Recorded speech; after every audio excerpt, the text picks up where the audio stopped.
egati yari okonyora ngamuna ababwatani kurwa sichigosori ao kurwa sama minyoko chingundi karate umupira bwenkoyo kurwa sichi ligi ao buna regionals national super league KPL EPL La Liga Serie A Bundesliga nichinde chinyinge rero iga ngoche ya mase mokorwa segeti ya Kenya Green Stadium ekenege tigi ya inkase timu ya Bomachoge barabu inyora no muri bwechi gosori ngoche ya mase mokorwa segeta senikia Ndizi TV na buna botambe eta nende mo Steven captain 001 igesiketa senikia Ndizi TV kera lituko rya Jumamosi kurwa chiza 10 chamaragoba goika chiza 12 chigosori ime ya Ndizi TV.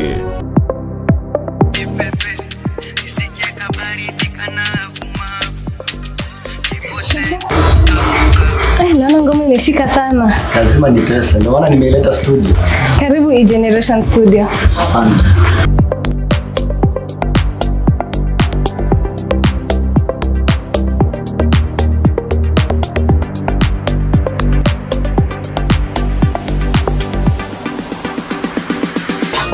Walai, ndani kama msukule, miezezeta, vile vitambulisho.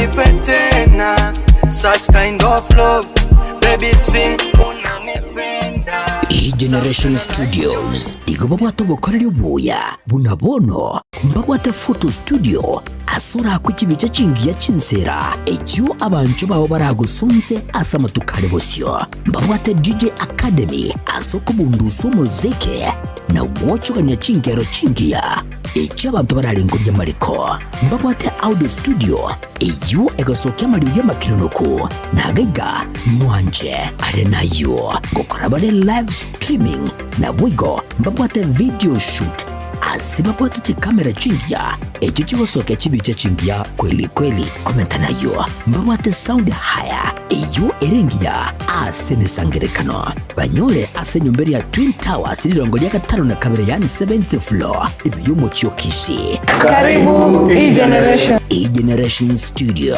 aiga utapenda.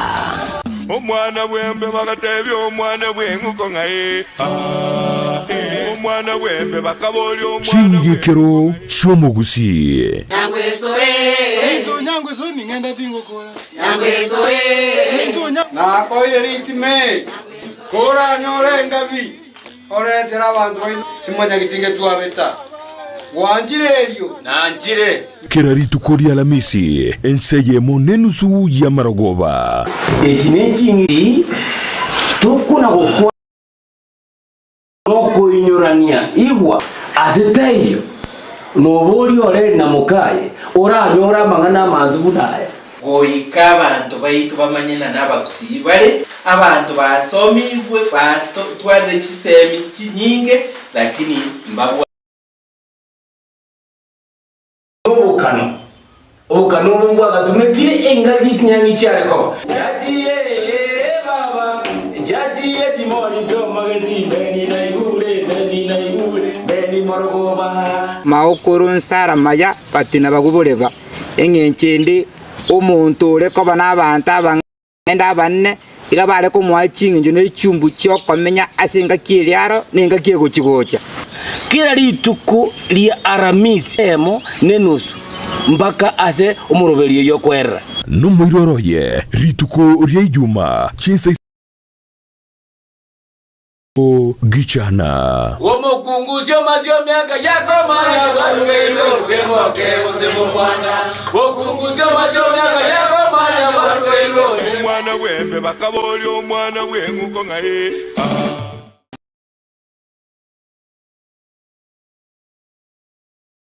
kirajya abana amo n'abantabanere na nigota gitego kinyorageka kyange bono Mama Tefi Mitumba Bells nigo akorobeire na monwa no Mama Tefi Mitumba egotogotoka se Imperial Building igero opposite St Jude na ende RBA and Family Bank. Mama Tefi ntubwate bintu mbalimbali bya mitumba buna bono chianga chi abana ntubwate chi household ntubwate chi wood ntubwate jacket, ntubwate towels. We have all types of products tia mitumba. Baka ntubwate bikoro tobone gantu introduce ti bikoro to na some slippers, crocs.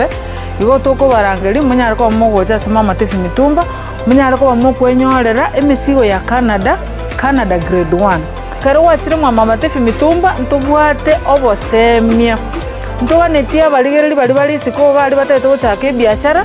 Bachicha sema Matefi mitumba elinde banyare ko bakonyora oboseminga na kibawanete bachaka biashara bya mitumba inki batakire bakore ko bwate chiri busta na 500 sema Matefi mitumba kwanyorere karoboto kere number 1 elindo nyare ko bagokwenda na karoki kenyare ko bagego gokonya atarere imeyumu cy'omusongo ase nyombere ya Imperial eyo chirigeraneti amune nyumba ya St Jude ground floor room number 1 na number 2 akesimina kubeka eoda ya olero Matefi mitumba bells abiro kama Matefi mitumba bells ayudo bag maber at a low price bada wewe welcome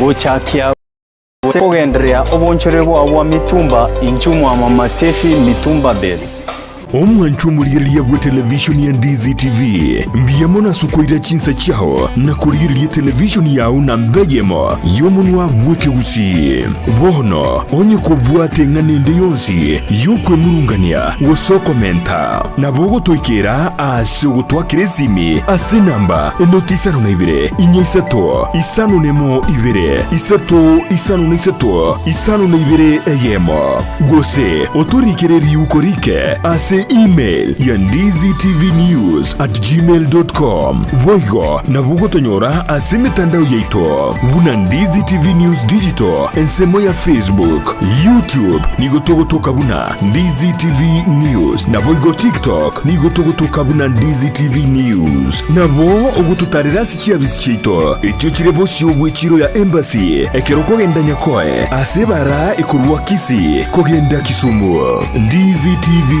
obwansu bwomugusi Ndizi TV obwansu bwomugusi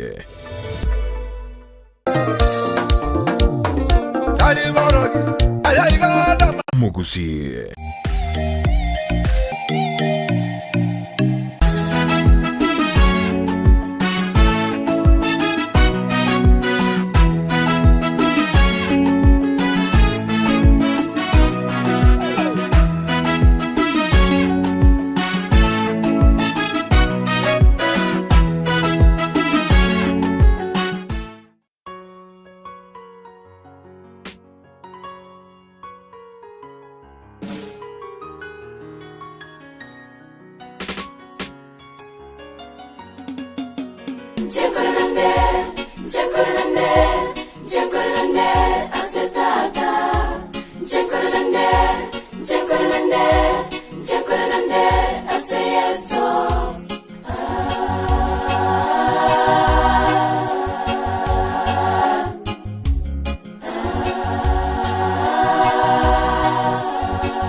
Ndizi TV obwansu bwomugusi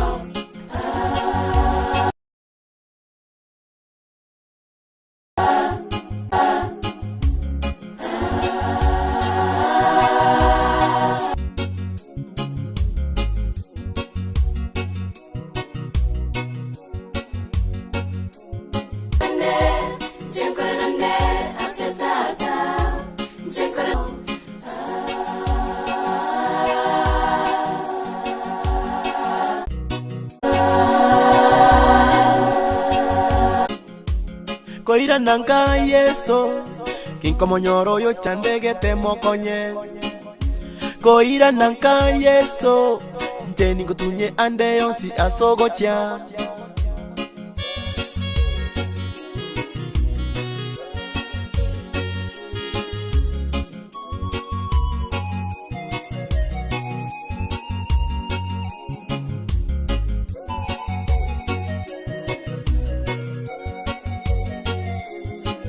Oh, Chengwernande, Chengwernande, I say yes, so Chengwernande, Chengwernande, I say tata. Oh, Chengwernande, Chengwernande, I say tata. Chengwernande, Chengwernande, I say yes, so yeah.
Jerusalem, oh my God, no one in the way. Chengwelande, Chengwelande, Asetata, oh Chengwelande, Chengwelande, Asetata. Yeah, yeah, yeah, yeah, yeah, yeah, yeah,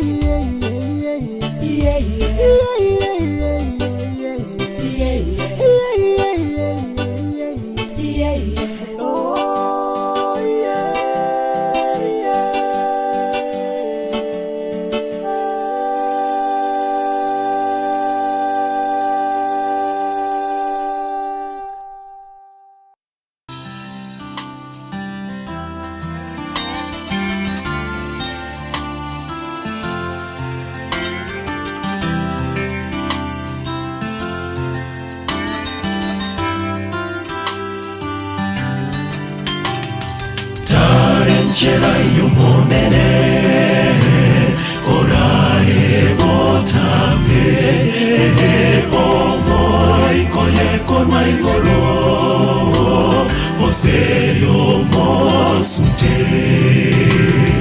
taso chera yasae taso chera yasae taso chera yasae Tarenchera ya nyasai Taromu baso wenjili Okorwa igoro Okora ekoromo kene Mwengenyo nyasai Tarenchera ya nyasai Tarenchera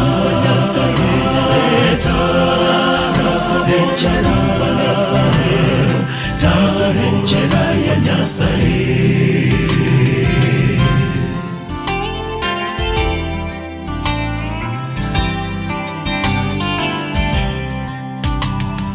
Taromo basomo sute Noribia boheto Omo sute norasire Emiaka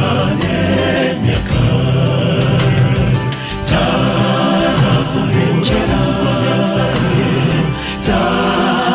Tarenchera nyasai Tarenchera nyasai Tarenchera ya nyasai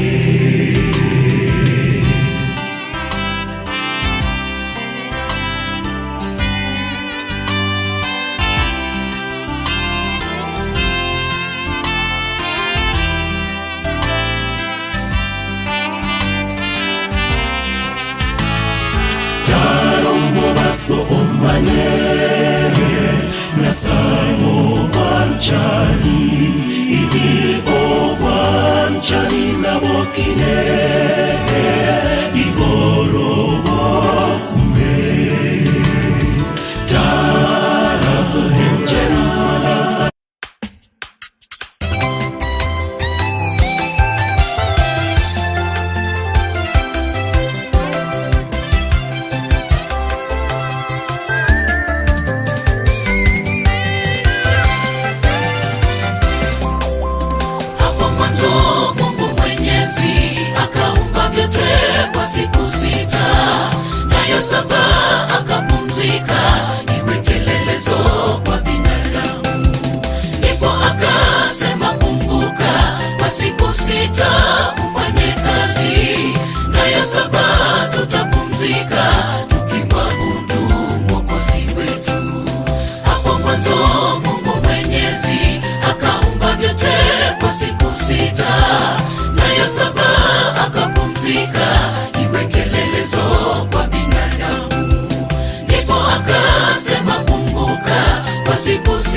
Neno la Mungu soma kwa akili, siku haikubadilishwa, Sabato itadumu milele.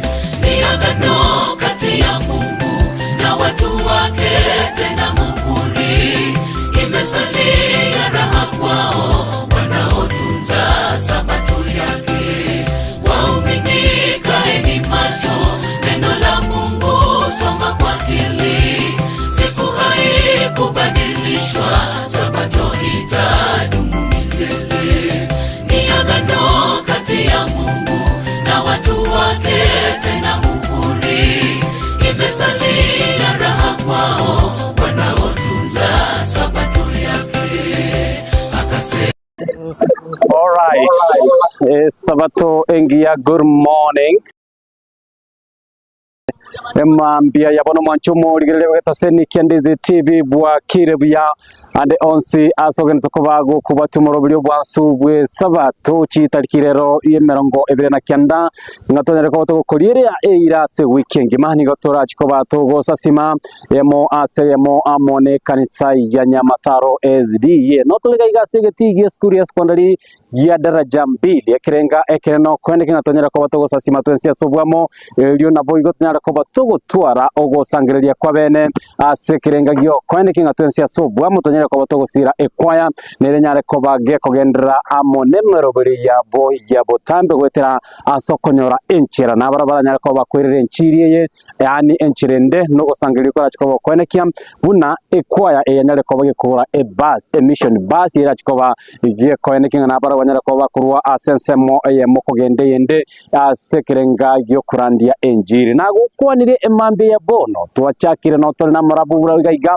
amariganyo agendrete kegi machinga kibogo torachiko to gusanga mona bageni nechikwa chenyare ko bachikwariganigwa emambe ya bono asiritko ligima ekerenga kyogo sasi mandosi asole bunere butambe to kwarigania senchira yobo ikirano kerenga kiago na boigori bori byago liraberi ngencho kigemenyora nga nemero brio erachiko bage kogendera asiritko ligima tutware amagere lesson tutware amarandia chikoya chite jana ko bachikwaliga ni wa selit ko daro mancho murigiria abunjana ko bachikwanyara libagari ya bene sekerenga yukunyara ko bago sasima wetera senchira ya matera karibuni sana ande onsi asemure na mwakumira na ibono mwagenda yaya mbona tuiroberi kegima tuwachire bona sembeo asaranyara ko batogo sasima twensi asobwamo amona babwatane abashirika bospi ba ekanisa ya Nyamataro egeti ya daraja 2 secondary school wanyakorobo katakatibu mu Kiyobo Songore cy'isemo cyetanaine egeseme ya daraja 2 no batobo sibore bugo chaga igatonyara ko batogo sasima amonaye litko ligima korwa eka ono niko tokata ko batogo sasima twensi asobwamo ekwaya ya Infinity Youth watera mboga na gogo cha asembeo chinga kitogena toka kweli twensi asobwamo karibu sana wetera mitandao ya Facebook Ndizi TV News Digital wetera YouTube Ndizi TV News mwanchumurigiria website ya www.ndizitv.net ya CTV yagagwo namba ya SMS neraga gusange kerenge kyago amanentwe chinga kitogenda toka sasima twensi asobwamo tuseniwe amane kwaya Infinite Youth yego tabanga mboga karibuni sana.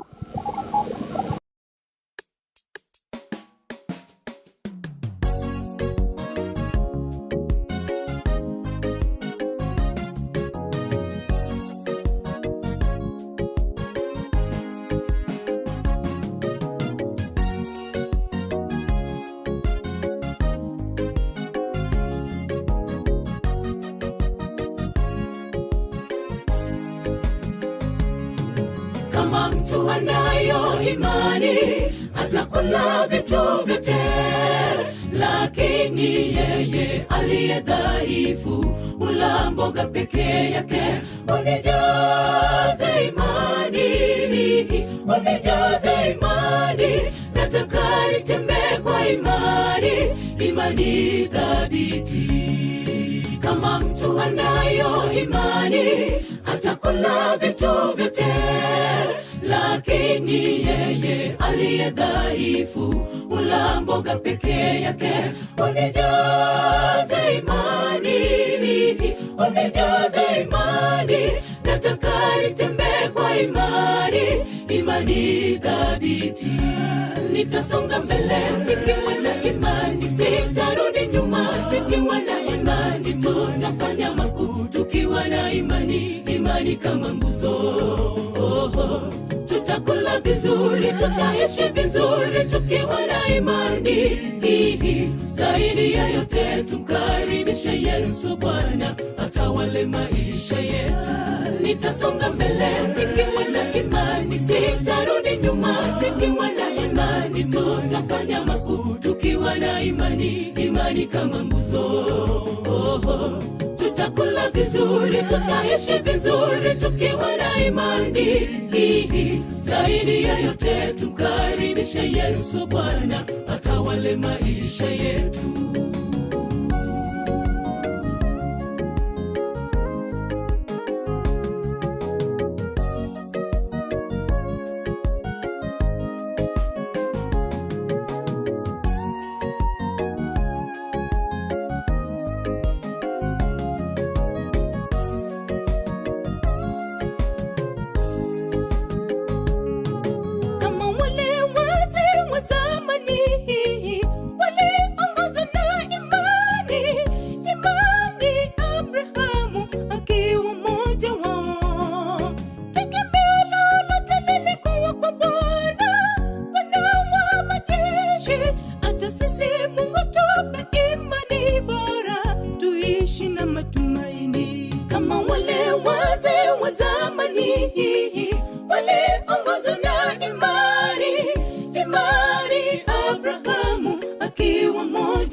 Nitasonga mbele nikiwa na imani, sitarudi nyuma nikiwa na imani, tutafanya makuu tukiwa na imani, imani kama nguzo. tutakula vizuri, tutaishi vizuri tukiwa na imani hii. Zaidi ya yote tumkaribishe Yesu Bwana atawale maisha yetu. Nitasonga mbele nikiwa na imani, sitarudi nyuma nikiwa na imani. Tutafanya makuu tukiwa na imani, imani kama nguzo. Tutakula vizuri, tutaishi vizuri tukiwa na imani hii. Zaidi ya yote tumkaribishe Yesu Bwana atawale maisha yetu. Nitasonga mbele nikiwa na imani, sitarudi nyuma nikiwa na imani. Tutafanya makuu tukiwa na imani, imani kama nguzo. Tutakula vizuri, tutaishi vizuri tukiwa na imani hii. Zaidi ya yote tumkaribishe Yesu Bwana atawale maisha yetu. Nitasonga mbele nikiwa na imani, sitarudi nyuma nikiwa na imani. Tutafanya makuu tukiwa na imani, imani kama nguzo. Tutakula vizuri, tutaishi vizuri tukiwa na imani hii. Zaidi ya yote tumkaribishe Yesu Bwana atawale maisha yetu. Nitasonga mbele nikiwa na imani, sitarudi nyuma nikiwa na imani. Tutafanya makuu tukiwa na imani, imani kama nguzo. Tutakula vizuri, tutaishi vizuri tukiwa na imani hii. Zaidi ya yote tumkaribishe Yesu Bwana atawale maisha yetu.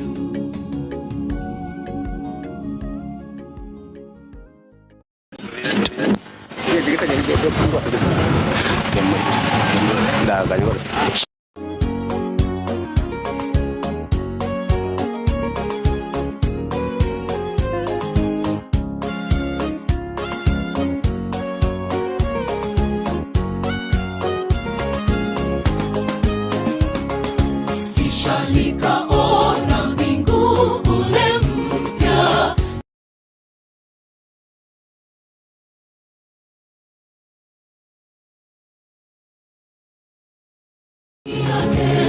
hata bahari zimetoweka, tena kukashuka nchi takatifu Yerusalemu. Check. 1, 2, check. All right.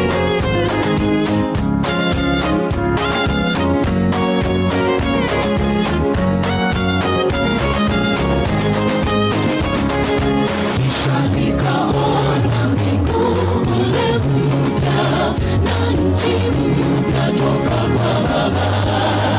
Kwani mbingu ule wa kwanza na nchi yake, hata bahari zimetoweka, tena kukashuka nchi takatifu Yerusalemu toka kwa Mungu.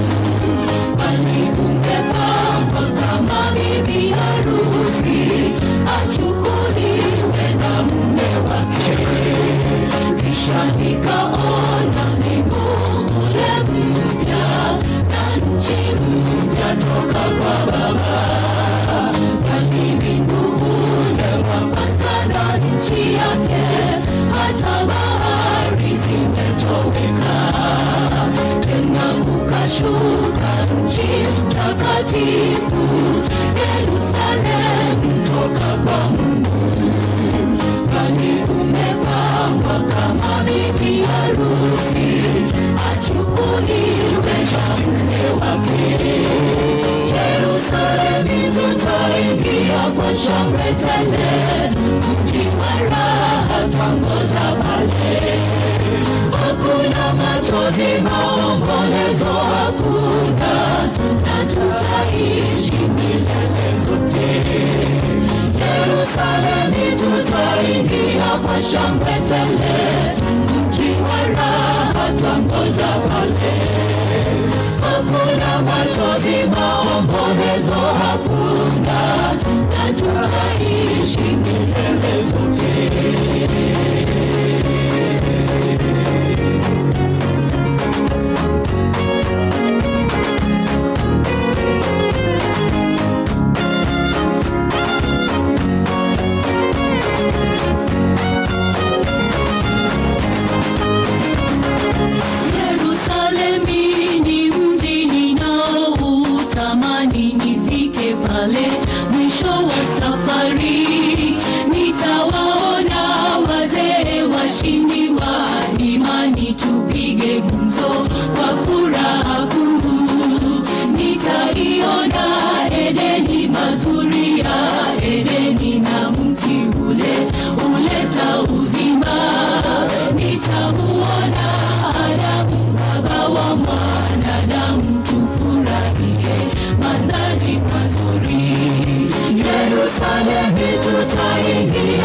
shangwe tele, mji wa raha twangoja pale.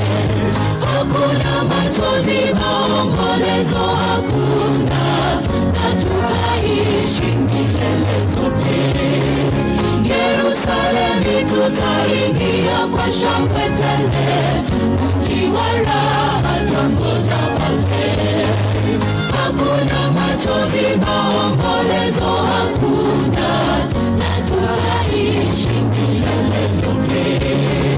Yerusalemu tutaingia kwa shangwe tele, mji wa raha twangoja pale. Hakuna machozi, maombolezo hakuna, na tutaishi milele sote.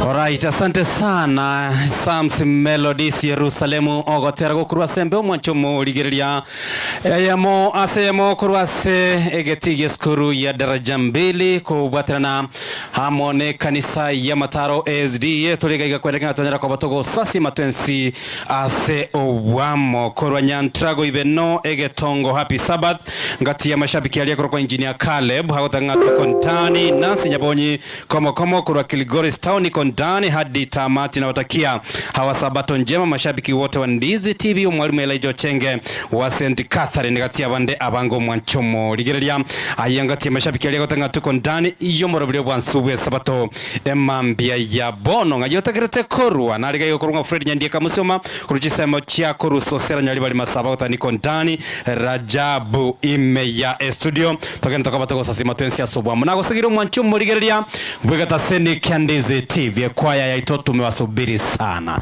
toikire a ground tuwabaganyire bono tegete mwe aliganike gemerindeke tunyarako batoko sasima muna inwe wetera senchira ya matera kwalengana ne program echine chingaki chogo sasima wetera senchira ya matera ningependa tumuje hapa karibu linde tunyarako ba mpatebi na kitogo korage kogera litkone lyaito abagani bae na baito ne sabatone ya ito litkulero kwaya ya Nyamataro nyorangana otorege go sasime kirenga ekereno kwenekia natwanyarako ba boigo togokora ogosangirelia kwa bene ekerenga ekenene no gosira ekanisa ya ito ya Nyamataro especially church choir linde nere enyare kobage gwetenera enchiri ye nabere erugaiga asetore enyare kobage goikera chinsemo ne yoteko nyarikana wekera liritwanyore chinchera chogosoka nagekogera ekwaya eye no botenerwe kanisa ya Nyamataro subwamo bagachane karengari bagatanga yaya tigato nyara ko batoko bekali tukolera sengenjia sadaka maalum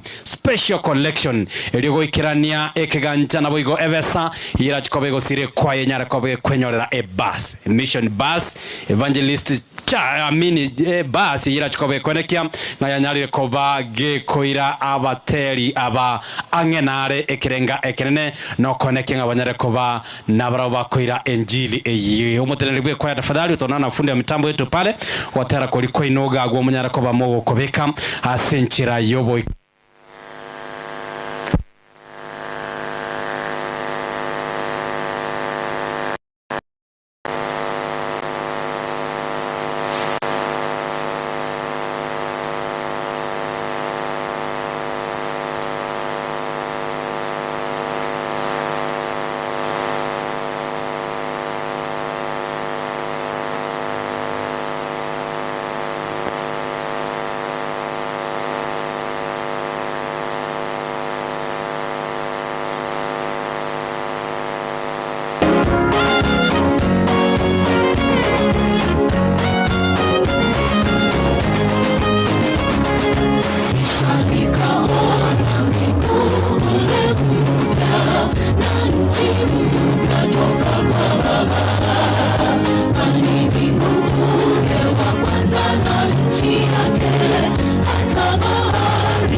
Kwa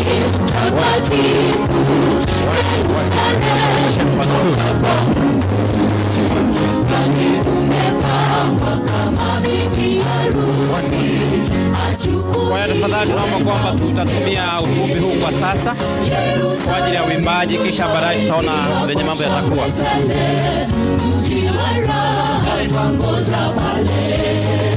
Hakuna machozi, maombolezo hakuna, na tutaishi milele zote. Yerusalemu tutaingia kwa shangwe tele, mji wa raha twangoja pale. Hakuna machozi, maombolezo hakuna, na tutaishi milele zote.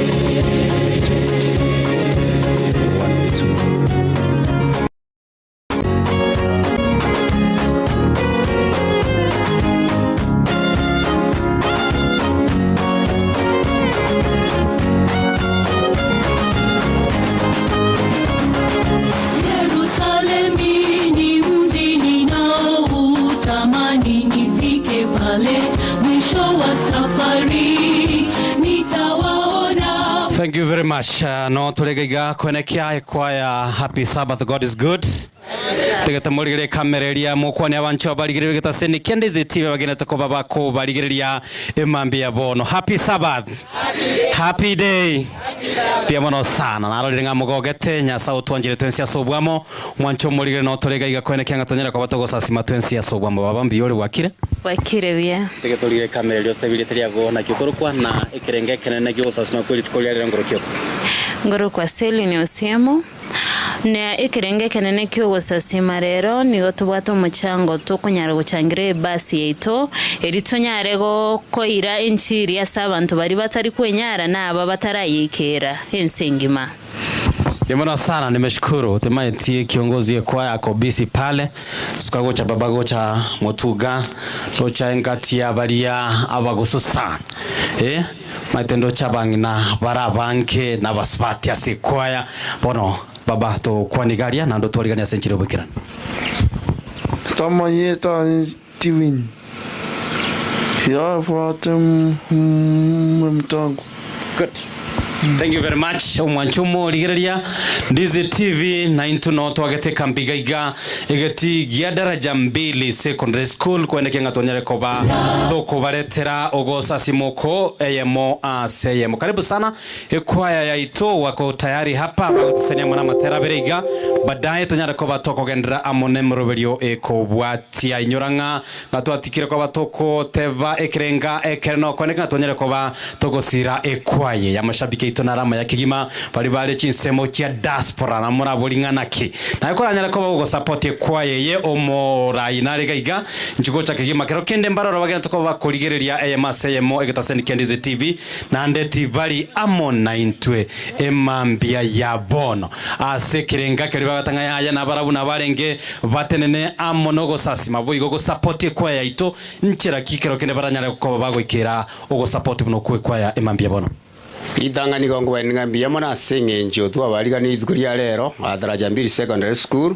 inigo ya Nyamataru main go tubaligani tia sobonge igo tukanetie tonyore nchiri gwethera matera na marandi itukuria lero igo tukanetie munyare go tubwate cia kwa ine bwate birengereri byogo kole nchiri isko na isko na kitukanetie tonyore konyore pasi etukira asoborandia ina ere sababu ene nimona sana kero kendo mubwate pay bill osene treasurer to gutumia tiga bara tama tera berega tugenda tokoba tukwebanga onye babwate pay bill ntonyara ko batogosanga munaye ande onsi asole kwale ko kanyenga ngwale ko nyara ko bogote namone kwaye no bwate obosibole na uranyara ko bogotoma ikomichi yago 50 yago eribweyemo bono na bogote na nonye basi abotanga nchiaya na rulibweyemo chiribubera singa nchiyo gosira ekwaya ase ogosangere kwa bene emambe ya bono chikwane chingo chinyara ko bachikwaliganiwa nabo abagene baito abagenda tukoba gwikirana igaiga asegetie kegeskuru ya daraja 2 funde mitambo twende kazi wakataro gotangani ogwakabere tunyara kabato goseni kwa twensi asobwamo.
Yesu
Asante sana. Asante sana ekwaya ya ito, tunashukuru. Asengencho yoko enekia vuna mwatoseseniria muna matera yatatu. Ndio tumeanza tu, sasa tunaomba tu kwa upole. Na ndinoda murai nyare kukora ekwaya nyare kwa wagi kurua mbele ya jukua. Tosuke ase umurobirionde oko bwatia. Chinga kinchiro ronto nyare kwa watoko barangeria. Nyare kwa mogo sasima muna into gwetera senchira ya matera. Litko nelia ino na into chiko watoko enekia ngatonyare kwa watoko beka libagali chetororo asengencho yogotera kwaya chinde chonse chiriariganirie onye mwanyara ko mogo ikana inwe na mogo sangamo na intwe anene fundi wa mitambo legalia mwa register na into nyara ko batoko wanyola libaga ya bene kubatakana nomoro bili obwa ekanisa litkolya lero twatanga ndo batoko sangirelia okonene okutoko nyara ko batoko support kwaya yaito nyara ko bage kwenyorera ebasi ira chikobage kobasira sobokoreri bwabo bwakira litko bwokoira enjili na igaiga soka boko kwane kero kendo mwancho muligirelia mashabiki naroro alikogania nyare kobaga go support kwaye emambia ya bono ntobwate enamba ya mpesa inyana alikoba yinkwe wagaiga nigo ere 0768333960 ngoye irane rande 0768333960 elitaligo cha Ben Mogaka Vikundo etresha kanisa Nyamataro main omwanchumo ligeria emambia yabono ntogendera ko batoko banyoria enamba eye onye kore chisemo ao nande kwale ko bago koganengano nyara ko bagotena amonogo sira kugo sangiriria kweri tko lya lero mutuko igandoche e program ya Saba School bali bakoyera banyara ko bagwikirana gaiga tegetangirane sebale lintonyara ko batoko sanga nabarabo yaranga notore eye mwase ya mukuru asegeta sene Kendizi TV obwansu bomogosia somorobelio obwansu bwe sabato asogosa sima okonene bali bagenda ko bakoligereria nakero kende no moetana ine obukatakati bumuchi obosongo mbarabale na eskuru yeskwarera jambili ayebono mbwaliganirie ebitambigo ire injugeiga tunyara ko batoko sanga amona karibu sana Saba School team asegenchogotora assessment tangalikigima yomorobelio obwansu bwe sabato mambia bono karibu. Asante, ningeweza kuchukua hii fursa ili niweze kuwakaribisha wale ndugu na dada ambao wameweza kufika katika uwanja wa Daraja Mbili Secondary School, na Mungu aweze kuwabariki na kuwa pamoja nanyi nyote. Basi ningependa nichukue huu muda ili niweze kuwapisha ndugu na dada wenzangu ili watuongoze kwa ajili ya mpango wa shule ya Sabato. Nyote mmekaribishwa katika mpango ya Saba School. Karibu nyote. Tusimameni nyote kwa nyimbo zetu nambari 83 kwa Kiswahili. Ewe skuli ya Sabato upazuri sana, moyo wangu wanivuta nije kwako leo. Sabato ni nzuri, Sabato ni nzuri, moyo wangu wanivuta nije kwako leo. Moyo wangu mpotovu hapa una raha, ndipo nimwonapo Yesu nije kwako leo. Sabato ni nzuri, Sabato ni nzuri, moyo wangu wanivuta nije kwako leo.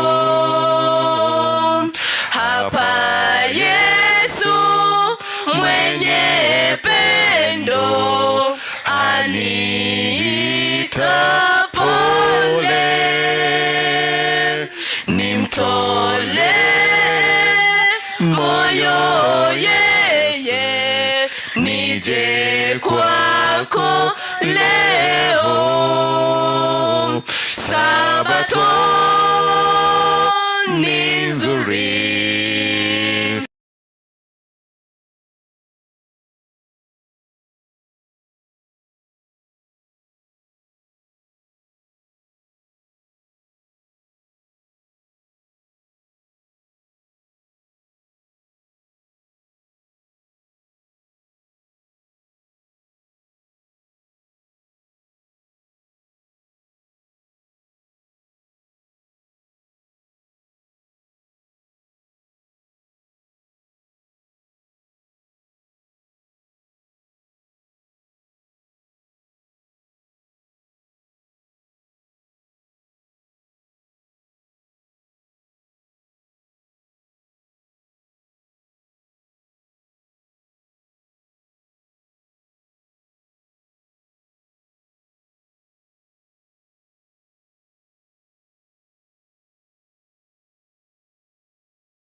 I heard a loud voice from the throne saying, Behold, the dwelling of God is with the men. He will dwell with them, and they shall be his people, and God himself will be with them. He will wipe away every tear from their eyes, and death shall be no more. Neither shall there be mourning, nor crying, nor pain any more, for the former things have passed away.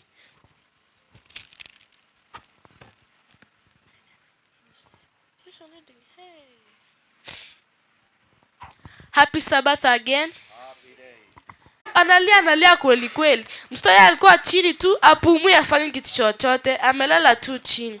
Hasa wakaendelea kupiga nduru, ndo akakumbuka kuomba. Ndo akashika mtoto wake hivi kwa kichwa, akaanza kuomba. Wakati aliomba hivi akamaliza, 4 minutes zikapita. Mtoto wake akaanza kupumua tena. Wanaanza kupumua hivi, akafurahi tena, akaanza kupiga nduru. Mtoto wangu ameamka! Mtoto wangu ameamka! Akaanza kufurahi, akasimamisha mtoto wake pole pole, akampanguza, akamuuliza mtoto wangu uko sawa? Mtoto wake ndo akafanya tu hivi. Akafurahi tena, akashukuru Mungu, akapiga magoti tena, akaanza kuomba akishukuru Mungu. Hii story inatufunza no matter hata kama ile kitu chochote unapitia, Mungu anasikiliza. Hata ikuwe ngumu wala isikuwe ngumu, Mungu anasikiliza maombi yetu na anajibu. Hasa pia venye yule mwanamke, venye mtoto wake alianguka chini, hata kama alipanic, alikumbuka kwamba Mungu aliye juu mbinguni anaweza kuponya mtoto wake, na akafanya mtoto wake akaamka. Hiyo ndio ilikuwa mission yetu ya siku ya leo.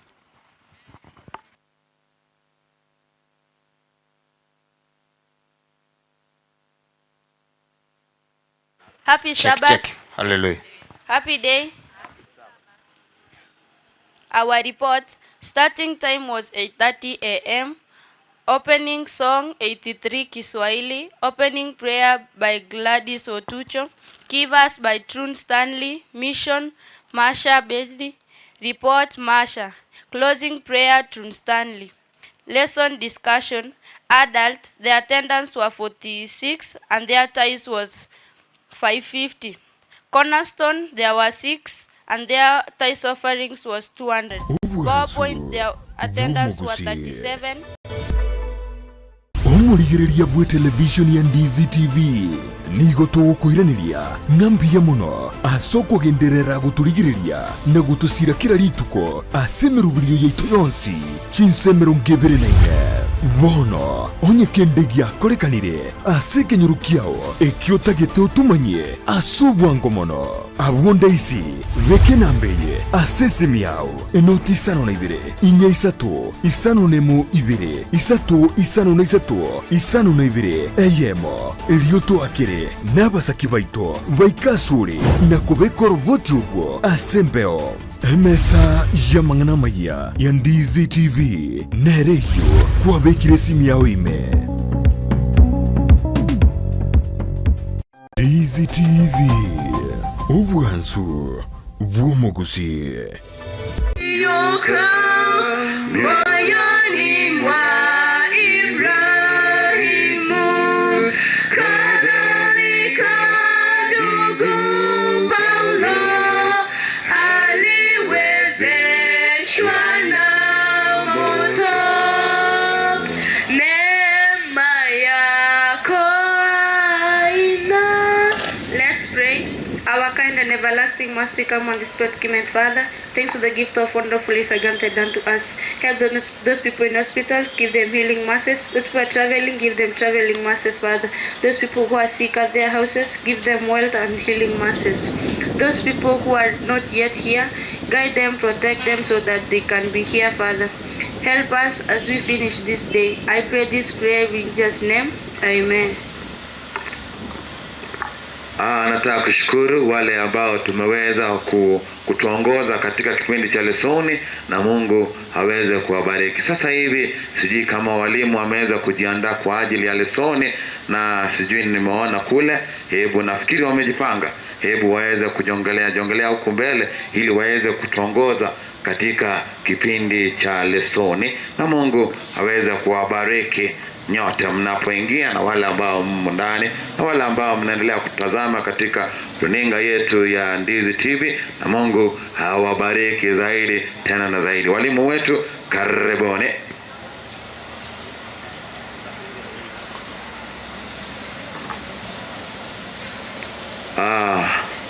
Nambari 180 Choristas. Tupe moto wa uhai,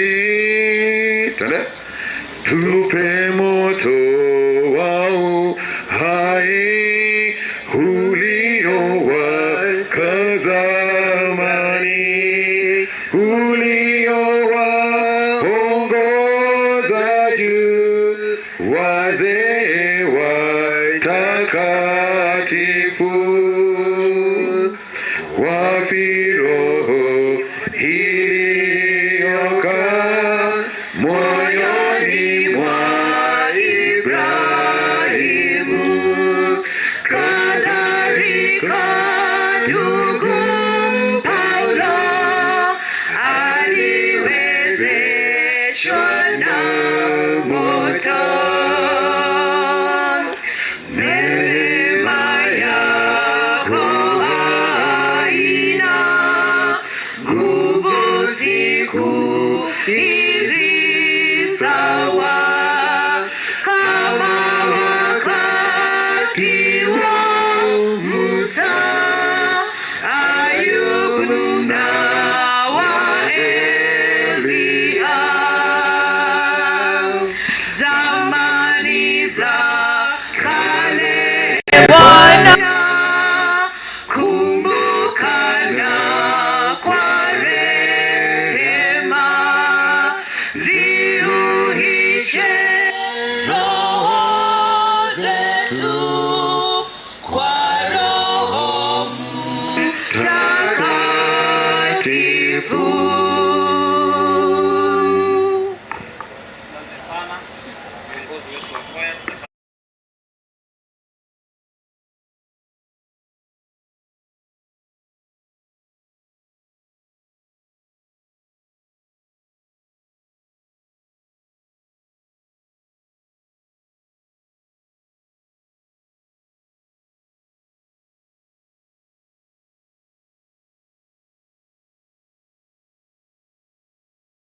Kuna sadaka maalum kwa ajili ya kusupport kwaya yetu ya Nyamataro Main, ndiposa pia waweze kujipatia basi itakaowezesha kwa minajili ya kuweza kupeleka injili kule nje, na wale mashabiki wetu ambao wanazidi kututazama kutoka sehemu mbalimbali, na labda umeguzwa na unasema kwamba na ungetoa shilingi 1000 yako, shilingi 10 zako, 20, 50 ama zile zote Mungu ambazo ameweza kubariki nazo, uko na nafasi ya kipekee kupitia kwa njia ya M-Pesa. Niruhusu tu niweze kuwasomea nambari ambayo utaweza itumia: 076833 960, 0768333960. 60. Jina litakuja hapo Ben M Bikundo, ndilo jina ambalo ni la mweka hazina wa kanisa letu la Nyamataro Main. Mahali popote mlipo notogenda kwa watoko sasimamo gaiga kuendekea bunemero belionsi ya Chile. Ni ibada isiyo ya kawaida kabisa kwa sababu tunakwenda kwa kasi sana. Mbaro wako kanyabate bayaya eleson nchigongo ikirane kanisa chinsa inye cha mambia na nyarakoba gingo yerigereria. Seboniga abarimu baito bali bagutora ensema ye lesson wamefika hapa mahalidas wetu ambao tuongoza katika mafundisho ya lesoni ya juma hili. Nakumbuka kwamba nigo tokare gokora lesson ye kwota eye lesson ya berenge njokegimo mwancho morigereria aye amona inche esegi enene the great controversy ama vita vikuu ndio imekuwa lengo kubwa la lesoni ambalo tumeweza kuizungumzia karibu miezi mitatu sasa imekwisha pita. Sijui leo hii tutakapokuwa tunamalizia mafundisho ya lesoni ya kwota hii, swali kubwa tutakuwa tunajiuliza, je, utakuwa umejifunza nini? Ningi kwa nyaleko bago kwegera ase lesson ye kwota eye maigatwa ye kunamete esegi enene umwanchomo ligereria ekirenge kenene nekeringa nigo twensi tole asesegi eyo ekanyara koba gegotosira na gototebya benenga nigo esegi eye erenene esegi togateba talieria yogotumeka matentu aligeretie ebibigendrete nse ya Kenya doroja banyimbo chinga kichinde ekera bagutuburanya bali bare ko babako robekana nigo bayimogete chibunduki abande bakaimoki chitiagasi bamura bande igato karabaro bayimogete amagena na bintu binde iga asengencho yo kwerenda lakini asesegeye abali simba chega iga motu batotebenga ama NP nesegi yechinguru chomoika egesunte amo noborabu tokatebenga na intwenga monyabantu aye amo na inche tubwateri bagali nene asel esegi eye kurende tokanyara ko batoko enekerigwa obobui chinga kirio katranyare ko batoko soa asensemo ya Kristo Yesu no motongyo itonya sae abakanyara ko bakubwa esegi eye chinga kenya chenia nyata ko bakurutua asobo ikobwense nabo igo ntonyare ko batokwenekerigwa obubwi na kwarigane twensi asobwamo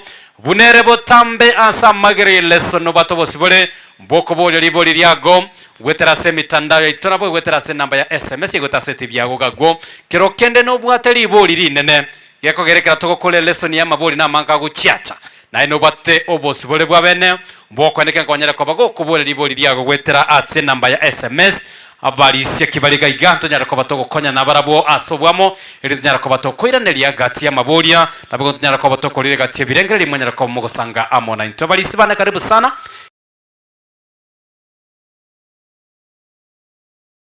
kiroko bwata olispago tagike motwe otora ase ogosaba eri ndango tabie nsemende tobosaka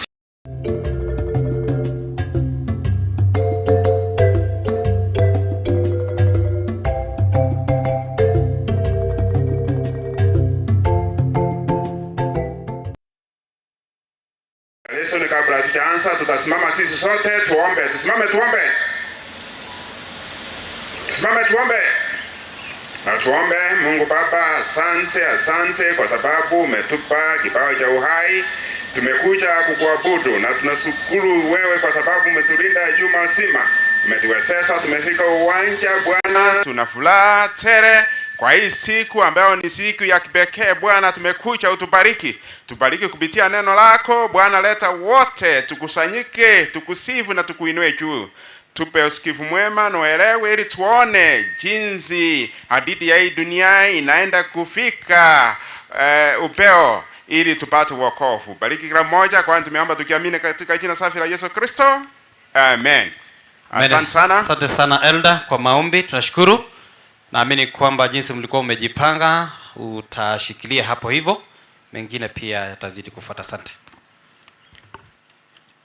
Asante, karibu sana kwa lesoni yetu. Ni lesoni ya 13 na ndio lesoni ya mwisho hakika. kuwakumbusha kidogo lesoni ya 12 ambayo ilipita. Tulisoma kuhusu jinsi neno la Mungu litakuwa kinga na baraka kwetu katika siku za mwisho. Tukaona ya kuwa neno la Mungu ndio litahasa tuwezesha kuwa wasindi. Leo tunaenda kusoma na tuone ya kuwa tumaini ndio linatuelekeza kwa usindi, na ili tumaini tunalipata kutoka usindi wa upendo wa Yesu. Upendo wa Yesu ndio utatupatia usindi katika hii vita vya kiroho ambavyo tumekuwa tukijadili kwa hii kwota yote. Kwa hivyo sasa tukifika ukingoni, tunafika ukingoni na usindi. Na usindi ni usindi wa upendo wa Mungu wetu. Kifungo chetu ambacho ni kielelezo kinatoka katika Ufunuo 21:3-4. Sijui kuna kama yeyote ambaye ana Kiswahili atusomee Ufunuo, Revelation 21:3-4. Haraka tusomee tuokoe muda.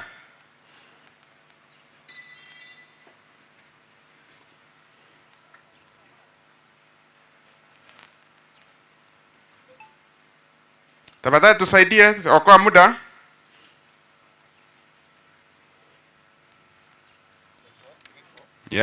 Ufunuo. Okay.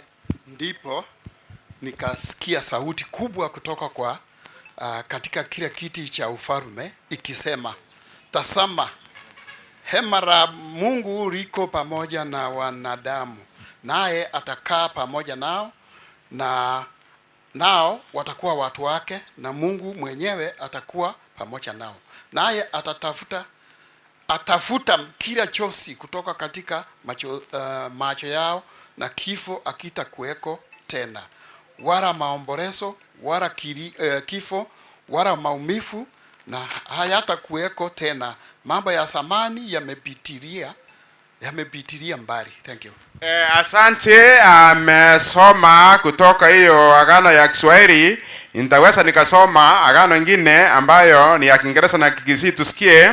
Na ya Kiingereza inasema, and I heard a loud voice from heaven saying, behold, the tabernacle of God is with men, and he will dwell with them, and they shall be his people. God himself will be them, and be their God, and God will wipe away every tear from every eye. There shall be no more death, no sorrow, no crying. There shall be no more pain, for the former things are passed away. Eke usiate anangaki nkaigiri ogiri neneri korwa se enkoro keria kiobon ekirogo keri kiobon nene ligoteba roroba menyo bwa Nyasaye nigo bole amona na mwanya bantu nere namenye amona abarabwo na babe abantu baye na Nyasaye omonyene nabe amo na barabwo naende nabe Nyasaye obo ere natinye keria era natinye kera liriga korwa sa maisabo ama kweri takoba nonya ngake nonya no kweumia gose okolera gose obororo tiboko bao ekiagera amangana yeli tangani aikiranire. Inatuambia jinsi tutakuwa wasindi hata kama tutakuwa katika siku za mwisho. Tunaambiwa siku za mwisho tutakuwa siku za dhiki, siku za taabu, lakini tunaambiwa kuna tumaini la usindi, na Mungu peke yake ndiye anatuambia hakutakuwa na majozi ama hakutakuwa na kifo. Kitu ambacho tunaambiwa hapa tunapokaribia hizi siku za mwisho, kitu cha muhimu ni tumaini. Nyakati ngumu zinakuja, na hata kama tutasumbuliwa na tutapitia taabu, kitu cha muhimu ni kile cha kuvumilia. Yaani egentoto tebwe kanenge linga ki amangana makongo chale chingaki kongo chachire egenda kanana asabali bala ase Yesu Kristo manyara kole merali. Hata wana historia wengi kama yule ambaye alikuwa rais wa Amerika ambaye alikuwa anaitwa Roosevelt. Kuna wakati wa vita vikuu vya pili vya dunia mwaka 40 mpaka mwaka 45. Hata wakati alikuwa rais alipigwa na ule ugonjwa wa polio akashindwa kutembea, lakini yule rais wa Amerika alikuja na kuwa na tumai. Hata kama alikuwa ameramaa, alikuwa anaongoza vita, alijua ya kuwa leo na kesho atasinda, na kweli alisinda. Na tukienda chini kuna historia mwingine anasema ya kuwa sisi binadamu chana ni kujifunza, leo ni kuishi, na kesho ni kuwa na tumai. Na sisi Wakristo hasa mambo ambayo yametokea chana ni ya kutuelimisha. Mambo ya leo ni kuishi kama leo, tuishi tutende, na kesho tunaachia nani? Tunaachia Mungu, na tunakuwa na tumai kwa sababu atatusindia. Tukienda chini kidogo, kitu ambacho tunaambiwa hapa, kitu ambacho kitatufanya tuvumilie, tuwe watendakazi, tufanye ni kwa sababu ya upendo wa Kristo. Ule upendo ambao alionyesha huko msalabani, na upendo ndio utatuongoza katika usindi. Tukitoka hapo, kwa sababu ya muda, tunaenda siku ya Jumapili, na hii siku ya Jumapili inatuambia tumai wakati wa taabu, ama tumai wakati wa dhiki. Ase faso ni yeye tubwata igayeke gusini gayo tatainga ki nabanda itana kwa na mangana wansie songo neke gusia abantu baigwe ego tana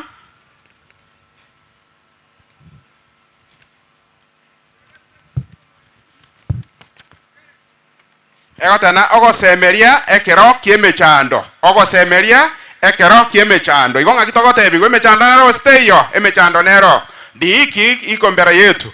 Lakini sasa kitu ambacho tunatakiwa kujiuliza, hii dhiki ama hii taabu ni taabu gani? Ni taabu ya magonjwa? Ni taabu ya njaa? Halo? Ni taabu ya vita? Hapana. Kielelezo chetu tutapata kutoka yule ambayo tunaita Jacob. Kuna wakati Yakobo alikuwa na nyakati sadiki chinga kinchire Yakobo ni garengo mwana wa Isaka abwate chinga kichobo kongu sana ngaki Yakobo akolete obotuko boli arwanete esegi abwate no monda ngurwana nero ya alikuwa na vita vya kiroho. Sasa hii diki ambayo tunayo ama taabu tunayo inalingana na kiroho, yaani esegi ya kiyekemo ika na kitu ateune esegi nene the great controversy ne esegi yekemoika na ende kerere esegi yekemoika bono chinga kichichoba kongune chinga kichamatemu ekiagera oja kanyana mabera ngangale gosiekwa na ende kera mabera ngosiekwa saitani ni gokonyoro manyire chinga kichechi yakeire ingi saitani yakora ni gakorenta matemu amange eri asiri abange igesegi tochi kurwana esegi kare nkongu ne esegi yekemoika ekero saitani auchi gotwebie kiagera chinga kichiaye chiaerire. Timaito yo mindogo sono to somere 1 John 3:1-3 Yohana ya kwanza 3:1 mpaka 3.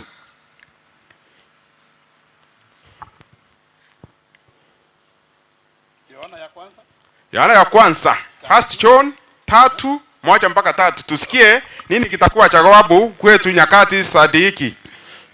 Ombeni oneni upendo ambao Papa ametuonyesha kwamba tunapaswa kuitwa watoto wa Mungu, na hiyo ndiyo tulivyo. Ndivyo sababu ulimwengu haitujui, kwa sababu haimjui yeye. Wapendwa, sasa sisi ni watoto wa Mungu, lakini bado haijafunuliwa jinsi tutakavyokuwa. Tunajua kwamba atakapofunuliwa tutakuwa kama yeye, kwa sababu tutamuona kama alivyo. Na kila mtu aliye na tumaini hili ndani yake hujisafisha kama huyu alivyo safi. Asante. Tunaambiwa hata kama itakuwa nyakati za vita vya kiroho zitaandamana na machanga mbalimbali. Machanga kama yale ambayo yalikuwa katika ile the night exodus. Yaani ama kwa aliyawete Misri. Ali abana wa Israeli kana nganya korwa Misri. Ama kwa inachiche. Ntorere ama kwa ya marwaire, ntorere ama kwa ya melindo ao. Lakini manani gagote abara abaye chinga kie chekara bara mererie. Nanyale ko batange kiagro bwanja nibwaye no bo okumie kiana tugwere dali kalifali agatubweronsi. Igonto basi go ichana. Ekiagara naenda togote bwochinsa igangaki. Muna intuna abana baye. Na inde gente kanengeria. Muna tura abana baye chinga kichi chobo kong chinchara chirache magonjwa na njaa. Kitu ambayo tunatakiwa kuwa nayo ni imani ya usindi, na tufanye kila ambacho kitampendeza Papa, kwa sababu ametutengenezea mahali ambapo tutaenda kuishi. Ege ndaka nengeringa ki ina Yesu na tumanyete na endo likira marieta ita se kitabu keria kio otole kitabu keri kio bogima ekero turagendere kore melichinga kichu na Yakobo alemeretie takunyara kurusia maraita ito ase kitabu keria egenda kana tote mungeringa ki wakati wa vita wakati wa diki ekera mabiranganga usiekwa wikatutware obosani kiroyo matwaro obosani borange na Nyasaye a close relationship with God, a personal close relationship with God. Lazima uwe na uhusiano wa upendo wa kipekee na Mungu, ndio utakuwa na usindi. Na mwenzetu hapa amesema hizi ni nyakati za kujitoa, nyakati za maombi na kusoma neno la Mungu. Ochinsa ege lili tukelia Jumapili ntubata mangana mange tokote ngaki abange abara irena chinga kiechi choba kongu ekero Yesu atikire koba omokwani oito buno otora atiwe asichiroro yaya Yesu nigausia kama abera ase bali batamo manyeti lakini bali baamwire kumanya Yesu weka anyare gototanga kurwa makwaya igunto basi gotwara obwa bangaki ekera mabera arasi kunga Yesu arabe egenda kana ngeringa ki Yesu ototebiriere nagitora abamenere tumwegene binto mbigo tokongera asinga kicho bakongu nigochiro gokonyia imani yetu. Hizi nyakati kama Yakobo alizokuwa nazo ni saa kupandisa imani yetu kwa Mungu, tuendelee kuwa wana wa Mungu. Tukienda siku ya Jumatatu ndio mbe mwenzangu siku zingine ekegusiego tena ogosemeria asokoirana kwa Yesu bwango. Yaani hope in Jesus soon return.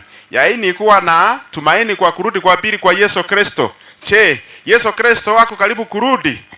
Tuna hiyo imani. Tutasoma kutoka Yohana 14:1-3. Mwenzangu soma tuone. Yohana 14:1-3. Yohana 14:1-3. Mioyo yenu isistaabike, iweni na imani katika Mungu, iweni na imani pia katika mimi. Katika nyumba ya Baba yangu mna makao mengi, kama sivyo ningewaambia, kwa maana ninaenda zangu kuwatayarishia mahali. Pia nikienda na kuwatayarishia mahali, nitakuja tena nami nitawapokea nyumbani kwangu, hili mahali nilipo nanyi pia muwe hapo. Asante. Huyu ni Yesu ambaye anawapa wanafunzi wake hakikisho. Anawapa hakikisho kabla hata aenda kusubiriwa afufuka aende mbinguni, kwa sababu aliona walianza kutoofika, walianza kuvunjika moyo, na anawaambia, anawathibitishia ya kuwa msivunjike moyo, muendelee kuwa na imani, kwa sababu kwa Baba kuna makao mazuri, naenda kuwatengenezea, na mahali nitakuja niwachukue. Huyu chumbe si eti kwa wanafunzi kwa Yesu, ni kwetu kwa kisasi hichi, kwa sababu sisi ndio tunakaribia siku za mwisho. Kwa hivyo tusiche tukakata tamaa. Tusomee tena Tito 2:11-14 tusikie.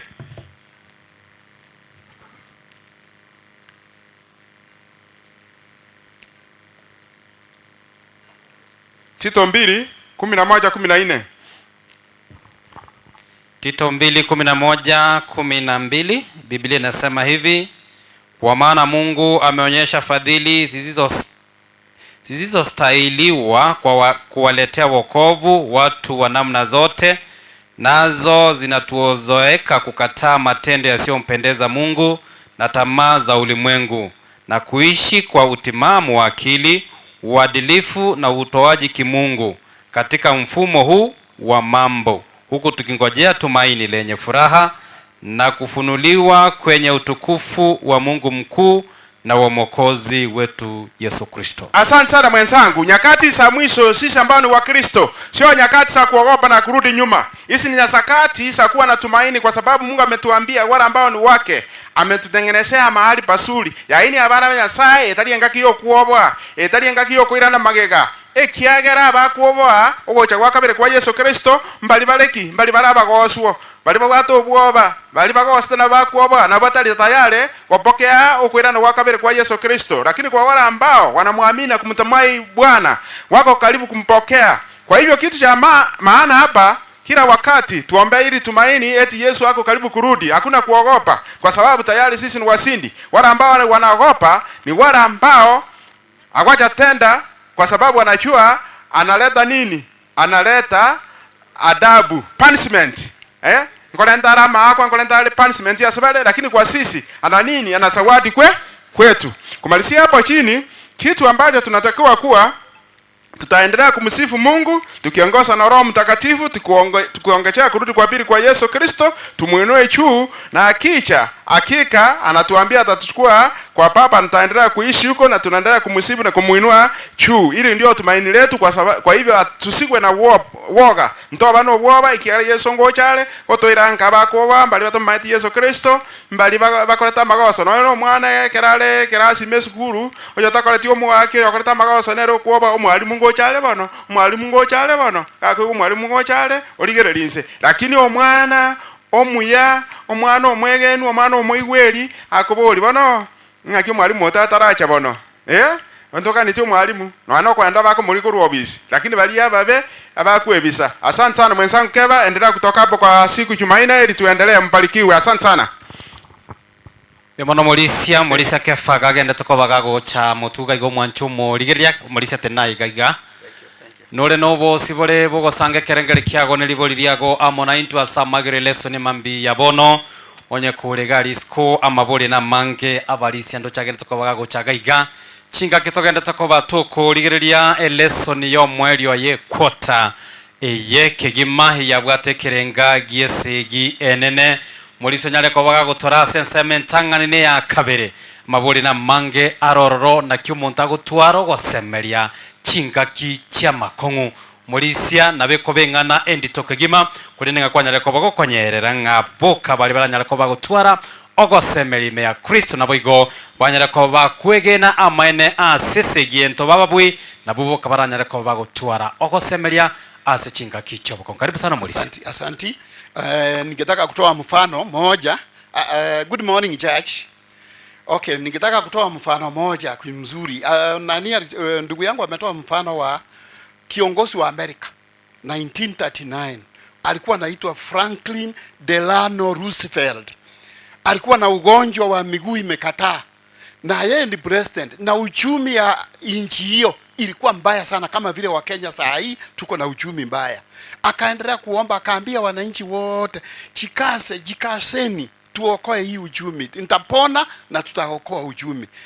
Mpaka baada ya kujaribu kuokoa uchumi, by 1939 Amerika uchumi yake ikakuwa mzuri. Ikiingia vita ya Second World War by 1945, America was very strong. Mpaka wa leo hakuna nchi nyingine inaweza shinda America. There was a hope in the kiongozi, there was a hope in the people. So the same thing should apply to Kenyans. There should be hope. We work hard, but we will not like asomonto ndako kesa asata simegeti. Dunia yote tumekaa hapa miaka 6,000 ya kulia. Dunia yote we have stayed 6,000 years crying. The whole world is groaning. Biblia inasema hivyo. The whole world is groaning. Na mfano mwingine alitoa, wale vijana watatu walipowekwa ndani ya moto, Mungu aliunda wall around them. Wakati tuko na matatizo, Mungu anaunda a wall around us. We could not pan, they were not panned. So Mungu kuna Waafrika wanasema, kuna kastori kingine kwa Waafrika wanasema, saa zile tukitembea na Yesu, saa zile kuna amani, tunaona miguu nyayo ya watu wawili, lakini ikiingia kwa matatizo naona nyayo ya mtu mmoja. Ndio Yesu akaambia ule kijana, wewe hiyo nyayo unaona ndi yangu. Wakati wa matatizo Mungu anatuweka karibu na yeye, anatubeba kwa mgongo wake. Sasa on Tuesday and Wednesday nitaingia tu mara moja. Hebu nataka nisome Revelation 20 verse 1 to 7. Tuone millennium. Millennium means 1,000 annuals, 1,000 years. 1,000 years ni kuna timu mbili. Kuna timu ita spend 1,000 years where? In the grave. There is another team, it has spent 1,000 years in heaven. There is another team of angels, Satan na angel wake, wataspend hiyo miaka 1,000 wapi? Hebu soma tafadhali. Ufunuo 20 verse 1 to 7 very quickly. Inasema, nami nikamwona malaika akishuka kutoka mbinguni akiwa na ufunguo wa shimo refu lisilo na mwisho na minyororo mkubwa mkononi mwake. Akamkamata yule nyoka wa samani ambaye ni Ibilisi. na shetani akamfunga kwa miaka 1000, naye akamtupa katika shimo refu lisilo na mwisho, akalifunga na kulitia muhuri juu yake, ili asipoteshe mataifa, na mpaka ile miaka 1000 itapokwisha. Baada ya hapo atafunguliwa kwa muda mfupi. Good, waachie hapo kidogo. Umesikia Shetani, kuna malaika atakuja kutoka mbinguni, atasika Shetani amwekwe pengu, amweke kwa simo for 1000 years. Lakini ukiendelea kwenda chini utakuta ni wakati huo hii dunia ndio itakuwa simo. Why? Ukicheck Jeremiah 5, Jeremiah 4:23 mpaka 48 inasema vizuri, hii dunia itarudi vile ilikuwa mwanzo. Kabla sisi binadamu hatujaumbwa, hii dunia ilikuwa disorganized. Ilikuwa very disorganized, lakini roho wa Mungu alikuwa anapita juu.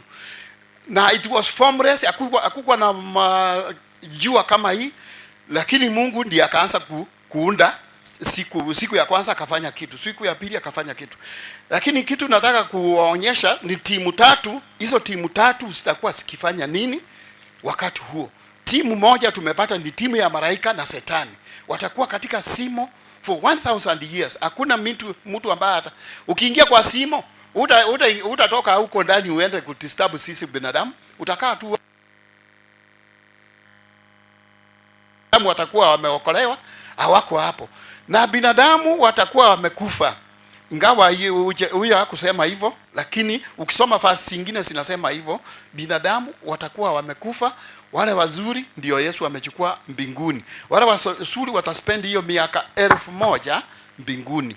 Hebu umaliza kabisa. Huko maliza hiyo Revelation.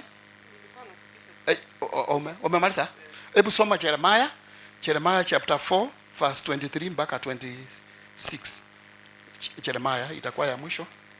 Jeremiah chapter 4 23 mpaka 26 inasema. Jeremiah fungu la 23 ninasema, niliona nchi na tazama ilikuwa tupu na ukiwa. Nilitazama mbingu na nuru yake haikuwepo. Okay, continue. Niliona milima na tazama ilikuwa ikitetemeka na vilima vilikuwa vikitikizika. Niliona na tazama hapa kuwa na mtu yeyote, na ndege wote wa angani walikuwa wamekimbia. Good. Mumesikia vile dunia itakapokuwa for 1000 years. Ni kama kusaliwa upya. Hii dunia imespend 6000 years ikilia. Hata wanyama, hata ndege hizi unaona mbinguni chinyo nieji. They have been crying for 6000 years. But God has given us a rest, a Sabbath rest of 1000 years. Shetani atakuwa peke yake katika hii dunia na malaika wake. Wale ambao walikuwa wabaya wamekuwa buried, wako kwa grave. Hawako westempt mtu ambaye ako kwa grave. Mwaro chigoro ebiroro abantu mwachite ebiroro igoro. Obwogero montorio okwete muogerera masikia haya. Nabo kenono kuboka. Asiki amepumzika for that 1000 years. Kama ni Adamu amepumzika 6000 years, lakini ndugu zetu ambao wamekufa hivi karibuni itakuwa miaka kidogo. Na okay, Revelation now na ya mwisho kabisa, utarudia hii Revelation chapter 20 verse 4 and 6 inasema nini? 4:6 itakuwa ya mwisho kumaliza Wednesday. Biblia inasema wale ambao Yesu amechukua mbinguni watakuwa wakifanya nini? Nami nikaona vita vya ufalme wa wale walioketi kwenye viti hivyo, wakapewa mamlaka ya kuhukumu. Ndiyo niliona nafsi za wale waliouwa kwa sababu ya ushahidi waliotoa kumhusu Yesu, na kwa sababu ya kusema kumhusu Mungu, na wale ambao hawakumwabudu yule mnyama wa mwituni. Good, waachie hapo. 3 teams. Timu tatu. Mumeona 1000 years they will spend where? Shetani malaika wake katika hii dunia ambao hakutakuwa na kitu. Hata wanyama hawakuweko, simba hawatakuweko, miti haitakuweko. That's where the devil will spend 1000 years. Na wale ambao wamekufa wako kwa grave silent. Na wale wameenda mbinguni, umeona kazi yao watakuwa wakifanya ni kuchurch these people, to church the world. Sijui kama nitaendelea na Thursday Uko ready for that day? Yeah. Okay, fine.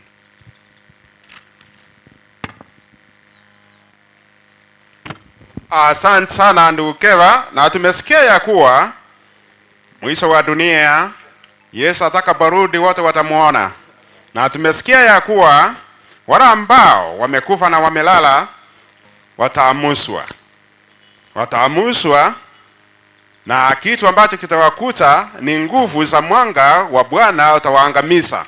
Lakini wale ambao ni watakatifu, the saints, watafufuliwa kuelekea mbinguni na wataungana na wale ambao ni watakatifu ambao wako hai. Yaino tote ungaki bali balalete ekariyesa ko irana abakoboka buna bakoboka bali bala bachora baye abakoe wachinguru cyo kwenda igoro balia bale abasale kuwa abanyabibe nigo chinguru kiriyo burabu uri wa Yesu Kristo boko bakora na into bali tole moyo otogote buna bali tole moyo bali abachore ba Yesu Kristo otogonchorwa tobe bali bakwenda igoro lakini bali bara abanyabibe chinguru kya Yesu Kristo nchibakore ando yo minto ga igote buna abu immediately no miaka 1000 ile kurukwe millennium wansera miaka 1000 ambao ni millennium itaanza, na hiyo miaka wala ambao ni wateule watakuwa wapi? Watakuwa mbinguni katika mkono wa kulia wa Bwana, na kuna kazi ambayo watafanya. Na wala ambao ni wenye dhambi ambao wamekufa watabaki wapi? Watabaki wamekufa hapa duniani. Na kila ambacho kitamkuta Shetani tunaambiwa ataachwa hii dunia ambayo haitakuwa na mfano. Yaani Shetani awe chagotiwe enseye na malaika aye, ti Shetani chi aya senseye, ense tabwati kende akonya gweta nana ata ikorora kende ikiara Shetani asiaye no kogenka na kungaina mwanya bantu na gusiri mwanya bantu. Bona tego takanyora gasi akora semia kata 1000.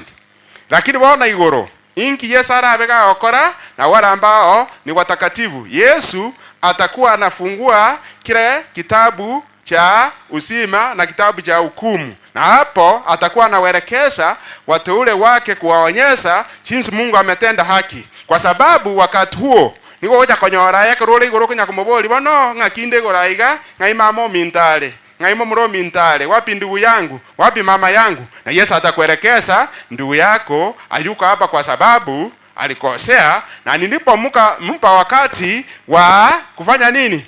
Wakati wa msamaha, wakati wa kutubu dhambi hakutubu. Yaani Yesu akatenga ki na mwete chinga kianga ame akanga kwanga maana kiata to kireti kitabu yake. Ande kwa bolia maswali pake miaka 1000 miaka 1000 kisa Yesu atateremka kutoka mbinguni na watakatifu, na atatoka mbinguni na lile chichi kubwa. Yaani Yesu nigara rugoro no mochiorio mochanu mochiorio Yerusalemu na abalia baya bachore. Na hapo Shetani atafunguliwa. Shetani atafunguliwa fikiri ya kuwa amepatiwa uhuru. Shetani gendara akore ekigara nerio konyora bali abanyamibe babokire. Bona bakwirana wamekuwa wasindi. Shetani kitu atafanya kwa nafasi ya mwisho. Shetani atacharibu tena kupigana vita awe msindi. Yaani Shetani na atake kurwanesegi kurwani Yesu Kristo na abali abachole na atake kurwani kwa somo chorio Yerusalemu.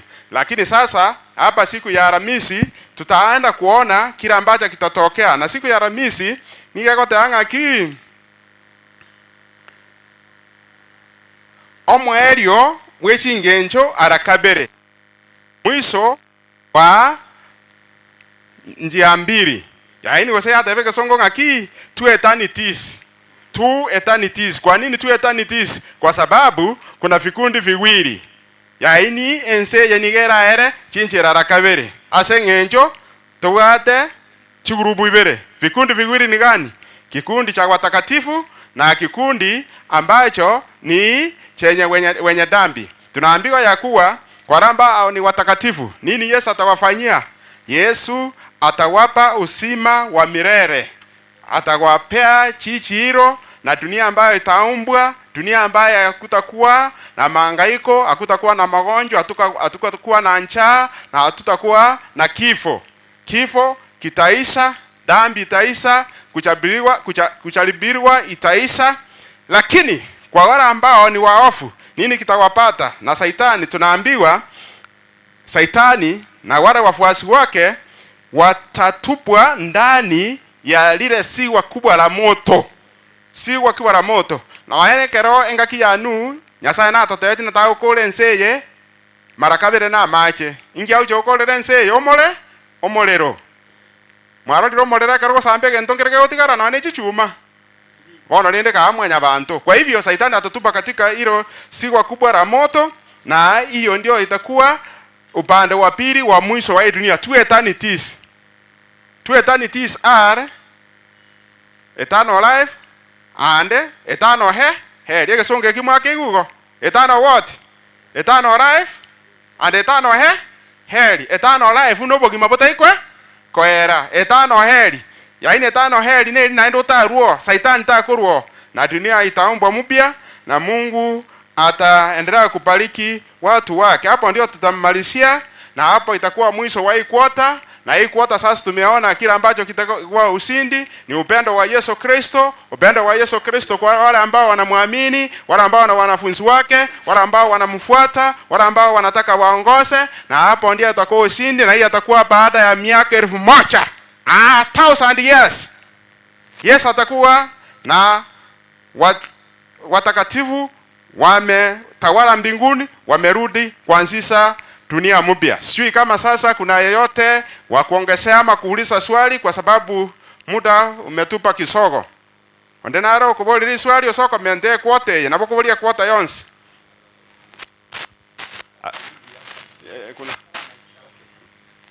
Ningetaka kuongeza hiyo ya Dusty inaongea juu ya eternal, two eternities.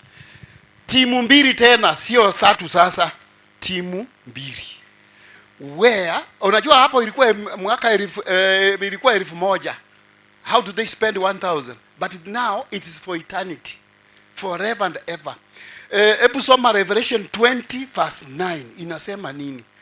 Unajua watu wanasema ati utakuwa ukichomeka milele na milele. Watu wameharibu jina la Mungu. It is not eternal burning. It's not eternal burning. It is eternal destruction. It is not eternal burning. Nobody is going to burn forever. Not even Satan. It will be afresh. Some people will die within a day. Some will die in minutes. The devil will spend a lot of time before he dies in the fire. But it doesn't say eternal burning. Hebu soma hiyo. Revelation 20 verse 9 nasema. For Revelation 20 verse 9, what does it say? Nao wakaenda katika dunia yote na kuisunguka kambi ya watakatifu na lile jichi linalopendwa. Lakini moto ukashuka kutoka mbinguni na kuwateketeza. Ndugu yangu alisema vizuri vile moto inafanya kazi yake. Moto ikichoma hapa hii dunia yote utaona na chief libu. That's the only hiyo ndio eternal libu hiyo no simeke melingam tekwama libu ile permanent. That's what it means by eternal destruction. It's not eternal burning. Watu wa beti hiyo sense. Hata watu wetu sijui kwa nini wanaogopa kusema hii kitu. It is not eternal burning. Nobody is going to burn forever. You have made our God to look so bad. He allows me to be 70 years only and then he burns me for 1,000,000 years. That's no God. Huyu sio Mungu mzuri. So watu wasome Biblia, rudi kwa maandishi na with a lot of machozi mingi, you will get the answers. Thank you. Asante sana elders asengencho yogo torasa magere lesson timanyeti balisia kaigama yano ndenaro bwato komenta osoko boria kama uko nao tafadhali utasonga hapa mbele kurwa somo sangerekana nsemelia timanyeti gosenaro bwato komenta gosoko boria se lesson ya quote yene chumeye nsemeli garia sawa sawa sijaona pande wa kule juu. Haya Murisie kanyaga ubono ngoko wandalibaga ilindo nyale ko bagukomenta na kuburia bya munase bali bagenda ko bagusangamo na intwe birengereri byabo na mamburi abo imeye lesson yechuma yaswanyale ko batoko yekora kegima nabo igotonyere kwa batokoegwa ogosemeria goetaneti embera narikaiga okoro kwa Paul Moragwa koruchinsemo chia South Mugirango otabangele sonie segiene ne yanyale koba yogo semeria ase aba Kristo nabo igotonyere kwa batokoegwa semia mange liboririaye akoboria sabarisia kefa na murisirinyara kobogotara akoborenga chimbwa chia Nyasaye chinga kichomwelio nchinyara koba chigonchoreria korengana nechinga kichiri cyo botongo Morisia nabo komwari kondelio nareko baga gutuncho. Asante mnanachi, ni vizuri huyu mwenzetu ameuliza ya kuwa na chimbwa cha Nyasaye ama tukoyo mwelio nchinyale wonchoreria ya Nyasaye tanya wonchoreria unatongete ense obwanjani bwaya na mabiraye ta wonchoreria oboroso bwense buna bubegete naende nabauchi okoro mugano yo igo amabiraye na ya mirere ogotori kwaye no kwa mirere obwanjani bwaye no bwa mirere tanga saitani ogochi wonchoka Nyasaye tago chuwonchoka onye gwatorekire akobekire bibe nare Nyasaye tago chuwonchoka onye gwangire amabiraye osiekira amabira buna amabira osiekuga Nyasaye osiekire nere lakini chinga kititaraika na akwete libaga ayotoreke igo chimbo cha Nyasaye njiri wonchoreria. God is eternal, God is holy, God is glorious and mighty and righteous. He will never change forever. Amen. Asante sana. Kefa Osoro count 047 tunashukuru Mungu watabango kwa niaba shirika bosi pibanya mataro main wagene tukoba kubati umuroberio amagere lesson liboririaye akoboria ningi gekogera Nyasaye anchire bibe kogendera ase chinga kichintambe asobo iko bwenselda kefa Dochinando yo nyara koba kubore nere gakoro kunga Kefa Osoro igobana bakoranga ningeliboririaye kusema ile ya kwanza alikuwa ameuliza ameuliza aje. Ebu anya lekobaga kuboria ningi gekogera Nyasaye lekobaga gwanchire bibe kogendera se oboiko bwensa se chinga kichintambe. Mungu wetu, he has no haste, he has no hurry, he has no delay. He anajua kila kitu.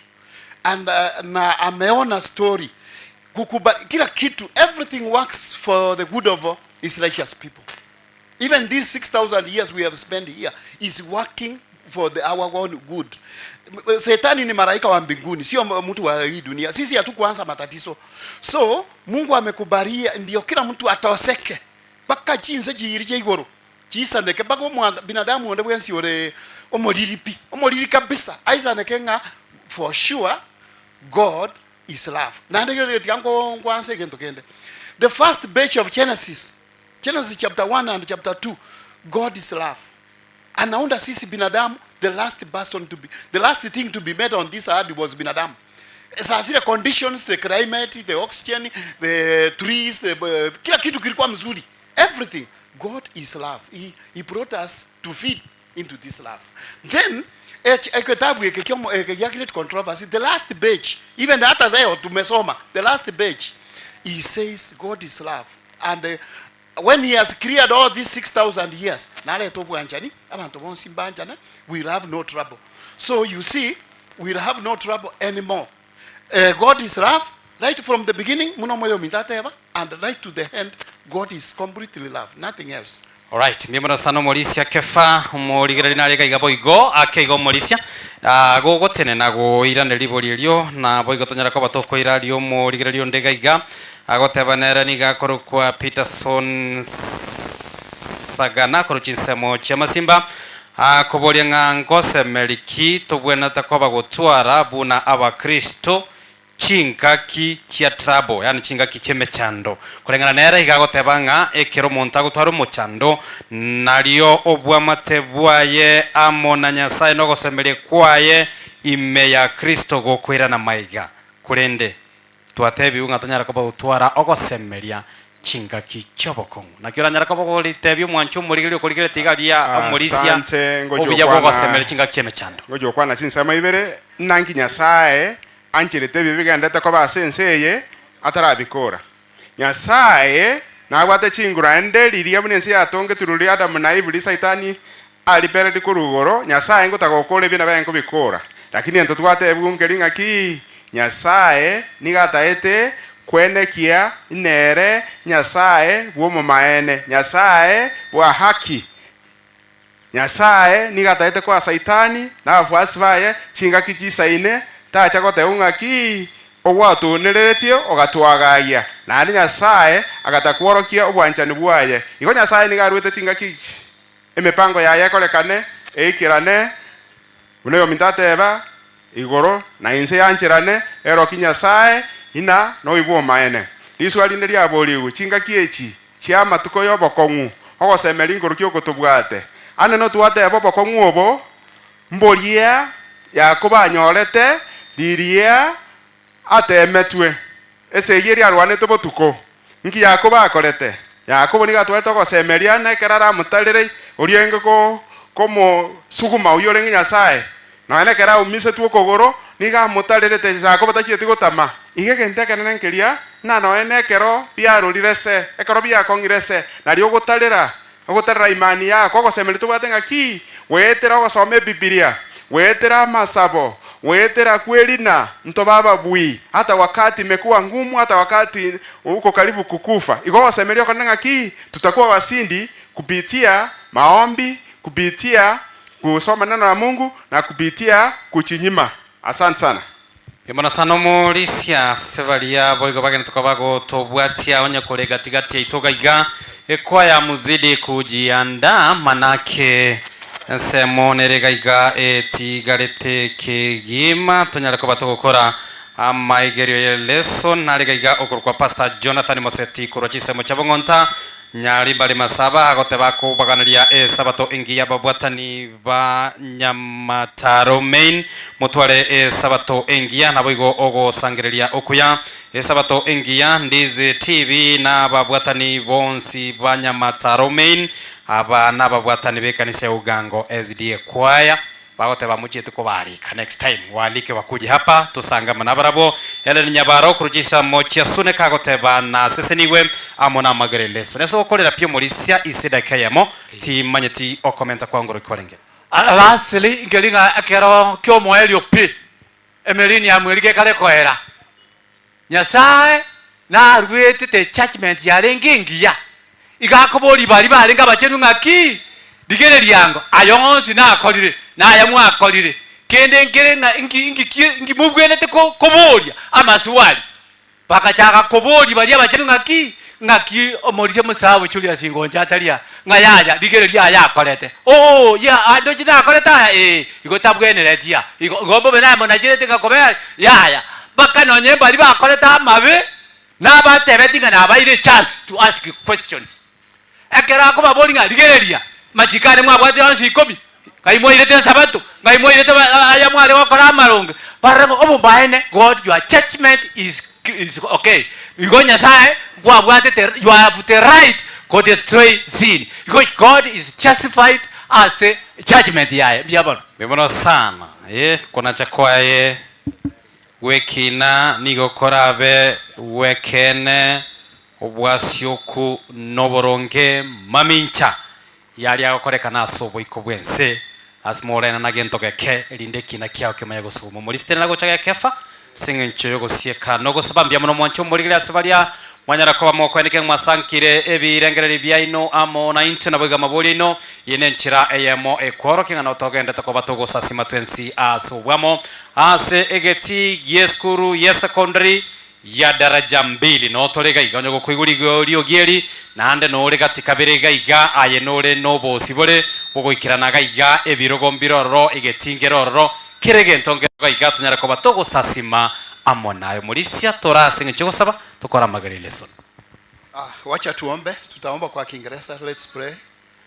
Precious Father, we say thank you for giving us opportunity, giving us wisdom that we have studied your word.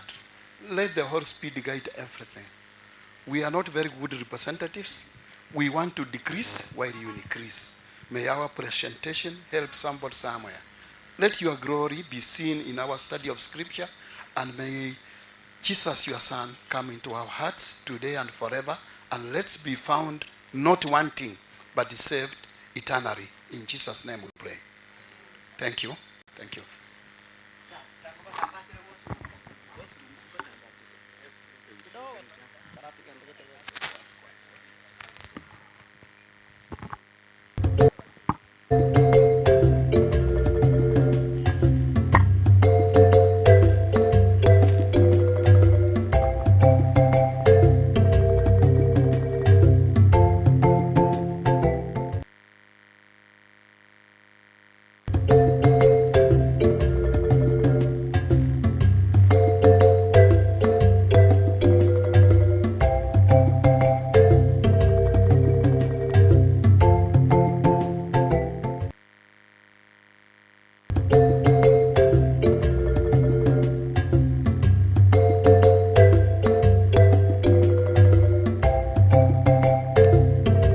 Right, 0768333960 nero enamba heye kerokende kwale wanchago support kwayere mutuga iga hasogo sangereria kwelitko lya lero nole nobo sibole ine mpesa namba ilieta bene bikundo inero ranyale kobaga koyepokea ebesa ya mashabiki yetu chinsemo cha diaspora chinsemo cha Nairobi Qatar Saudia na bande bali chinsemo cha United States of America enero enchira bene nayo ranyale kobago kwenekia akwanyale kobago gosasima litkolero amone kwa ya Nyamataro men au bali giga ase ejuku amba batogotero manyite utambika togoteba amatera nenchira eyemo yogosasima na marandia na barabumba bwatogotera ukwale kunyara kobago gosigeta amaigerio ye lesson ye chume karibu sana wanakwaya asogotero kubadai manyara kwa mutsenya mona matera bere back to back tunyara kwa batogoseni kwa twensi asobwamo if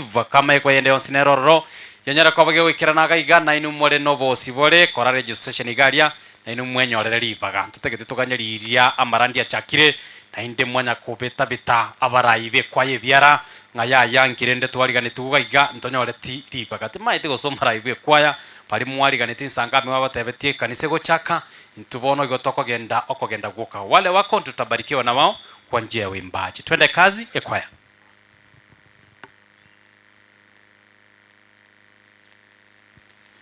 Kwaya kibagenda kwebanga omolisi nabo atali tangase limo gaiga asobwenge kegima tangase ase washrooms nyomba chiri ko cha lyangene geita chiria ekyabagaka naba ne kabila yabo ne chijirenza amate abangina ne kabila yeno biko motu omana tunsa usafi nelira liyago siri tangazo lingencho kegima asomo sangerekana bunoyo. Asante fundi wa mitambo tuweke wimbo.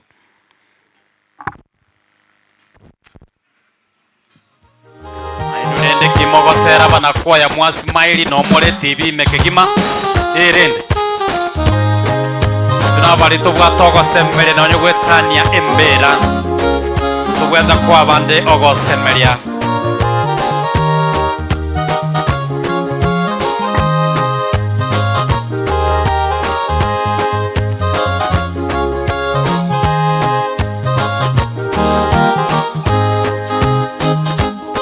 Esegie karona igoro Mikaeli amone enchoka ewe kerogo Ama monene ase yeso Oma ere akabuwa Aga tugutwa senseye Oma ere akabuwa Aga tugutwa senseye Esegie karona igoro Mikaeli amone enchoka ewe kerugo Amo monene asiso Oma ere akabuwa Aga tugutwa senseye Oma ere akabuwa Aga tugutwa senseye Owe, owe, ense amone nyancha Owe,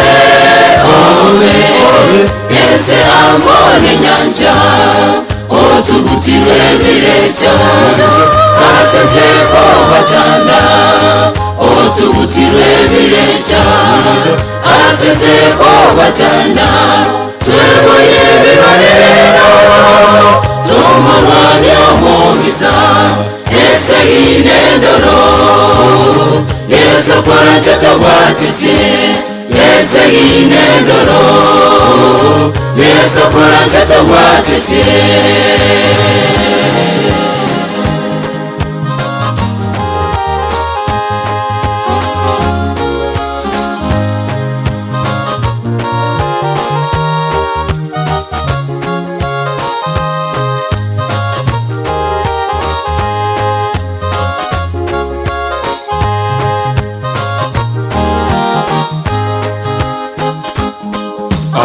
wenu n'obusaitani abakolinga leero banganye babe mamiteyale yesu batigeko mwegwera tata abatatani amoelyo bachegosira yesu gocha abatatani amoelyo bachegosira yesu gocha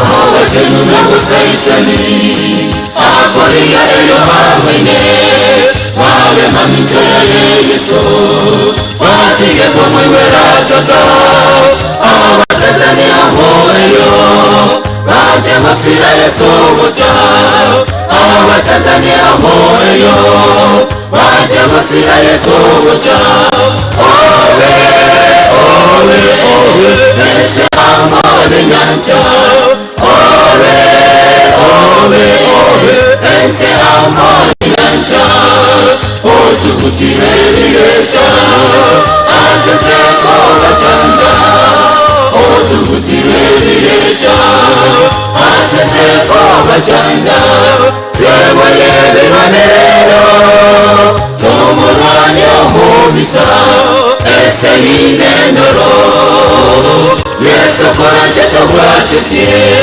ese yinendoro yesu kora cheto bwatisye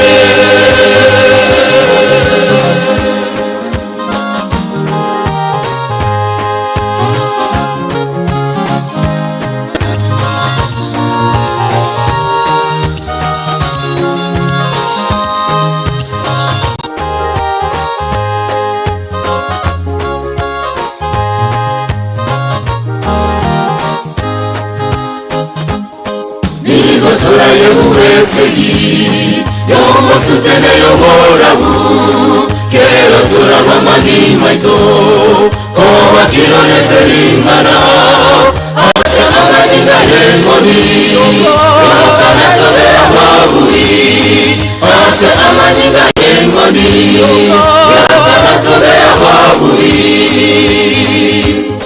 nigotora yebuwesegi yomosutene yoborabu kero turarwa magimaito koba kironeseringana ase amaginga yengoni yokana tobe ababui ase amaginga yengoni yokana tobe ababui owe owe owe ese amone nyanja owe owe owe ese amone nyanja otugutire birecha aseseko bachanda otugutire birecha aseseko bachanda twemoye bibanero tomurwani omubisa ese yinendoro yesu kora cheto bwatisye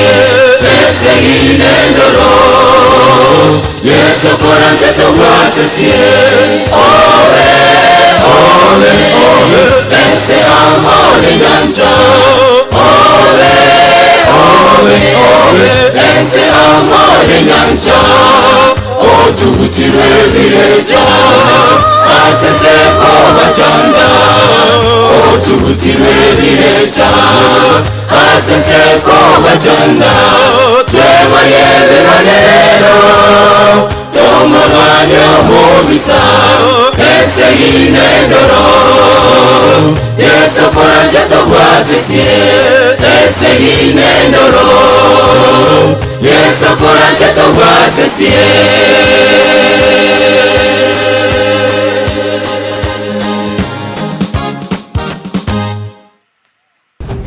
Ndizi TV Ubwansu.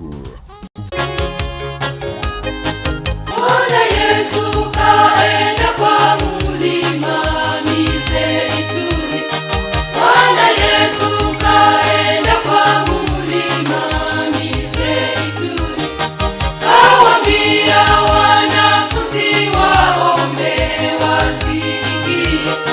Kawaambia wanafunzi waombe wasiingie. Majaribu, majaribu, majaribu, majaribu.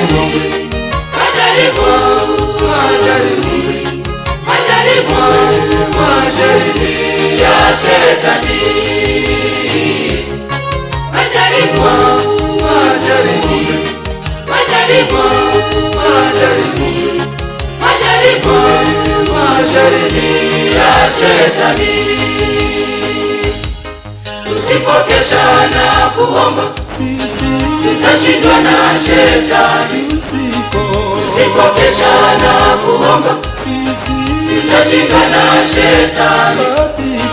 Katika shida na mateso, silaha yetu maombi. Katika shida na mateso, silaha yetu maombi.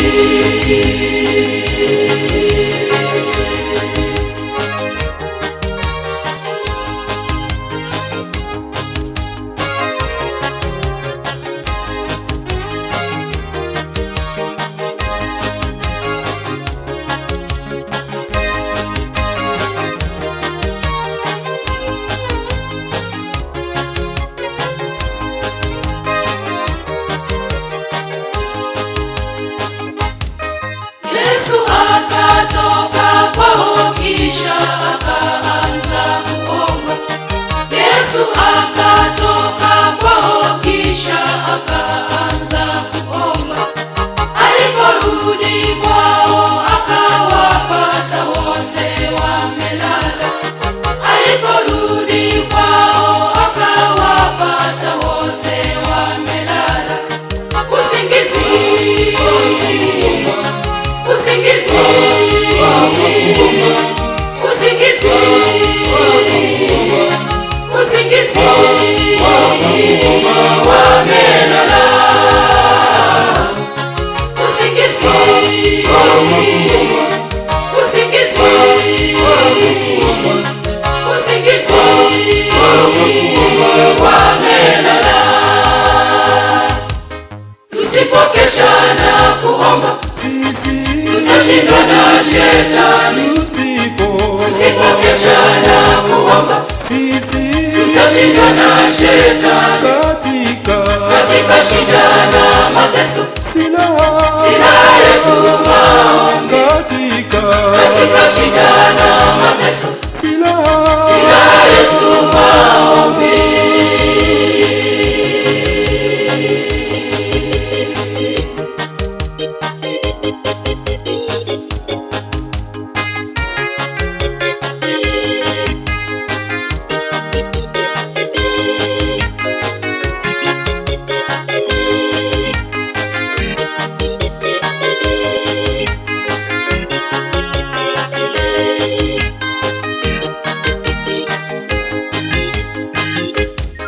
Wapendwa, tusipokuwa watu wa kukesha na kuomba.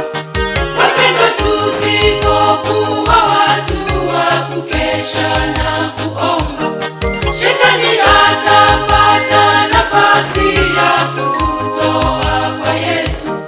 Shetani atapata nafasi ya kututoa kwa Yesu.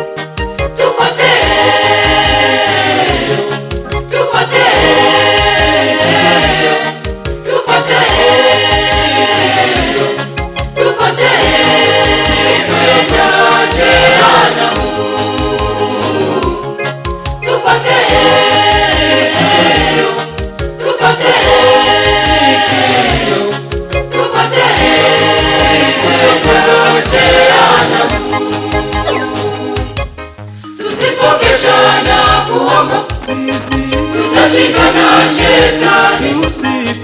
Tusipokesha na kuomba, tutashindwa na shetani. Katika shida na mateso, silaha yetu maombi. Katika shida na mateso, silaha yetu maombi.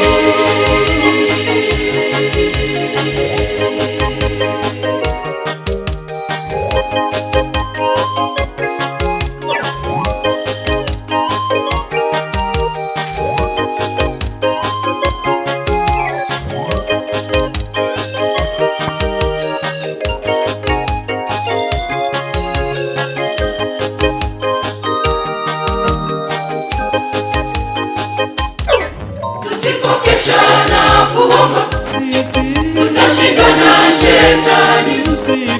Tusipokesha na kuomba, tutashindwa na shetani.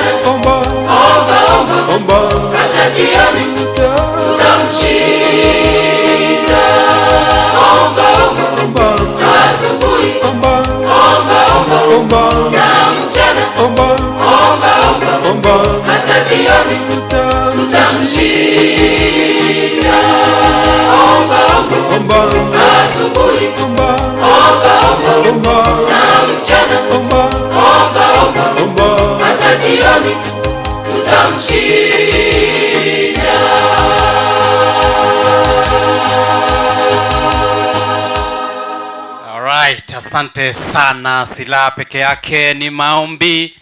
Ekwaya ya Nyataro Main na boba tobegete iga asegeti gia daraja 2 secondary school toka tukubaligania ande onsi asore egeti gia daraja 2 secondary school no toreka kwendeka tonyera kwa batuko sasima twensi asobwamo ekwaya nto banyoreri bagana inde asengencho yogo cha goto sesina gwetera senchira ya matera abana baito na barabutu na waenzi sana watoto wetu. Pia kuna nafasi ya kipekee kwa ajili ya huduma ya siku ya leo na butu wa bariganiriga igamotwe rinde banyare ko babo igo bago to sesene amonogotera iga baadaye kwaya ya Nyamataro Central nimeambiwa wamefika, mtakaribia baadaye abasai baito be kanisa ya Nyamataro Main pia mtajipatia nafasi chinga kina chechi cha matera gaki onye waikirega iga na ayetora totebia na bera nyarikani na indeli bageri rigwete litaragoeta ayebono mincholiga kitu akorangeirie ikiranaga iga asobwamo ekanisa ya Nyamataro Main hasekerenga ekenene gyokoenekia twanyale ko batugotwara ogo sangereria kwa bene asogosira bikeito nababwatani baito bonsi bali bagento ko bagoturigereria kurwa chinsemo account 047 Nairobi kuruchinsemo chia Qatar US na boigo chinsemo chiria cha Saudi anajua wengi kabisa abo mpaka wako pale koranche mugani gotene namone kwa yeye enambe yego ya irorera rioka sengencho yago omwancho morigereria 0768333960 nero enamba ya M-Pesa oranyera ko bogotena amone kwa ya sengencho bokoreri wimbo mmoja.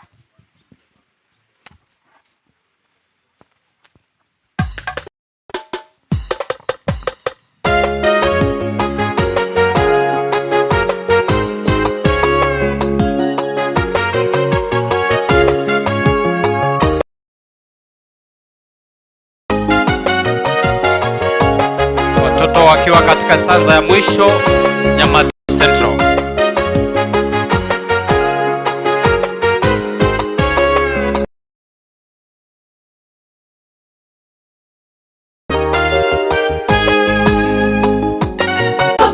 Yesu kajizusha thamani yake, akaja kwa mwili wa kibinadamu ili aokoe wake walopotea. Kazaliwa horini pa ng'ombe, dhihirisho kubwa kaja kibinadamu.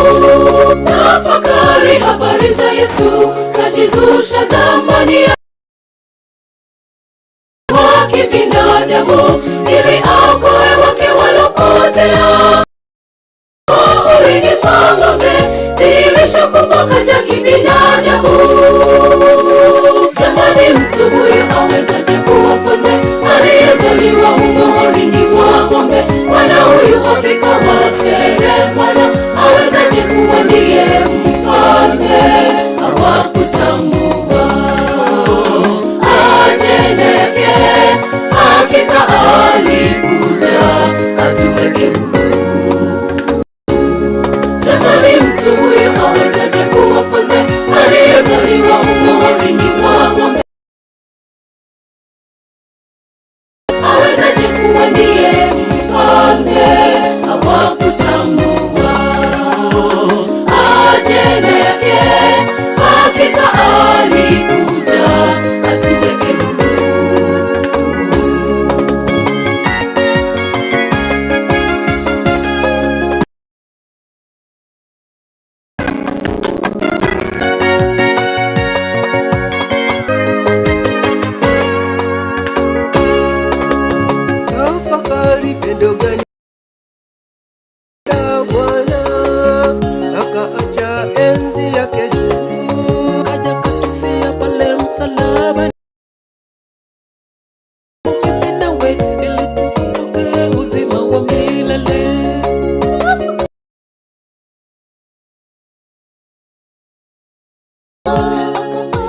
uhakika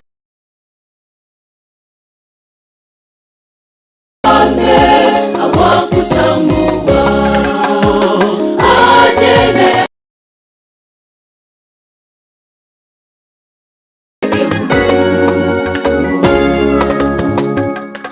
jamani, mtu huyu aweze mwana huyu hakika wa seremala awezaje kuwa ndiye mfalme? Ajenda yake hakika alikuja atuweke huru. Hakika wa seremala awezaje kuwa ndiye mfalme? Hawakutambua ajenda yake atuweke huru. Jamani, mtu huyu awezaje kuwa mfalme aliyezaliwa huko mbele yake? Hakika alikuja atuweke huru. Jamani, mtu huyu awezaje kuwa mfalme aliyezaliwa huko horini mwa ng'ombe? Mwana huyu hakika wa seremala awezaje kuwa hawakutambua aje hakika alikuja atuweke huru.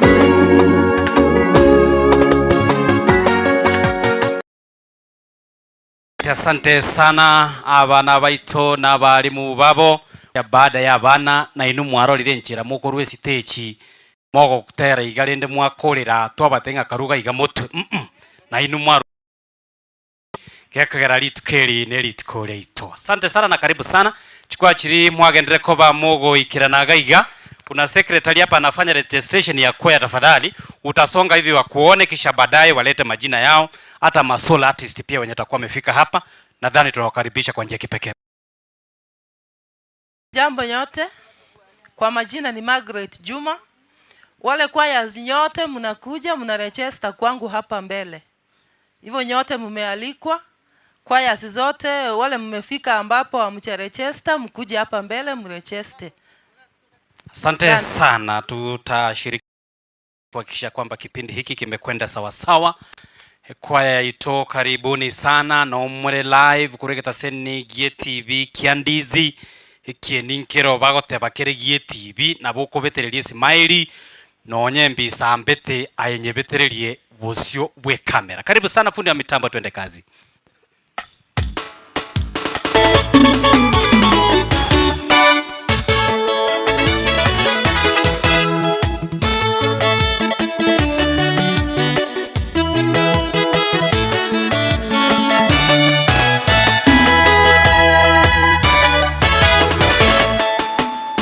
Nikitenda mimi nitaitika, tena mimi nitapata kukuonyesha mambo makuu ya ajabu usiyoyajua. Nikitenda nitaitika, tena mimi nitapata kukuonyesha mambo makuu ya ajabu usiyoyajua. Nikitenda mimi nitaitika, tena mimi nitapata kukuonyesha mambo makuu ya ajabu usiyoyajua. Nikitenda mimi nitaitika, tena mimi nitapata kukuonyesha mambo makuu ya ajabu usiyoyajua. Muimbieni Bwana wetu, imba kwa saburi, tafakarini upendo wake na rehema za Bwana. Kama lile joka la shaba lilivyoinuliwa jangwani, hivyo tumuinue Bwana, maana yeye ni Mungu. Muimbieni Bwana wetu, imba kwa saburi, tafakarini upendo wake na rehema za Bwana.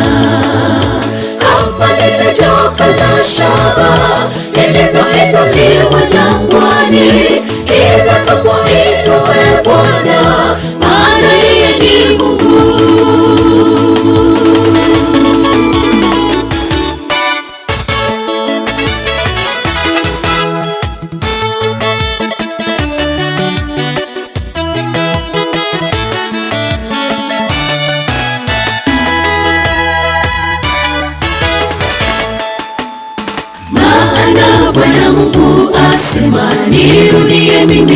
matendo yenu, nami nitawapa nguvu kushinda maovu. Maana Bwana Mungu asema, nirudie mimi kwa matendo yenu, nami nitawapeni nguvu kushinda mwovu. Maana Bwana Mungu asema, nirudie mimi kwa matendo yenu, nami nitawapa nguvu kushinda maovu. Maana Bwana Mungu asema, nirudie mimi kwa matendo yenu, nami nitawapeni nguvu kushinda mwovu. Muimbieni Bwana wetu, imba kwa saburi, tafakarini upendo wake na rehema za Bwana. Kama lile joka la shaba lilivyoinuliwa jangwani, hivyo tumuinue Bwana, maana yeye ni Mungu. Muimbieni Bwana wetu, imba kwa saburi, tafakarini upendo wake na rehema za Bwana. Kama lile joka la shaba lilivyoinuliwa jangwani, hivyo tumuinue Bwana, maana yeye ni Mungu. Muimbieni Bwana wetu, imba kwa saburi, tafakarini upendo wake na rehema za Bwana. Kama lile joka la shaba lilivyoinuliwa jangwani, hivyo tumuinue Bwana, maana yeye ni Mungu. Muimbieni Bwana wetu, imba kwa saburi, tafakarini upendo wake na rehema za Bwana. Kama lile joka la shaba lilivyoinuliwa jangwani, hivyo tumuinue Bwana, maana yeye ni Mungu. Amen. Nina kimogotebie kwaya itu ya Nyamataro Central. Amina. Kiongozi, thank you very much. Ninkorigererie maiga ye kamera ngobori gose chikambi chicha 2024 mwabukirigwe gose ngwenda muri ase ogosa simogotera ase nchire chikambi na bari mutorigerete kurugari isiko mukonya kwebori ngaito kurushikwa chikambi timonya goichana aibe Kandizi TV igaiga no chikwaya chire barigie wetera asabateneni babo na buranyara ko kwenyorera chikoya kigima tubwate abarai ba wimbaji hapa mbele. Nadhani dada utasalimia utuambie jina lako kisha baadaye upewe mwingine tuliongea na yeye halafu tomanye ko toko batera na ntu tubwata gotera kurwa moto 7. These are very powerful choir, tuko hapa mbele hata sisi tuko na nyimbo. Tusalimie. Happy Sabbath. Kwa majina ni Naomi Nyakundi, mbarikiwe. Happy Sabbath. Happy day. Kwa majina ni Celine Osemo, karibuni kwa ibada. Asante sana, watatuongoza katika uimbaji wa nyimbo mbili kutoka kwa nyimbo za Kristo. Chukua cheito komoranche kama umefika nafasi ndio sasa hivi. Kadri muda unapozidi kusonga ndio hivyo pia nafasi ya uimbaji inapozidi kuwa finyu kabisa. Kwa hivyo onye mwaikiranire obene solo artist tumesema kwa yote ambao wamefika miongoni mwetu ni vizuri pia uweze kurejesta ndiposa uweze kujipatia nafasi hii kwa ajili ya kuabudu kupitia kwa njia ya uimbaji. Twende kazi viongozi wetu.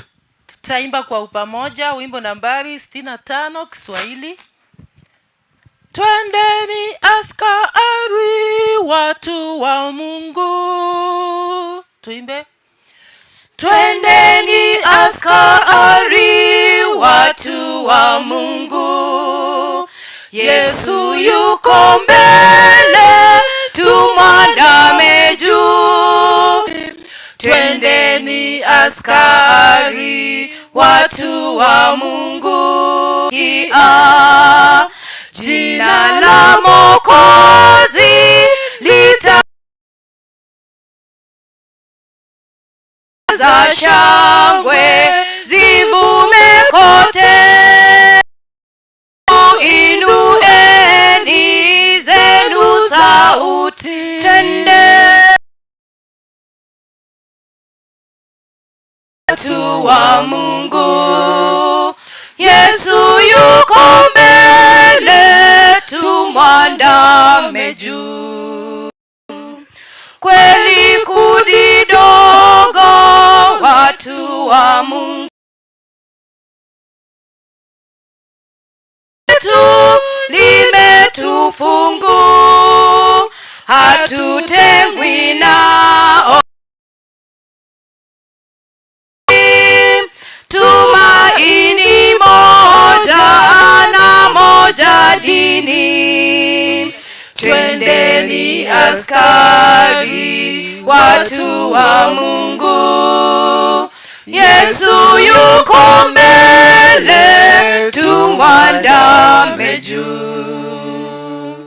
Haya mbele watu nasi njiani, inueni mioyo nanyi sifuni, heshima na sifa yake mfalme, juu hata chini sana zivume.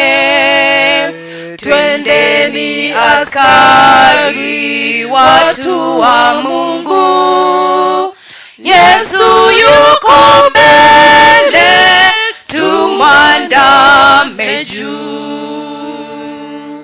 Tutaimba 85. Salama tumepita. Tuimbe. Salama tumepita, safari ni juma hii, tumwende Mwokozi, atubariki sasa. Siku hiyo ya raha, siku bora ya juma, siku hiyo ya raha, siku bora ya juma. Utupe nuru leo, toka hazina yako, ondoa dhambi zetu, tupokee na pendo. Mikono ya pumzika, tuishi ndani yako. Mikono ya pumzika, tuishi ndani yako. Twakusanyika hapa, tusifu jina lako, ukaribie kwetu, tupe neema Bwana. Utamu tusikize, waraha ya milele. Utamu tusikize, waraha ya milele. Injili yako leo, ishike wenye dhambi, itupe nguvu nyingi, iponye wenye shida. Mioyo yetu shangaza, vyakula utulishe.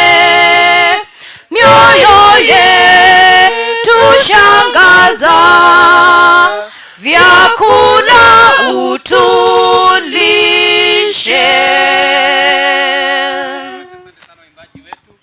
Kwaya ya Nyamataro Central kwa wakati mwingine tena mwanyore libaga chinga kimogo chaga igamotwe moto sesina monogotera okomo igotigogoteba baikira togoteba igona inu mwacha bwangu kigima naranga nabantaba kemuri kwa umri igobono gokomokorera omwenene na bemyaka yago ekobenjira geteiga paka abantu bakuburia na kianyarikana kurwa chisemo chabo basi wanyangama esani Catholic mpaka omweri akorokwa kefanya libo nabo igode no bichage agotema kura chisemo cha Sengerage Kongo echiro yabo machoge chache agotema no limeyomoroberio atanazidi kubarikiwa sana na matera ichikwaye cho wanafanya kazi nzuri evanisimo kuwa kura chisemo cha Keroka Saiba agoteba yuko ndani mpaka omwerio bugo sasima kweli tukolia lero chinga Kinansi Nyabonyi agoteba komo kuruchisemo chiri cha Glorious Town agoteba no ali meyomoroberio akobaganeria ababwatani bosi pi abubara mona intuga iga sabato engiya nabo igogo cha somwari Bible by Gladys amno Tom na Enoch atabanga nao bali imeyomoroberio chinga ki Fred Nyandia kamusima ataboli kuruchisemo chiri cha Sosera nyali bali masaba no ali imeyomoroberio emambia ya Bono MC Sairo kuruchisemo cha Masago Parish Jared Oyunge kuruchisemo cha Senwe kanisa usekwaere mutuga igane kwaya ya Nyamataro Central muraino arega igatiga atokwanie nere naba agukwana rinde aratotaina kibaba bwakire mbiore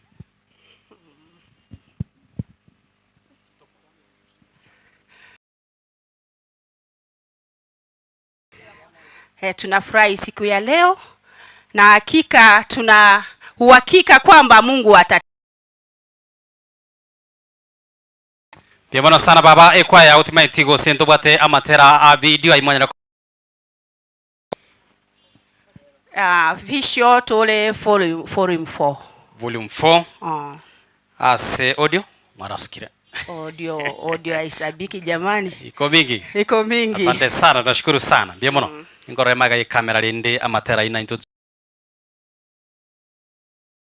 sasi matenzi ya sabwa. Karibu asokotera komo chinkaki ekwaya yabasai ya Nyamataro chinkaki nchiro tuwachitegari tukaranga basai mbaro timanye tigo se bakorerwa induction bakaruo bono tukubabetereria bamba kuruga igamotwe ekwaya yabasai mochiche amogotera no kurwa asokotera korioko nene onye yanyarekanire bali morororo mmekaribishwa sana baada ya vijana vile tutakuwa tena na kwaya watoto ni kwaya ito ya Mataro Main ambao ni our host wetu pia mtafuata katika harakati kama hiyo. Twende kazi fundi wa mitambo Gotera kwa Nyamataro Central.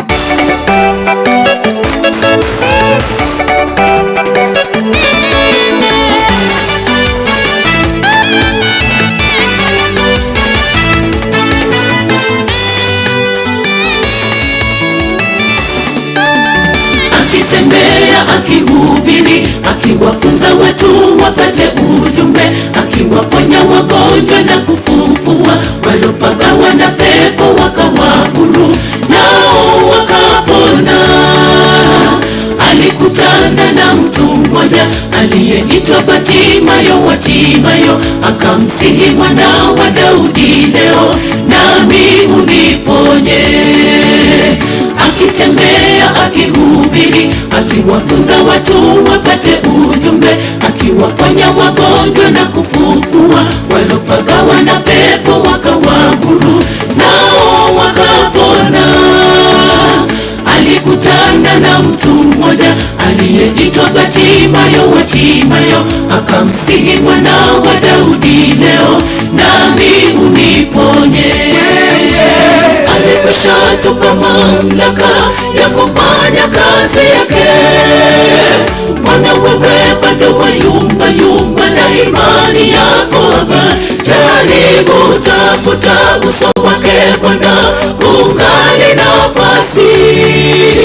Ili Bwana Yesu arudi usikose mbingu taji la subiri. Alikwisha tupa mamlaka ya kufanya kazi yake. Mbona wewe bado wayumba na imani yako haba. Jaribu tafuta uso wake Bwana kuungane nafasi ili Bwana Yesu arudi. Usikose mbingu, taji la subiri.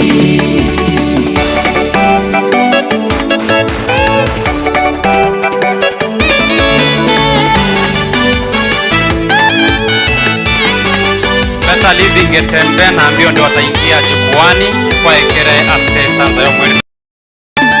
Swali langu nauliza leo, mbona mwasita leo na Mwokozi yupo anayeweza ukaamini uwezo wake, ndipo ukapone. Wanaokimbia kwa waganga na wale wakaldayo wa enzi hizi, tafuta nguvu za Yesu mwana wa Mungu uweze takaswa. Swali langu nauliza leo, mbona mwasita leo na Mwokozi yupo anayeweza kuponya na kufufua, mradi ukaamini uwezo wake, ndipo ukapone. Wanaokimbia kwa waganga na wale wakaldayo wa enzi hizi, tafuta nguvu za Yesu mwana wa Mungu uweze takaswa. Alikwisha tupa mamlaka ya kufanya kazi yake. Mbona wewe bado wayumba yumba na imani yako haba? Jaribu tafuta uso wake Bwana, kuungane nafasi ili Bwana Yesu arudi. Usikose mbingu, taji la subiri. Alikwisha tupa mamlaka ya kufanya kazi. Vijana tafadhali naambiwa hiyo ya Getembe haijafika. Vijana wetu wa Nyamataro, nafasi ni yenu tafadhali. Mahali popote mlipo njoni. Uso wake Bwana, kuungane nafasi ili Bwana Yesu arudi. Usikose mbingu, taji la subiri. Alikwisha tupa mamlaka ya kufanya kazi yake. Mbona wewe vijana wa Nyamataro mko wapi? Mbele ya jukwaa hapa. Viongozi wanaenda pale kwa kutoa mitambo. Kuungane nafasi ili Bwana Yesu arudi. Usikose mbingu, taji la subiri. Alikwisha tupa mamlaka ya kufanya kazi yake. Mbona wewe bado wayumba yumba na imani yako haba? Jaribu tafuta uso wake Bwana, kuungane nafasi ili Bwana Yesu arudi. Usikose mbingu, taji la subiri. Alright, na kimogotebia abana kwaya buo ba Nyamataro Central Church Choir. Amina sana, Mungu awabariki sana. Chikwaya chirimo ikirega iga inu register kiramo ikiriga narimo koreta rindi amarita inogo chaga iga twanyara koba tokobari bagarie bene we expect chikwaya chinge kigima shiranyara koba chigo sasimamo na intuita chikwaya 20 kurende ne chingusu che kirega ganto nogo semelenga wako njiani wachego sasima amona intweli tko ya lero abana basae vijana ambao pia wanatubariki na wimbo, vijana wakitoka, watoto wetu wakiwa hawa vijana wakiwa chorus yo mwele kigima abana baito na balimu babo mukore bune mechinda yokoraga iga mutwe tunyara ko batogose ni otensia sobwamo. Asante sana fundi ya mitambo, twende kazi.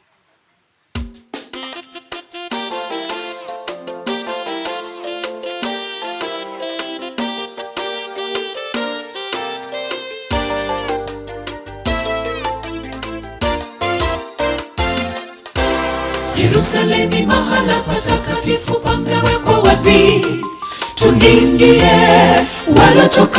Walochoka wapate nafasi ya kuketi naye Yesu. Awaita wote walofadhaika, awapanguze machozi. Sauti yake Yesu inakuita, uje kwake upate pumziko. Yerusalemu mahala patakatifu pamewekwa wazi, tuingie. walochoka wapate nafasi ya kuketi na Yesu. Awaita wote walofadhaika, awapanguze machozi. Sauti yake Yesu inakuita, uje kwake upate pumziko. Yerusalemu unashuka, mji mtakatifu unameremeta, umewekwa wazi, waja wake Yesu waingie, wafurahi na Yesu, wapate nafasi ya kuketi na Yesu. Wenye bahari ya kioo waimbe wimbo wa Musa na Mwana-Kondoo, hakika hao wote ni washindi. Yerusalemu unashuka, mji mtakatifu unameremeta, umewekwa wazi, waja wake Yesu waingie, wafurahi na Yesu, wapate nafasi ya kuketi na Yesu. Wenye bahari ya kioo waimbe wimbo wa Musa na Mwana-Kondoo, hakika hao wote ni washindi.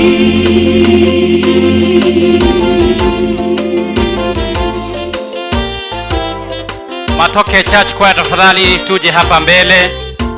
Baada ya Matoke tutakuwa na Better Living Getembe, pia naona wamefika, watajipanga. Kwa sasa Matoke wafike hapa mbele. Kwa sekunde moja tutabadilishwa kuwa mwili moja, tupae angani, hata tusubiri akituongoza. Kwa siku 6 sote tufike mbinguni, tutaishi tena, hakutakuwa na kifo wala mauti. Ni furaha gani tukiwa pamoja, tulivyo sasa na hata milele.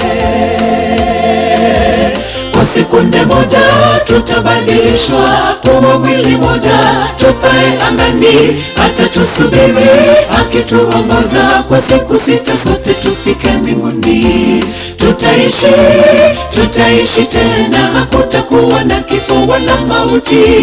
Ni furaha gani tukiwa pamoja, tulivyo sasa na hata milele. Yerusalemu unashuka, mji mtakatifu unameremeta, umewekwa wazi, waja wake Yesu waingie, wafurahi na Yesu, wapate nafasi ya kuketi na Yesu. Wenye bahari ya kioo waimbe wimbo wa Musa na Mwana-Kondoo, hakika hao wote ni washindi. Yerusalemu unashuka, mji mtakatifu unameremeta, umewekwa wazi. Matoke Church Choir, tafadhali kama mpo, nafasi ni yetu. Bakogoro Better Living Getembe kera Matoke bakoba ase kora sio mwelio kigima elinde tonyale koba tokonyala libaga. Kwaya nzuri kabisa, vijana wetu tunashukuru. Unameremeta, umewekwa wazi, waja wake Yesu Maitaba na mweke golikeli bakuraka Gen Z. Ikazi iko sawa bwana kuliko ile ingine wanafanya pale. Ya kioo waimbe wimbo wa Musa na Mwana-Kondoo, hakika hao wote ni washindi. Yerusalemu unashuka, mji mtakatifu unameremeta, umewekwa wazi, waja wake Yesu waingie, wafurahi na Yesu, wapate nafasi ya kuketi na Yesu. Wenye bahari ya kioo waimbe wimbo wa Musa na Mwana-Kondoo, hakika hao wote ni washindi. Asante sana kwaya ya vijana pia bono kigima bono ababale motwe Matoke Church Choir abangina nabagakaberwe omonene asengencho yobokoleri gwetera senchira ya matera chikwaya. Elder John, nilikuona hapo, utakuja hapa mbele tusalimie kidogo na kerokende chuko chaka igora kwani mwagireria. Alright, Mauricio Nyamataro gati ya balisi abakore mereme ya kigima kwene kiabuna banyere kwa bakubwaterana na kubiko mu rubiri buno buli tkolera Mauricio kwani abaligereria begetaseni kia Ndisi TV asema mbiengia yesabato aselietalia Yesu ngo bakwani andembi ya mole mbuyamore abamora somo sangerekano tigandora sama bako mbuyamore kwani hapa ye kanisa ya Nyamataro Main igo tukubaregania aseng'encho sasima kweli tukoli rero omonna tosesenie asobwamo naende ninjende patron ye kwaye igo nabonta itagotebanga kwani hapa ye kwaya karibu elinde omonna tosesenie asobwamo naende mutosire muneranyarekane igo mbuyamono asegetieke. Bimana sana Mauricia, tutakuwa tutashirikiana kwa ajili ya kazi mbara alia nacho gweta sekete bako nyako mwanyana na kibatara chaka maigere lesson haigwachire kwa nyorwa chi lesson saba skuru twakorete mapema haibona se wato nyorera gagwo hayibona bwatera namo na into asirite ya Yesu Kristo motori ito kwaya twende kazi. Fundi ya mitambo kwa wapi? Baada hii kwaya Better Living tafadhali wakiwa stanza ya mwisho toche mutwe gaiga abana kwaya na inurende ne TV memore kera mukoraburi na kyo muntu ria ukwana tari gusimaili rero nayo kuburikwa beke smile ngia iga kogotera osio gwe kamera ne TV bantu baranga amaene ndugwato gosemeri ya Kristo naenda kuandalia kao jipya kule mbinguni ili nilipo nanyi muwepo pale hakuna chozi wala vilio furaha mji ule wa Sayuni naenda kuandalia kao jipya kule mbinguni ili nilipo nanyi muwepo pale hakuna chozi wala vilio furaha mji ule wa Sayuni. Heri nikose yote ya dunia hii nisikose raha ya mji ule tutapiga vina na shangwe mji ule kaza mwendo usikose pale. Heri nikose yote ya dunia hii nisikose raha ya mji ule tutapiga vina na shangwe mji ule kaza mwendo usikose pale.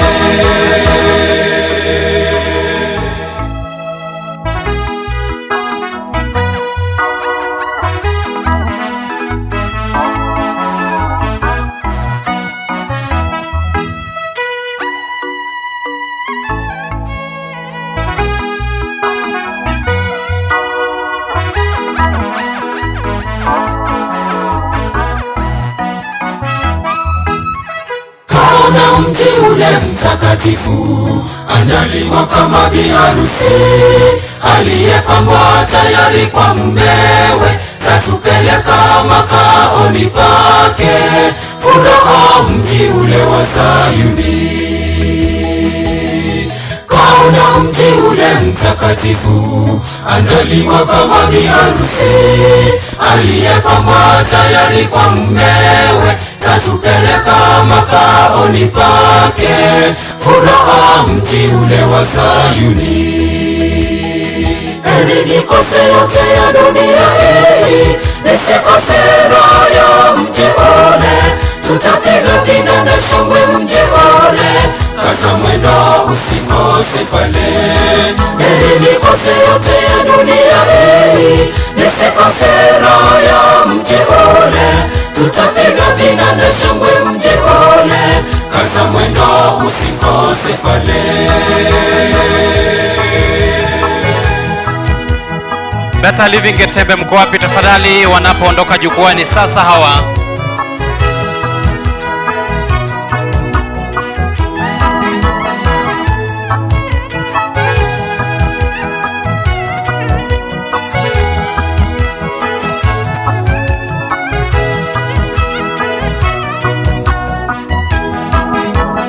Uishi mji ule mtakatifu tutapanguzwa machozi yote tutafanywa wapya kule juu mbinguni sura zetu hazitazeeka kamwe furaha mji ule wa Sayuni. Uishi mji ule mtakatifu tutapanguzwa machozi yote tutafanywa wapya kule juu mbinguni sura zetu hazitazeeka kamwe furaha mji ule wa Sayuni. heri nikose yote ya dunia hii, nisikose raha ya mji ule. Tutapiga vinanda shangwe mji ule, kaza mwendo usikose pale. Heri nikose yote ya dunia hii, nisikose raha ya mji ule. Tutapiga vinanda shangwe mji ule, kaza mwendo usikose pale.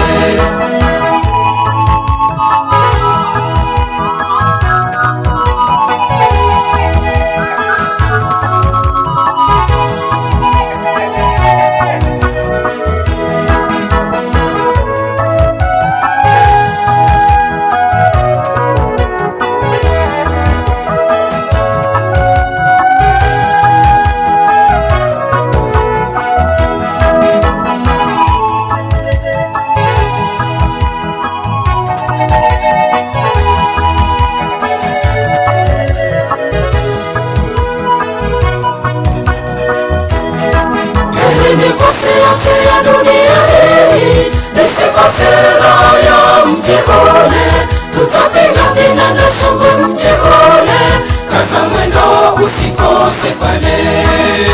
Nikose yote ya dunia hii, nisikose raha ya mji ule. Tutapiga vinanda shangwe mji ule, kaza mwendo usikose pale. Nikose yote ya dunia hii, nisikose roho ya mji ule. Tutapiga vinanda shangwe mji ule, kaza mwendo usikose pale. Heri nikose yote ya dunia hii, nisikose roho ya mji ule. Tutapiga vinanda shangwe mji ule, kaza mwendo usikose pale. Heri nikose yote ya dunia hii, nisikose roho ya mji ule. Tutapiga vinanda shangwe mji ule, kaza mwendo usikose pale. Amina sana Matoke Church Choir. Intwa mona inwe igoturiga. Umaeteye ndizi na inu matoke. Right? Abono matoke bakurwa bosi ubegetaseni kia ndizi. Asante sana Better Living Getembe. Karibu sana chikwa chirichitu mwanya leko muikira ndage mwancho mwoligereria tuwabariganirie mwensi asobwamo. Litangazo tangazo chinyomba chobo chenu titotumana nabo balisi bakonya komonyerera garia ngogosoka kurweke gitariga okoboko kwana gwokorio abagaka negesaku kiabo no tokogenda guchiaria ochiga moinogiga ase basi eria ewikine litokogora litukoria rero abangina negesaku kiabo. Thank you very much. Karibuni sana kwaya. Chinga ki mogoto sinema na gotero komo.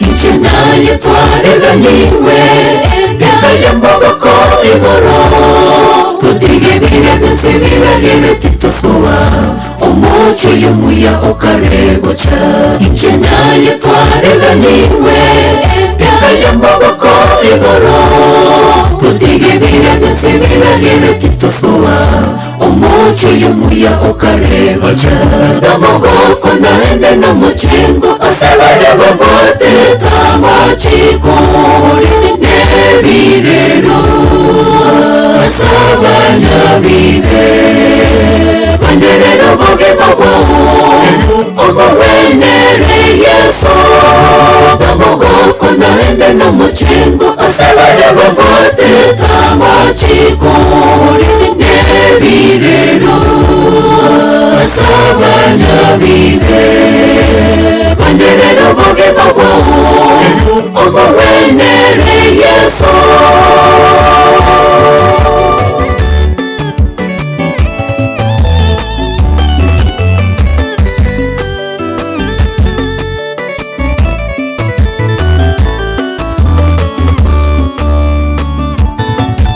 Sabari ya igoro ne komu Ya mitoko mya mwende sokwegena Tiga bire yosibira gere toyo sowa umucyo y'umuya ukaregocha esabali ya igoro nengomu yomintokonya mona sokwegena igabire bensibiragire toyosoa umucyo y'umuya ukaregocha namogoko naende na muchengo asalade bobote tamachiko nebirero asabanya bibe banderero boge babo omowenere yeso namogoko naende na muchengo asalade bobote tamachiko nebirero asabanya bibe banderero boge babo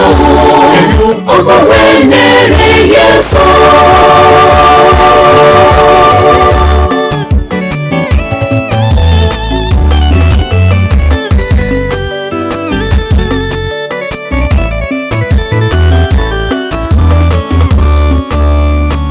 Hallelujah. Namogoko naende na muchengo asalade bobote tamachiko nebirero asabanya bibe. Hosti kwaya sasa nafasi ni yenu. Na wenye wanauliza hapa mko wapi? Nyamataro Men, karibu sana. Asalade bobote tamachiko nebirero asabanya bibe banderero boge babo omowenere yeso namogoko naende na muchengo asalade bobote Wahosti kwaya sije mko wapi? Kiongozi tafadhali tujaribu tuharakisha kidogo. asabanya bibe banderero boge babo omowenere yeso namogoko naende na muchengo asalade bobote tamachiko nebirero asabanya bibe banderero boge babo omowenere yeso. Asante sana. This is our host choir. Nabo barabete mbiyabare mbabwenerete kiongozi ngise kurigiria umubaro bwa abana choir baino mwese konyore 14 sita toisaranse kiri kitabwatie mechibiri rimwa chuki atara introduce igorike ko bugori 14 baisaransa babero berekerugo nabo konyora baikire 28 tonyore nisaniga nabeko baisana Nissan toisana kwa yeye ego tole 52 Igobono 14 sita teyo bari active 23 nero ya 28 nero ya 33 ya 52 bono ngaitoko genda no tange aseboni gete ya 52. Asante sana raja giro. Alright, kina kio ekerengagia atoletirega iga ne kwaya nere y'umwanchumo ligereria. Want to recognize the presence of the host pastor Madam Melanie Mbaka. Karibu sana, tunakukaribisha. We humble to have you here. Chikwa chiriti mwe nyareko mogo ikirana na umokore giga mutwe asinge ncho yobokore liboito na intuko baraisi kegima. Karibu sana kwaya.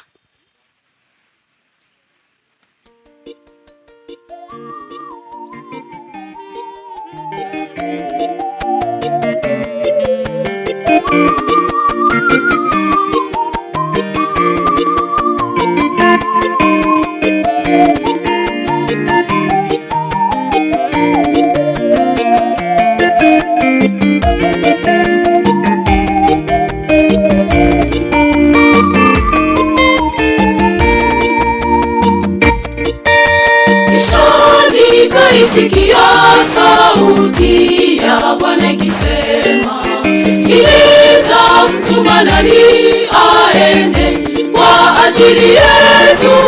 Kisha nikaisikia sauti ya Bwana ikisema, ileta mtuma nani aende kwa ajili yetu. Mbona mimi nikasema, ingia Bwana tumebebe, niko tayari kuifanya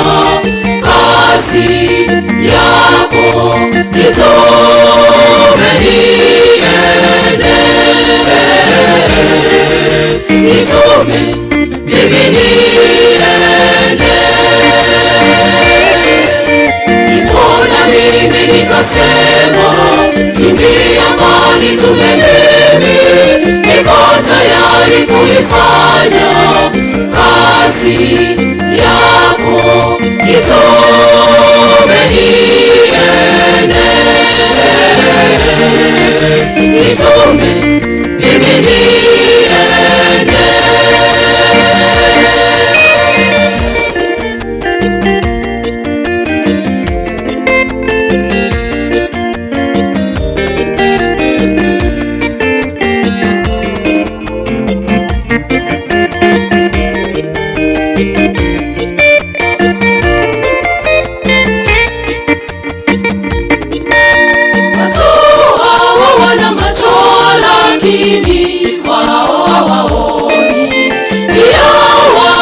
Sikio lakini hawasikii. Watu hawa wana macho lakini wao hawaoni. Pia wana masikio lakini hawasikii. Wapigie kelele wote, waambie Yesu yuaja, ghadhabu yake inakuja, waje kwake Bwana waokoke, kwake Bwana waokoke. Sikia wito wake Mwokozi, wacheza cheza na dhambini kama mtoto, na unajua mshahara wa dhambi ni mauti, utajuta. Shambani mwa Bwana mavuno tayari, wavunaji wachache, wavunaji wachache. Twende tuyavune, twende tuyavune.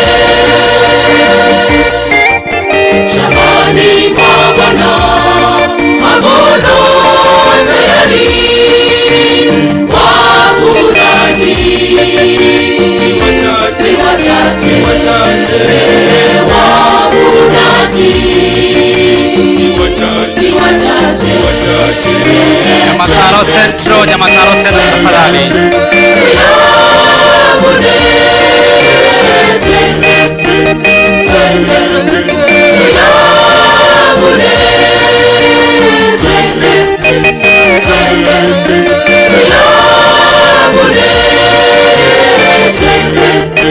twende tuyavune,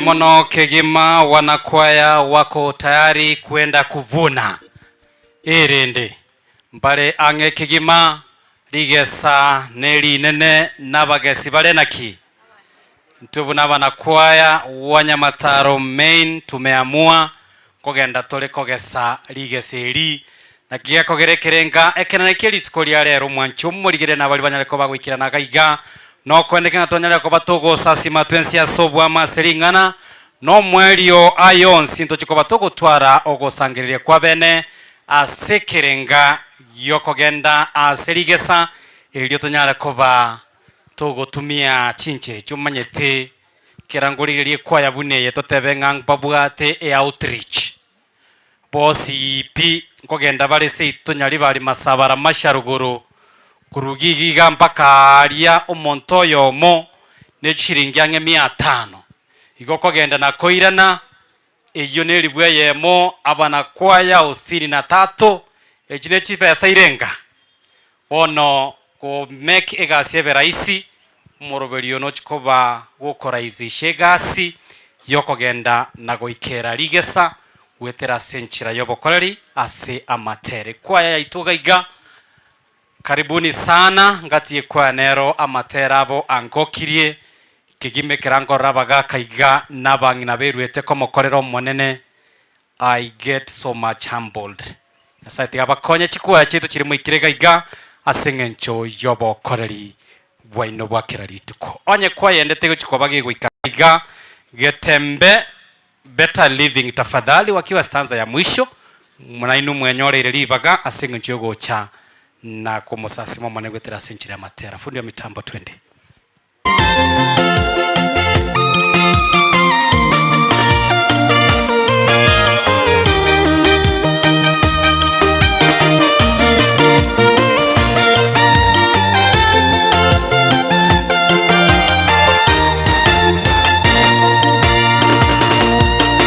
Niacheni ni hakika niache nimtumikie Mungu wangu, maana najua ipo siku itafika sitapata nafasi tena, sauti yangu itatoweka, mimi nitapolala mavumbini. Niacheni mimi nimtumikie, sauti yangu ingali na nguvu. Niacheni ni hakika niache nimtumikie Mungu wangu, maana najua ipo siku itafika sitapata nafasi tena, sauti yangu itatoweka, mimi nitapolala mavumbini. Niacheni mimi nimtumikie, sauti yangu ingali na nguvu. Wapo wengi wamelala mavumbini hawawezi pata muda wa kumsifu Bwana, na wewe una nguvu. Mtumikie Mungu ndipo utapata nafasi ya kuimba siku ile. Kama bado ungali na nguvu, jipe moyo ukamsifu Bwana. Wapo wengi wamelala mavumbini hawawezi pata muda wa kumsifu Bwana, na wewe una nguvu. Mtumikie Mungu ndipo utapata nafasi ya kuimba siku ile. Kama bado ungali na nguvu, jipe moyo ukamsifu Bwana.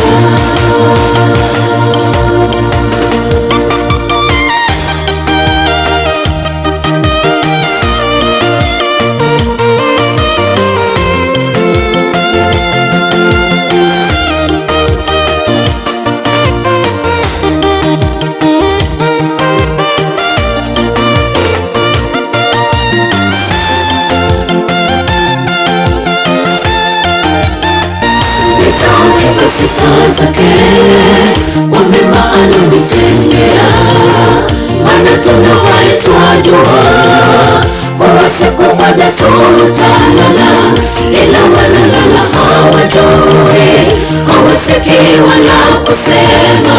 Hivyo tunawahi tusimame, imba sifa zake Mwokozi.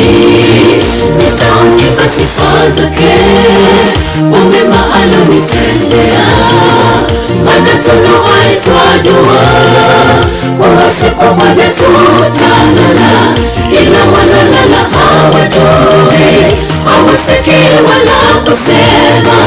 Hivyo tunawahi tusimame, imba sifa zake Mwokozi. Wapo wengi wamelala mavumbini hawawezi pata muda wa kumsifu Bwana, na wewe una nguvu. Mtumikie Mungu ndipo utapata nafasi ya kuimba siku ile. Kama bado ungali na nguvu, jipe moyo ukamsifu Bwana. Wapo wengi wamelala mavumbini hawawezi pata muda wa kumsifu Bwana, na wewe una nguvu. Mtumikie Mungu ndipo utapata nafasi ya kuimba siku ile. Kama bado ungali na nguvu, jipe moyo ukamsifu Bwana. Wapo wengi wamelala mavumbini hawawezi pata muda wa kumsifu Bwana, na wewe una nguvu. Mtumikie Mungu ndipo utapata nafasi ya kuimba siku ile.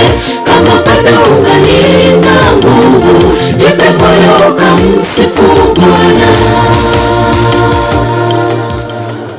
Alright, asante sana Nyamataro Central ogotera okuya Kegima. Bangina abasaina bagaka bagocha ase mbele ya jukwaa ni kwaya ya Better Living Getembe. Na rekobaro na view sasa na agokire bono kumera namo na inu wano ni gwani na inche igo tingo getigo rende notagento ko batoko sasimo mwanchomo ligereria kurwase egetigie skuru ya daraja 2 secondary asekerenga ekenene yokoretamo ababwatani ao ase litkolie sabato kuruwakie tena otwagete kambiga igakwendekea ngatogera toko batoko sasima amonae no torebo igo live wetera asegetaseni kiago gie TV kia ndizi asomoroberio bwansu bwe sabato moroberio gogochera kera lituko lia Jumamosi gochakera 12 chamambia wikira chinsa inye korende asenga njogo sasima kweli tukolia lero no tore amona babwatania bago ikira banyareko ba bagokora emeroberi ya boli tukolia lero sange kerengere kiago mwancho morigeria mona intwe na bangi bagene tuko bakorigeria chinse modie cha diaspora bagoteba tunazidi kubarikiwa sana nechi kwa ya bunechi timaiti umarainga yenda kuchi umaraigwe kwa akwa na ki baba mbiore tobwate nonye YouTube channel barirende bataikera matera ya giga asigetigia daraja 2 ande naro baranyanyore aya ntorabikande right biemona sana ine kwaya ya Getembe sasa wanatubariki na wimbo baadaye niimbatebie emerobeli na kiegoska wageni bali baito baikirega iga kutoka sehemu mbalimbali tunazidi kuwakaribisha jinsi kwamba huko mahali ambapo ulikuwa unastahili kuabudu siku ya leo mipango iko sawa sawa. Najua tunapokuwa na host pastor hapa anasema emerobeli mbiere sisi ni nani tuanze kuwa na tashwishi kidogo, hamna lolote, mipango iko sawa, jinsi uko sawa kabisa na bali bonsi bale gochagiga singa nchogo sasima kweli tukolia lero hamjachelewa lakini mwaranyo walirwake na batebi na ndembaro ba comment tia se lesson iga bategete gochaka iga babwato kekerengere likiabo ole wenu. Lesson tulimaliza kitambo sana, sasa tunaendelea kuabudu kupitia kwa njia ya uimbaji na merobeliende iranyareko bagikobwatia katesi ye kanisa Nyamataro main especially a choir ya Nyamataro. Karibuni sana Getembe.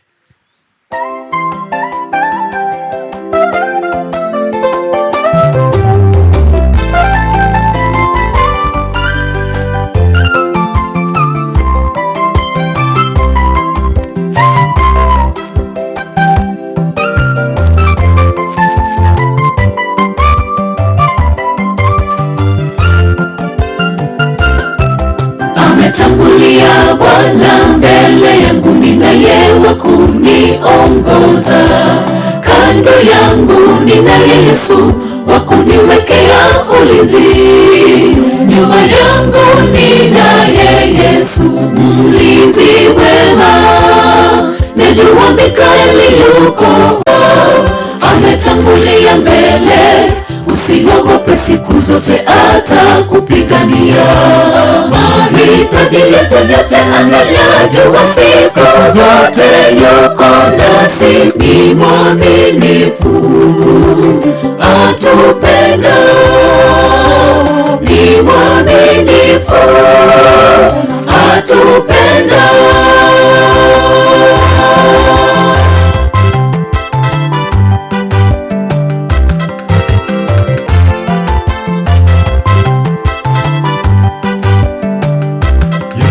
Aliahidi mwenyewe kwamba ukibisha nitakufungulia.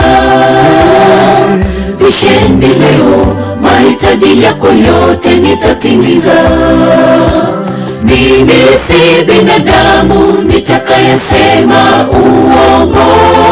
Niite kwa imani nami nitaitika. Aliahidi mwenyewe kwamba ukibisha nitakufungulia.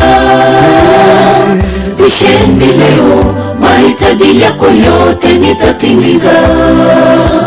Mimi si binadamu nitakayesema uongo. Niite kwa imani nami nitaitika. Yesu yuko upande wako, songa mbele usirudi nyuma, ametangulia mbele. Usiogope, siku zote atakupigania. Mahitaji yetu yote anayajua, siku zote yuko nasi. Ni mwaminifu, atupenda.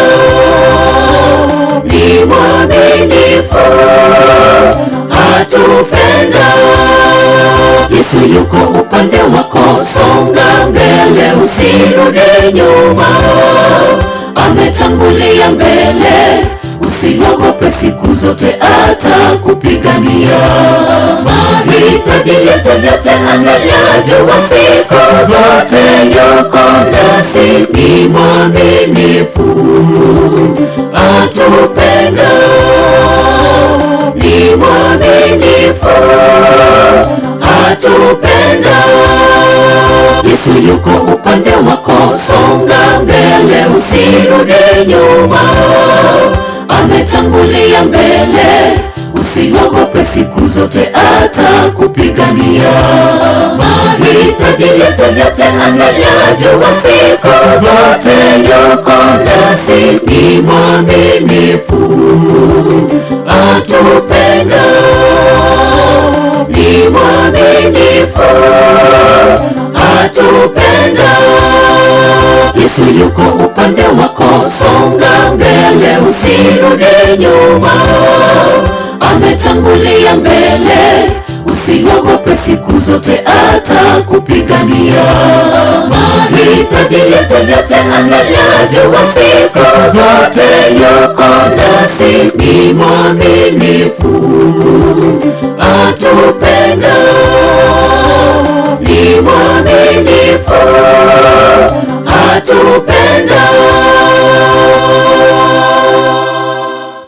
Munawambiaje ekwaya eyo? Ono bali bakubwate kamera ndegete mumereke kamera gocha mbara bagotega mbara rokana seti bikuru bwakiete concentration yabira ali ruguru.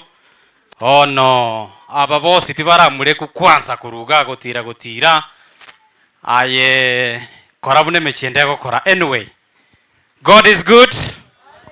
Igaiga tokora neiga God is good. Kuna mmoja hapa hajafanya God is good. Allow pia tuna respond God is good. All right, all the time. Happy Sabbath. Happy day. Biamono Kegima. Tutaendelea na uimbaji. Kirutekete kwanza torabekira kikomo hapo kidogo. Elda kuna tangazo moja. Badali tangazo elilia Elda kuruga Igamotwe.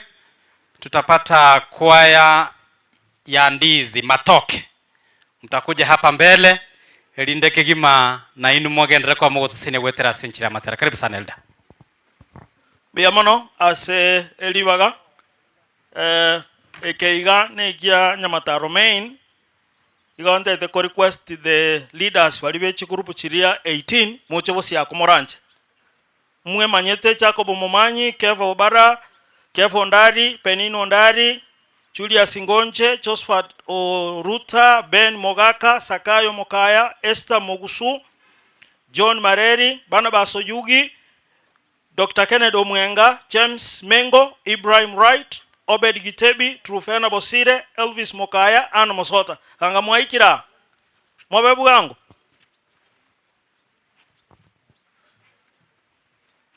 tinda barora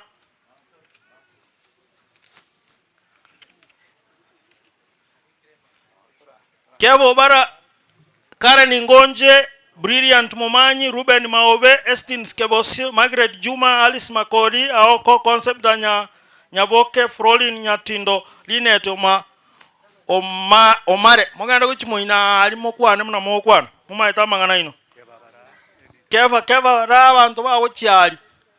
Muire bwango chita ekanko bani sano.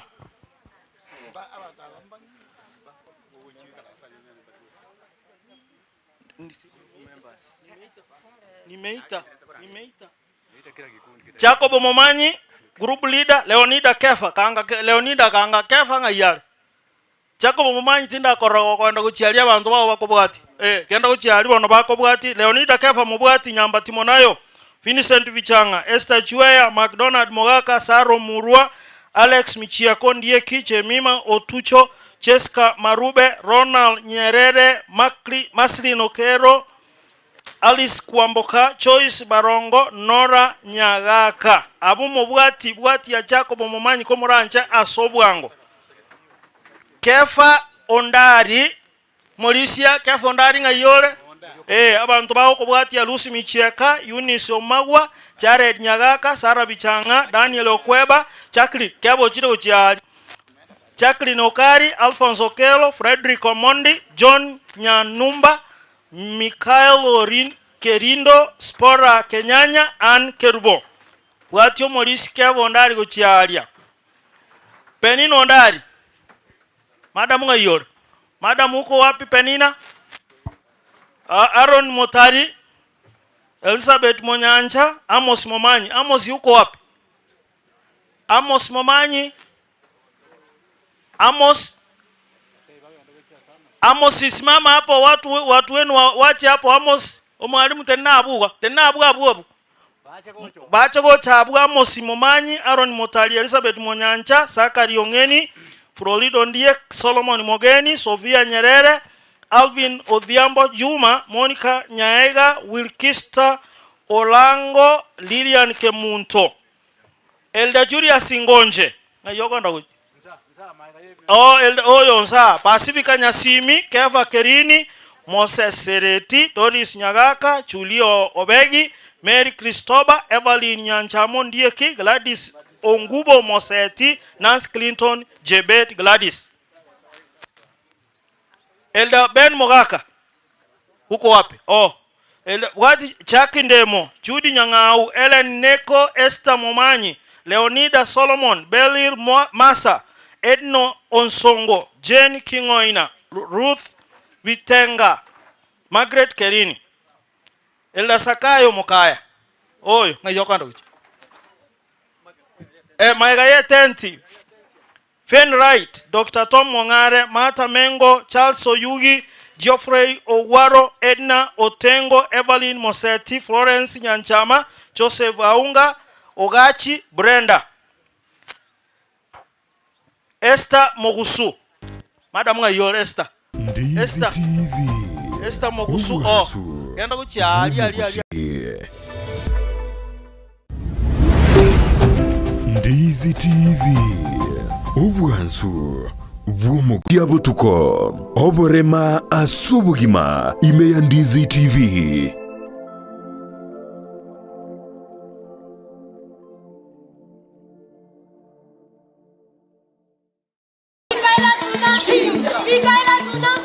Omugusi ine kwabiri gukuriye skuru ngiya asura abikira umwana wo cingekero cingiye cy'amasomo bono eskuru ya Sister Michaela Girls Secondary School yukutoka sebara ya Kisi Oyugis angena Cardinal Tunga High School Musocho naryo lichibuliao niko babwate birasi biya ebigare asabana bagosomera buya ebwo bire bicenu asibuko babwate nyomba cyo kurara cingiye nande cincenu kirage aboro kiko bagosoma se skuru ye niko bali abacenu nabo igo babwate cimbo cingiye kirage abali bagosoma se skuru ye niko babwate bamanyi bigoro ase otawo mwenga mwano takonyora semi cingiya mbabwate computer lab eyurengiya asabana bagutumeka ci computer kwemanya nabo igo gosomera mbabwate boigo science lab asabana bagokora megiri science eyubwate bintu byonsi asumwana waranya rumanyi bwigoro niko babwate library ngiya ase bitabu bicire ebyo umano aranyore kisemi elio asaserie asajiga nigaragiya akomwana mazingira maya yogosomera niko boigo bagukina ci talent cyabana asibabwate scouts music group nemecheso ao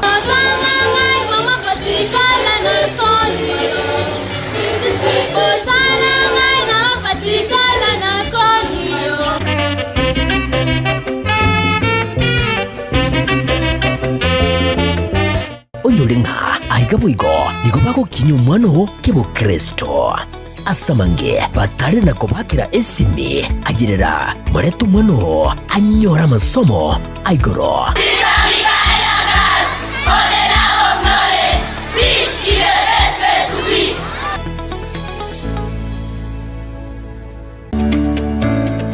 Oburimi n'obunda n'umuri uburyo bwo gwesemya na kwimanya iguru y'oburimi bw'ekerero.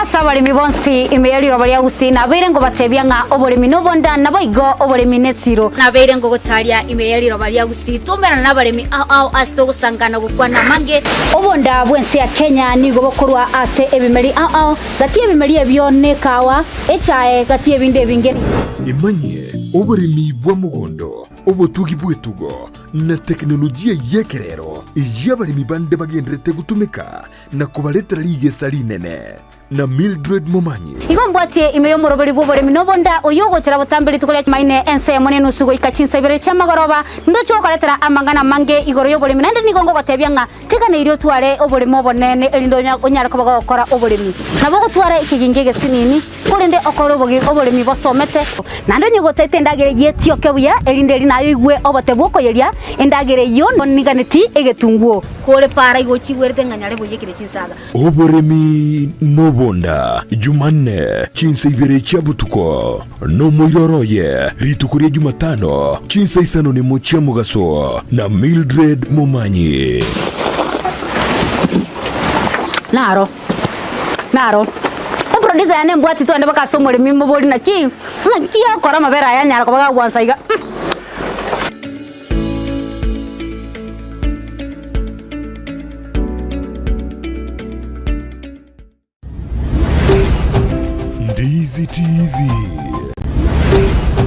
Ndizi TV ubwansu bw'omugusi.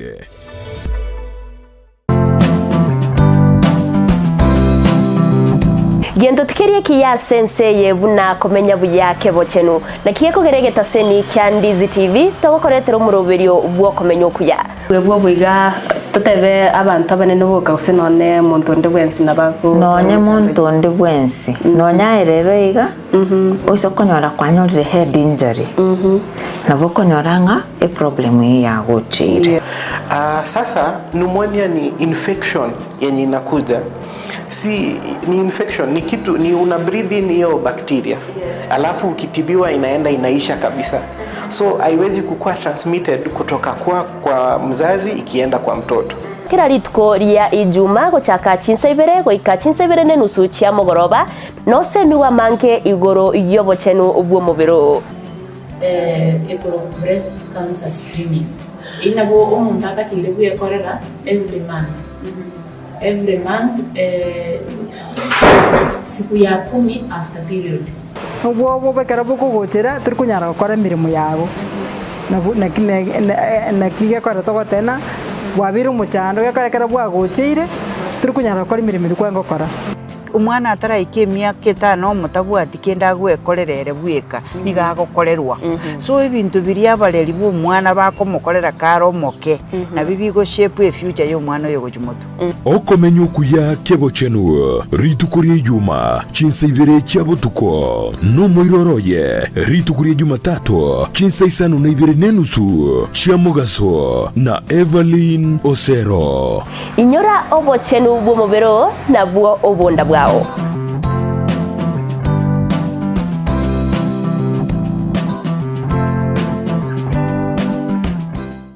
Spexels Opticians abo barase kliniki kya gudika imeyomo chokisi nguro bare obokoreri au burengeta maiso nigo bakonia ebirore na korenga maiso wetera chi machine chekerero chubumanyi bwegoro bono nkwanchira barechi insurance ko bwatia AAR GA Insurance Area ya Liason, Eagle Africa, Kenyan Alliance, Pioneer Insurance, Lucent Health, Amoneria ya Star Discovery.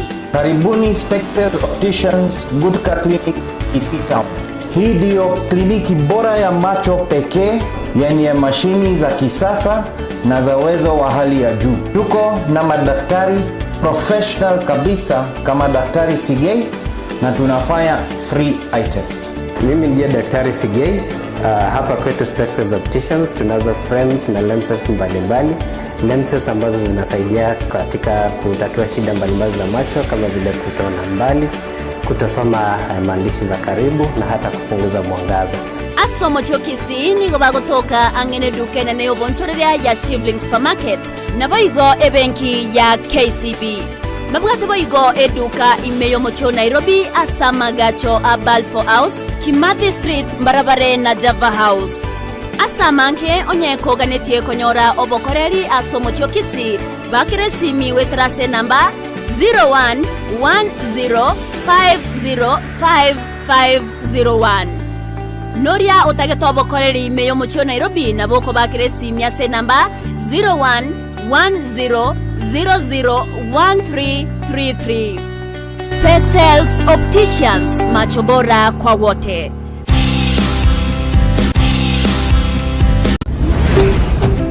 Ndizi TV ubwansu bw'omuguzi Tuya msalaba damu ya thamani ikatuokoa. Huyu ndiye Yesu tunayemngoja akatukomboa.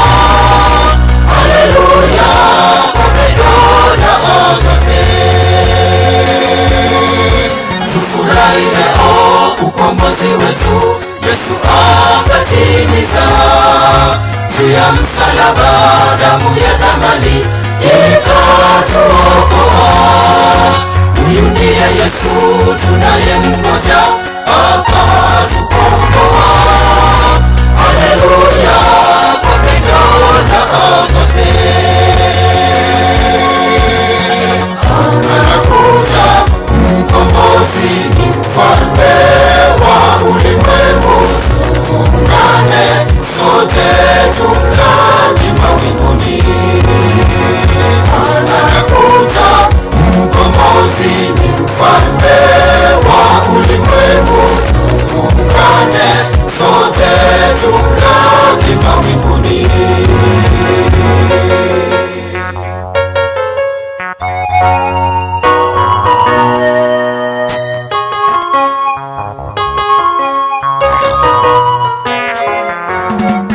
Tujitayarishe kumpokea Bwana, yuaja kama mwizi. Kaza mwendo sasa, usibaki nyuma, kumlaki Mwokozi.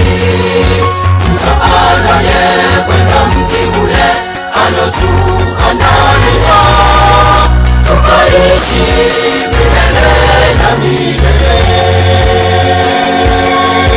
Tujitayarishe kumpokea Bwana, yuaja kama mwizi. Kaza mwendo sasa, usibaki nyuma, kumlaki Mwokozi. Tutaanaye kwenda mji ule alotuandalia, tukaishi milele na milele.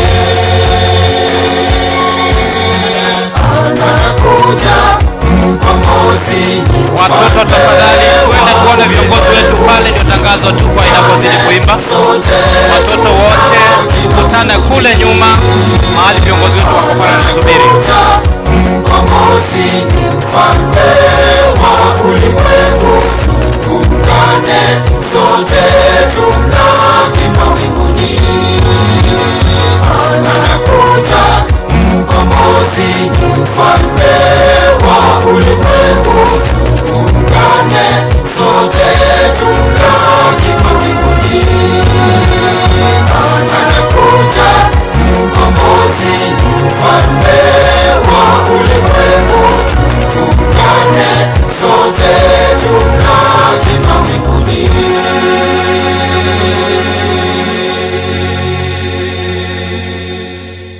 Asante sana kwaya Ethiopia, mko na nafasi ya wimbo mmoja.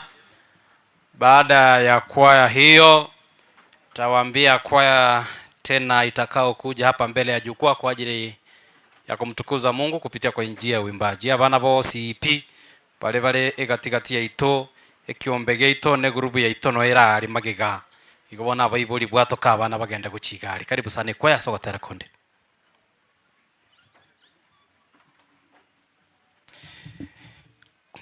Namba ya esime eye ogotoma egetoro kiago nore nobo sibore mbia munasaba igo bari banyarire ko babagotoma. We've confirmed quite a number of you They have just responded in Tenenegiga na liko yasoma bya 0768333960 0768333960 Ben M Bikundo halileta ligo chagagwo sanga amo 90 mashabiki ito na baligeri baito bali chinsemo ao bali ababwa tomoyo bugwancha nabo igo ogo support choir nole no bosibole gwetera century ya 0768333960 nero enamba ya M-Pesa ugotoma sebalia banyaleko bagotoma. Asante sana, tunashukuru kwa niaba ya Gitaseniki Ndizi TV na boiga babwata ni bonsi babo karibu litukolia lero. Tunashukuru kwa wale ambao wanazidi kutuma mchango wao. Haya.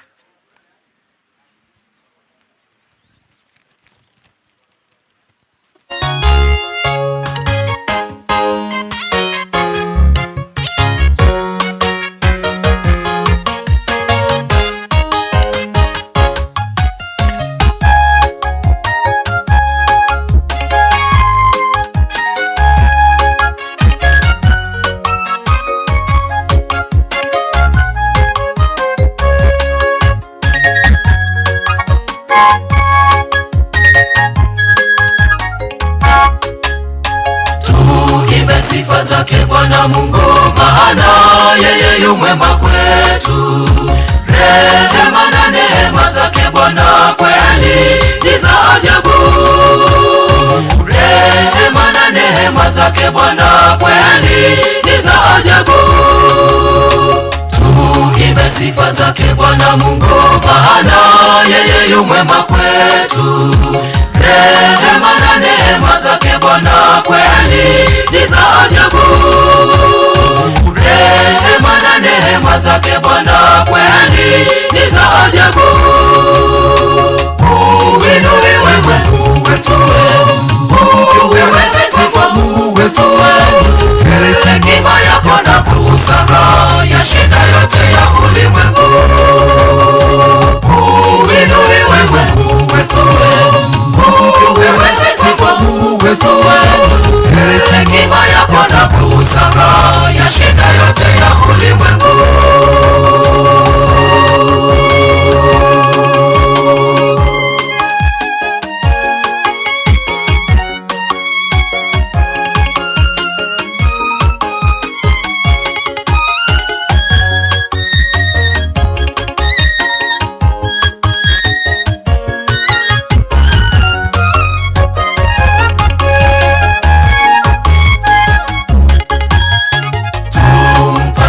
Shukrani zetu aliyeiweka misingi ya dunia isiyotikisika kamwe. Yeye ni Mungu wa ajabu,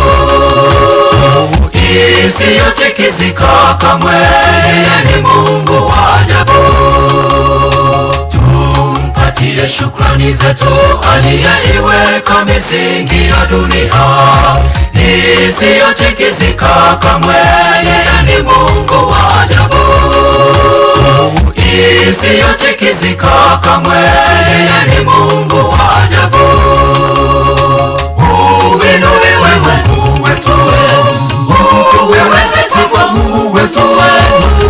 Hekima yako na busara yashinda yote ya ulimwengu. Uinuliwe wewe Mungu wetu, wewe sifa Mungu wetu.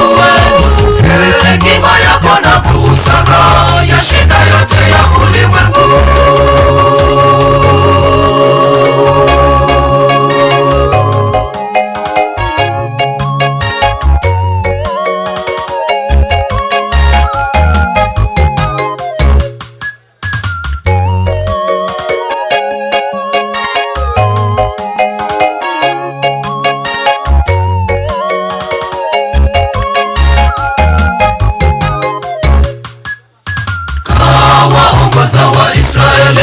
Kavuka bahari ile ya Shamu, kawapa malezi yalo mema. Mungu wetu ni wa ajabu, kawapa malezi yalo mema. Mungu wetu ni wa ajabu. Kawaongoza Waisraeli kavuka bahari ile ya Shamu, kawapa malezi malezi yalo mema, Mungu wetu ni wa ajabu. Kawapa malezi yalo mema, Mungu wetu ni wa ajabu.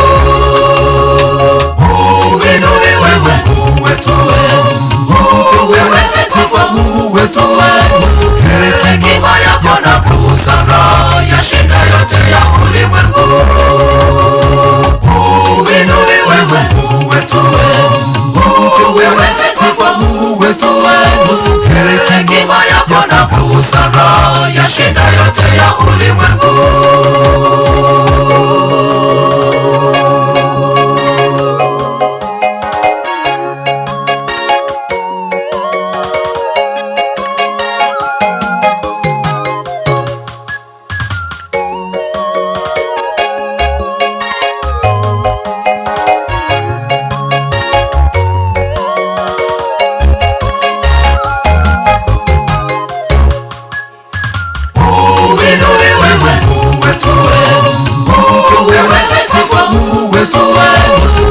Hekima yako na busara yashinda yote ya ulimwengu. Uinuliwe wewe Mungu wetu, wewe sifa Mungu wetu. Hekima yako na busara yashinda yote ya ulimwengu. Uinuliwe wewe Mungu wetu, wewe sifa Mungu wetu. Hekima yako na busara yashinda yote ya ulimwengu. Uinuliwe wewe Mungu wetu, wewe sifa Mungu wetu. Hekima yako na busara yashinda yote ya ulimwengu.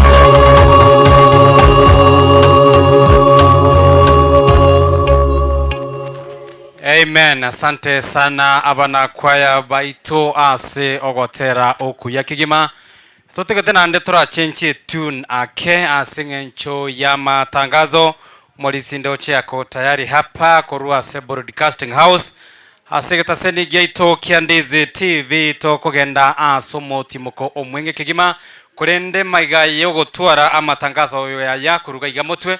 Tinarako batokwirana yemo ase yemo kogendra monemero belio eko bwate twakoganiria maya bunere botambe togotabanga ritkoria rero nilio gosasima enambe yo titolikorosage kogera trochenge mpara bange abagene tukaba kwiraniria ogosaba gwe kwaya 0768 333 nero enamba ya mpesa Ben Bikundo nere boigo elietelio likoreto molise karibu sana asinge nchi ya matangazo chidaika chinge chile moto ndonyara kwa bato kwerana kugendera amone semo elia ya matera. Karibu sana Mulisi. Happy Sabbath. Ubuhanzu. Happy Sabbath. Bwomugusi. Daliborogi, ayayiga namazobo. Daliborogi, ayana mazobo. Daliborogi, ayayiga namazobo. Daliborogi, ayayiga namazobo. Umwanchi w'umurigereria wegeta seni Kiandizi TV na kwariganira somoroberio wegesinga kama seseni ya keri tukoja Jumapili gochakira chinsa 12 goika chinsa inye chamambia ase gochakira chinsa 12 goika chinsa 12 nenusu tokonyora matero amatoereru yogosasima Pokea sifa Baba na utukufu Yahweh. Uchakira chinsa 12 nenusu goika ense ya motonyora amarandia kurwasa barandia ao kikoraga ensa eyemo ya mambia nanyore amatera yegesinga top 5 amatera 5 amakenono kukegima Moyo gorira bikone tenye basire Moyo gorira makumya tatane basire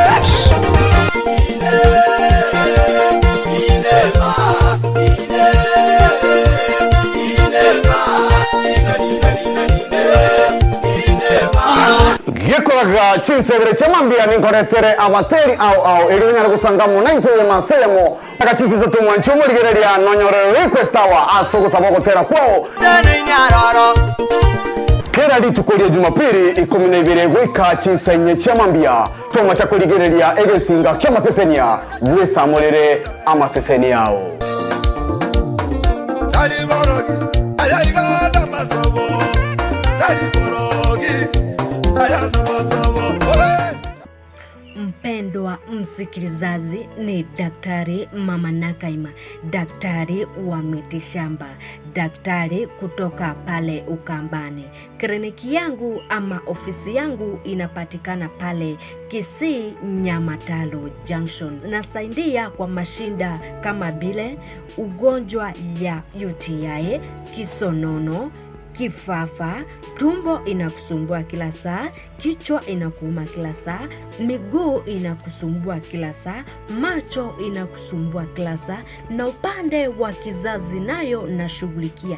Yani wenye wanapata mimba kama zinatoka, mwenye akona infection sehemu ya siri nayo nashughulikia, mwenye hana nguvu ya kiume nayo tunashughulikia, na upande wa ndoa yani mapenzi tunashughulikia wenye wametengana na wenye wana yani customers kupitia biashara yao nayo nashughulikia, na mashinda mengi sana.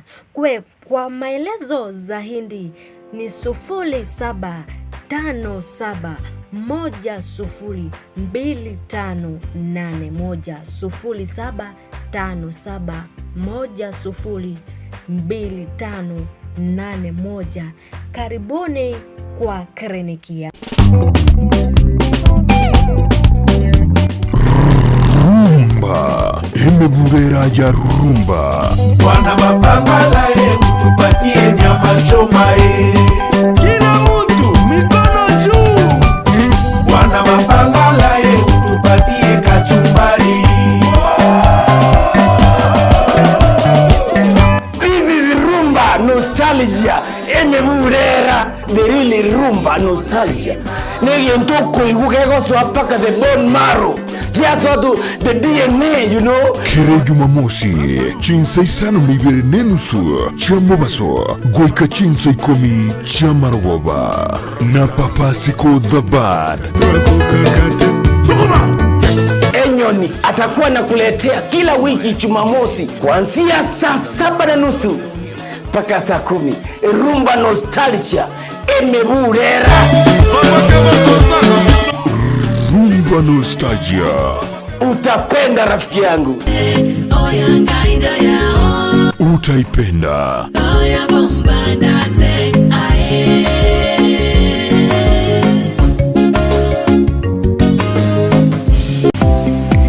Kuikira bono ayabunu mwagachi kwa manyire duka okogenda kujia ibintu byose biri gukorera imirimo yawo. Osmo Traders Limited nigo babwate chitari cyokwaranse ase nyumba yawo nabo igokubeka sinyasi bune babu egikoni living room nabo igo ekikobe kwesiko babwate sanitary wares ubuna chising chibakuricheze cyo cyonsi showers, towel holders, soap dishes, racks, mirrors na hand basins. Chirangi chonsi chiria chikuburukanibwa ne computer nabo igo chiriche spray paints no chire mbabwate chipboard buna chips and boards, MDF boards na chip boards. Hebinto au biogakora plumbing buna PVC joints, PVC pipes na chi water taps chonsi no chire boigo na bokugura chi curtain rods, hood screws, chigulu chonsi, door locks, chi pipe wrench spanners, screwdrivers. Banyore old Sansura building angena Kisii main bus stage gusua Kisimi ase namba enotisano naibire eye mokianda inyeisano enotinye inyeisano nemo. Osmo Traders Limited, customer satisfaction guaranteed. Biblia Bwana neema zako Biblia kati yetu Biblia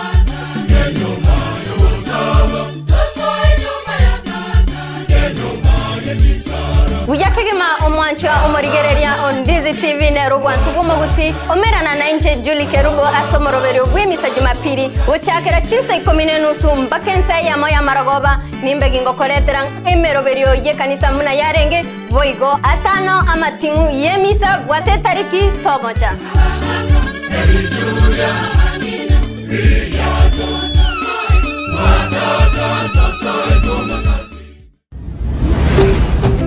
Dizzy TV, ubwansu bw'omugusi. Ndizi TV obwansu bw'omugusi.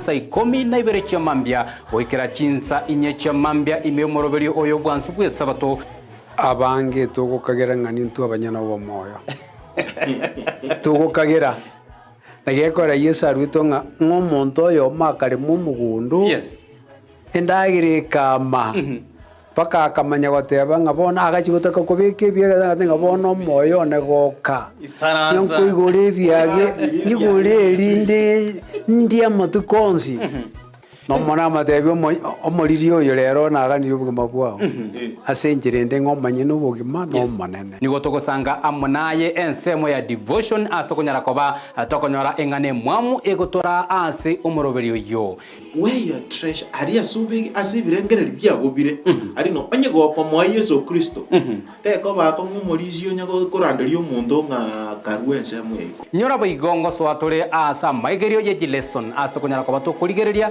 na koerera anene ari anyare ko bagakwegwa oborito ime lesson ye chuma enkima lakini magiga ya mwanya bantu intukonyara koba togosaria so mugondo Eden nande twarangeri wase riogi turi ororo rigotebe nga missing ayore inchwe onyara koba part of the family tiyo buruti bwa Nyasaye no burunge bwaye Matayo 6:33 na byonsi na momenteru ase entunda ya gatatu neyo mwerio igotogosoa ime ya request tower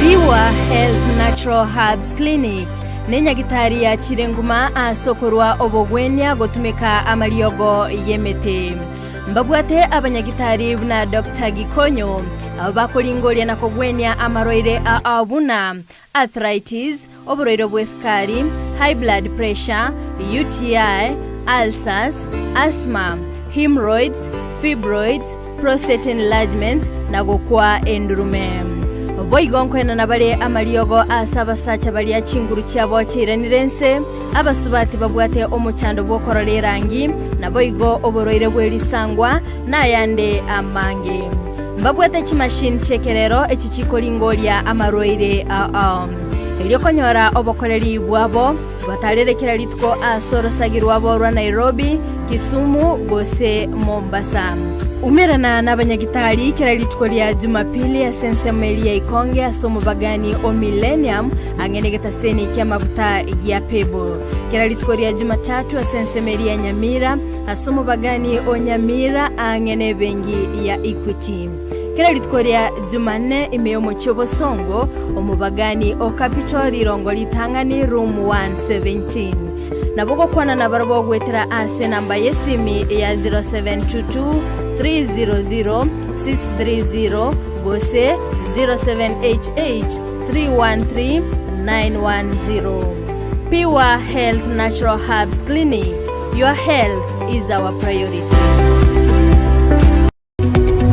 Omurigereria bwe television ya Ndizi TV vono na bukura ry'ubuncholia bwao ase television ya Ndizi TV chinka kichindi chonsi elio bwikere abarigereria kuruchi county sana na ibire echo chira sorogo nkorwa Nyanza na boigo Rift Valley akesimi ase namba enoti sana na ibire inya isato isano nemo ibire isato isano na isato isano na ibire eyemo elio to bwikere gose otutarire ase chiabisi chito echo chira nyumba ya Brighton Apartment ejire busyo bwekiro ya Embassy ekeroko gende nyakoe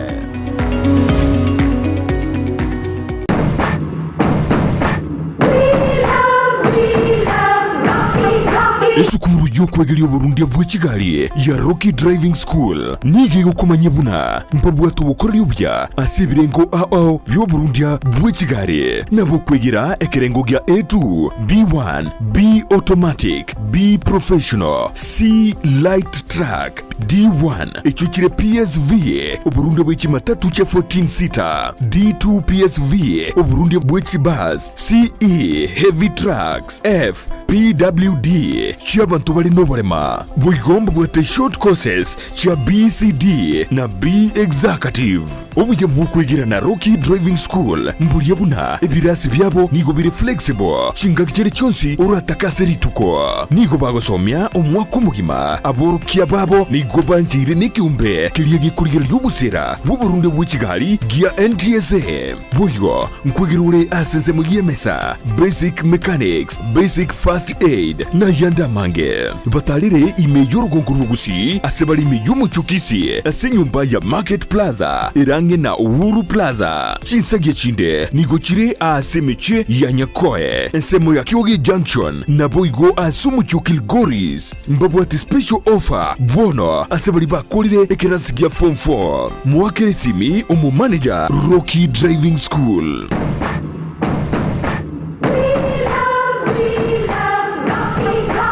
Ndizi TV ubwenso bw'umugusi nigo bono yakonikirudekerene nego kurengera chibice chinkia na boigo chinkeno nukukigima na bogo tonyora asoro gonko bwogusi neji county chito etanaine buna county ya Kisii, Nyamira, Homa Bay, Bomet, Kisumu, Migori nechisemo chinde chinyinge nigo kotonyora asite kode ya Star Times channel 195 Go TV channel 824 na free to air decoders digital TV na smart TVs. Scania TV yao na boigo ontore ilio yao igo iko yenyore.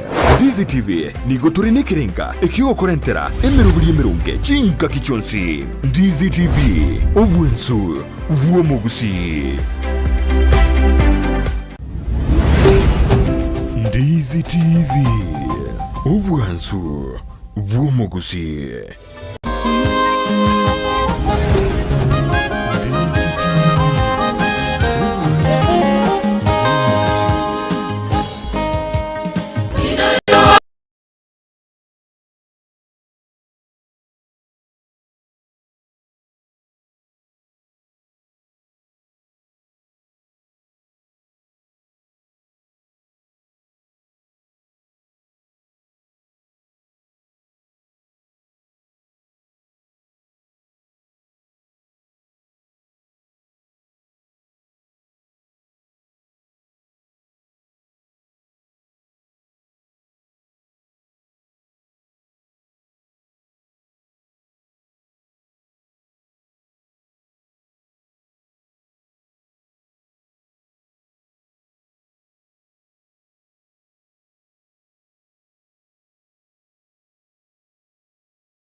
utende mema ni Sabato, utende mema ni Sabato, mema ni Sabato. Vijana wa Nyamataro main, tafadhali muwe hapa mbele ya jukwaa kwa wimbo moja. Abasaye baito, karibuni sana. Mwanyore Libaga chingaki togane tukoba tukuarigania bageni baito, abageni tukoba gusanga muna intu gusasima kweri tukoria rero.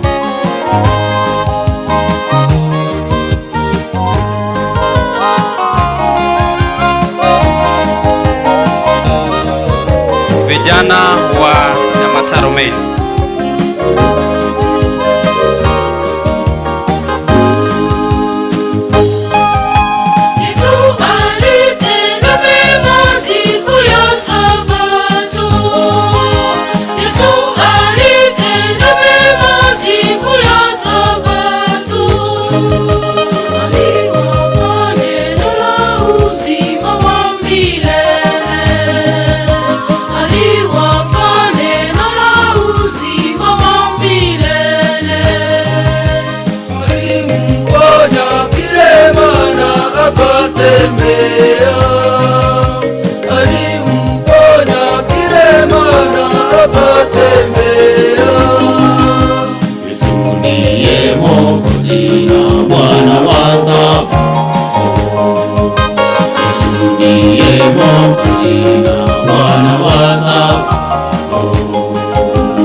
Amina sana, tunashukuru kwaya yetu.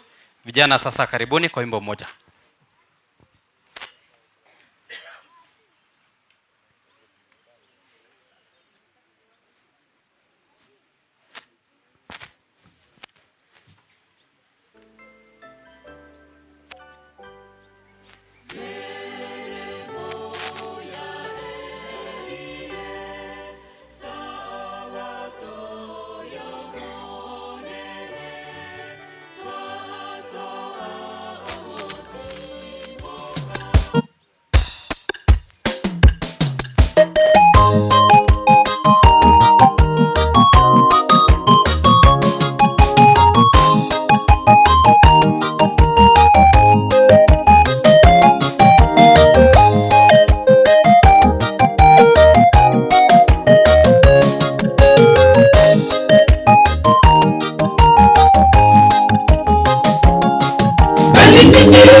Teule kuhani wa kifalme, taifa takatifu, watu wa miliki ya Mungu, mpate kuzitangaza fadhili zake, yeye alowaita mtoke gizani mkaingia katika nuru ya ajabu, bali ninyi mzao teule, ukuhani wa kifalme, taifa takatifu, watu wa miliki ya Mungu, mpate kuzitangaza fadhili zake yeye alowaita.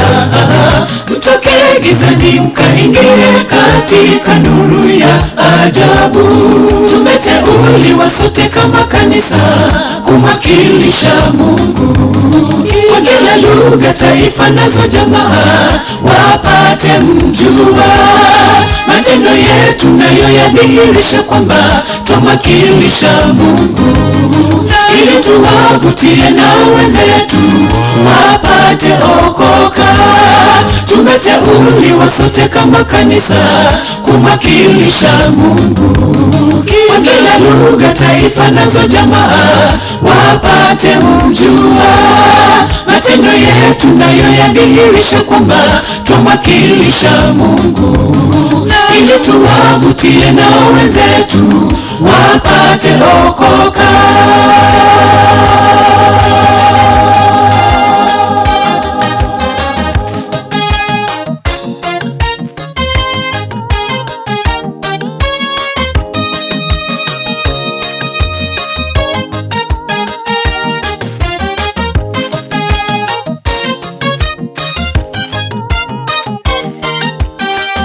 Na hivyo basi sote tuondoke, twende tutangaze habari. Ni agizo letu toka kwake Yesu, yafaa tutimize. Na hivyo basi sote tuondoke, twende tutangaze habari. Ni agizo kutoka kwake Yesu, yafaa tutimize. Tumeteuliwa sote kama kanisa kumwakilisha Mungu, kwa kila lugha, taifa nazo jamaa wapate mjua, matendo yetu nayo yadhihirisha kwamba twamwakilisha Mungu, ili tuwavutie na wenzetu wapate okoka. Tumeteuliwa sote kama kanisa kumwakilisha Mungu, kwa kila lugha, taifa nazo jamaa wapate mjua, matendo yetu nayo yadhihirisha kwamba twamwakilisha Mungu, ili tuwavutie na wenzetu wapate okoka. Tumeteuliwa sote kama kanisa kumwakilisha Mungu, kwa kila lugha, taifa nazo jamaa wapate mjua, matendo yetu nayo yadhihirisha kwamba twamwakilisha Mungu, ili tuwavutie na wenzetu wapate okoka. Tumeteuliwa sote kama kanisa kumwakilisha Mungu, kwa kila lugha, taifa nazo jamaa wapate mjua, matendo yetu nayo yadhihirisha kwamba twamwakilisha Mungu, ili tuwavutie na wenzetu wapate okoka.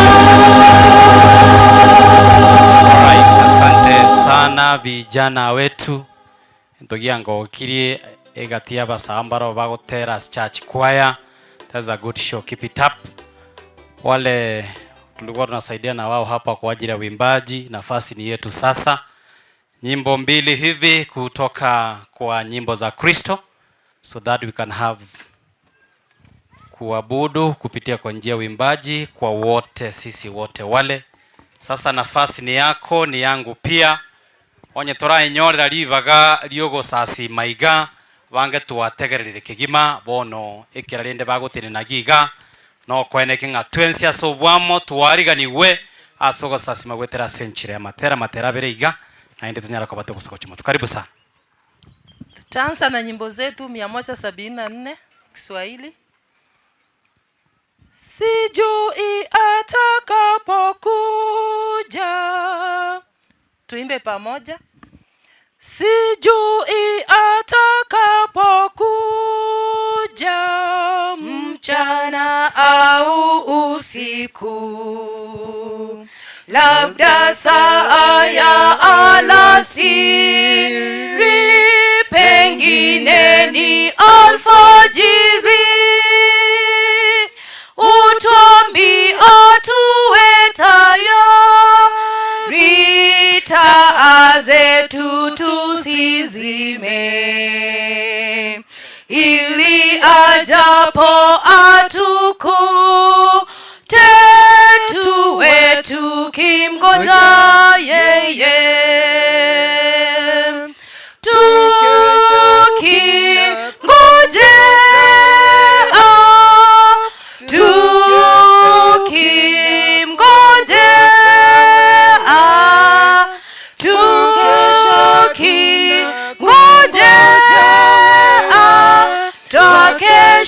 Twamgoja yeye.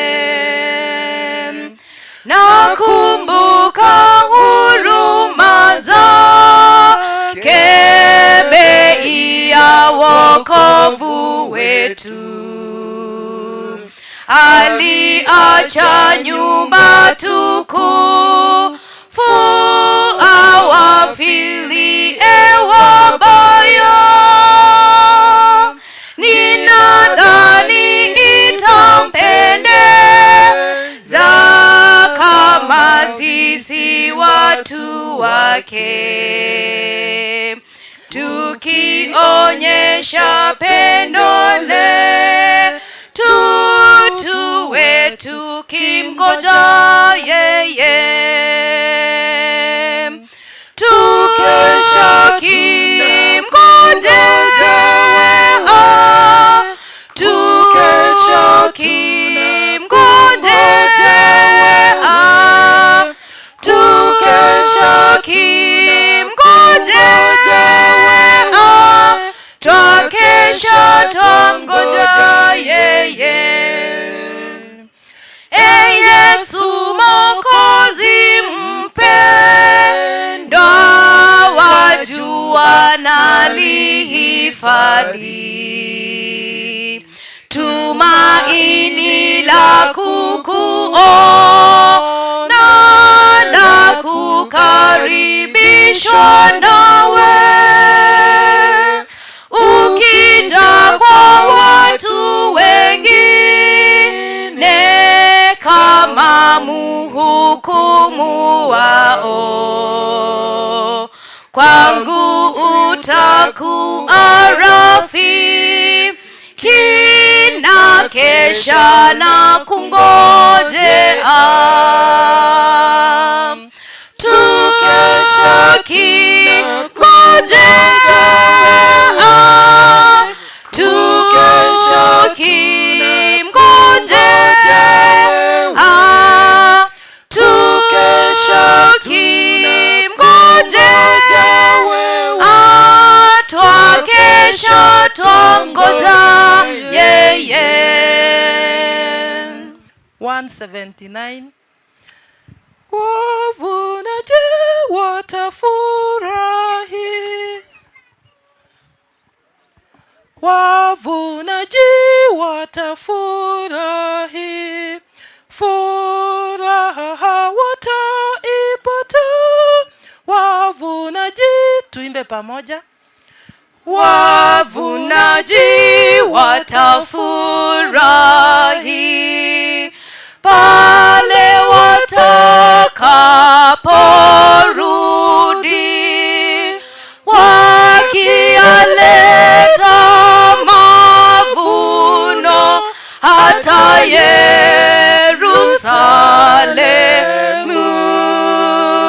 Yerusalemu. Furaha wataipata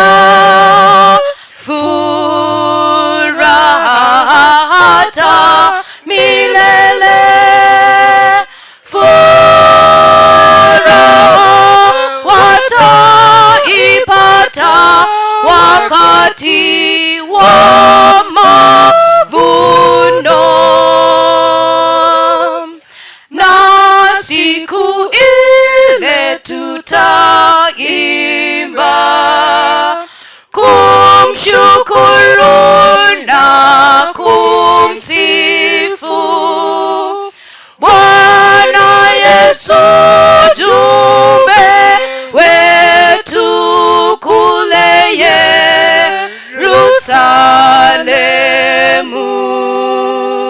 Yerusalemu. Furaha wataipata, furaha hata milele, furaha wataipata wakati wa mavuno. Wavunaji watafurahi makaoni mwa milele, yaliyowekwa tayari ale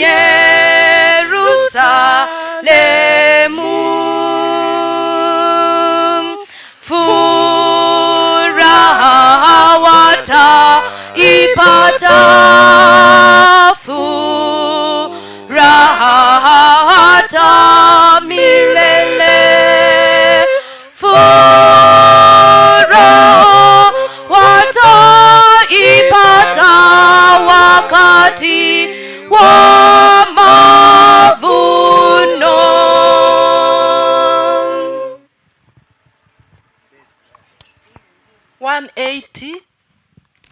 Pana mahali pazuri mno. Tuimbe. Pana mahali pazuri mno, twapaona kwa mbali sasa. Baba yetu angoja pale, amepanga makao yetu kitambo tu bado, tutakutana ng'ambo pale kitambo tu bado, tutakutana ng'ambo pale, tutaimba pale kwa moyo nyimbo tamu za wenye heri, na rohoni hatutaona tena haja ya kupumzika kitambo tu bado, tutakutana ng'ambo pale kitambo tu bado, tutakutana ng'ambo pale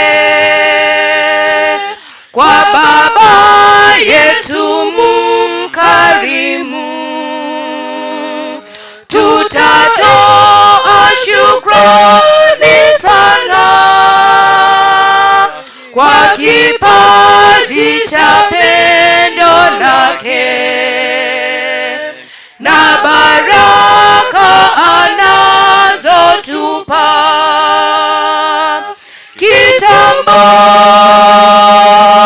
tu bado, tutakutana ng'ambo pale kitambo tu bado, tutakutana ng'ambo pale. Amina sana, tunashukuru.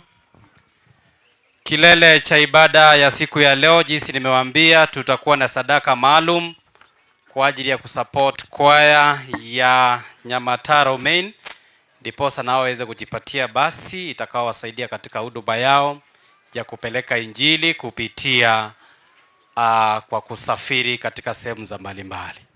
Ase ebande yega igetenti yembale ngabale mabale abalisia asega ase mitambe yere koromolisi injugo chaga iga tirimbaga guchia mate ono na umugane iri guchiaria etenti iri ni abalisia mulisi na rocha na better living ure magatika bera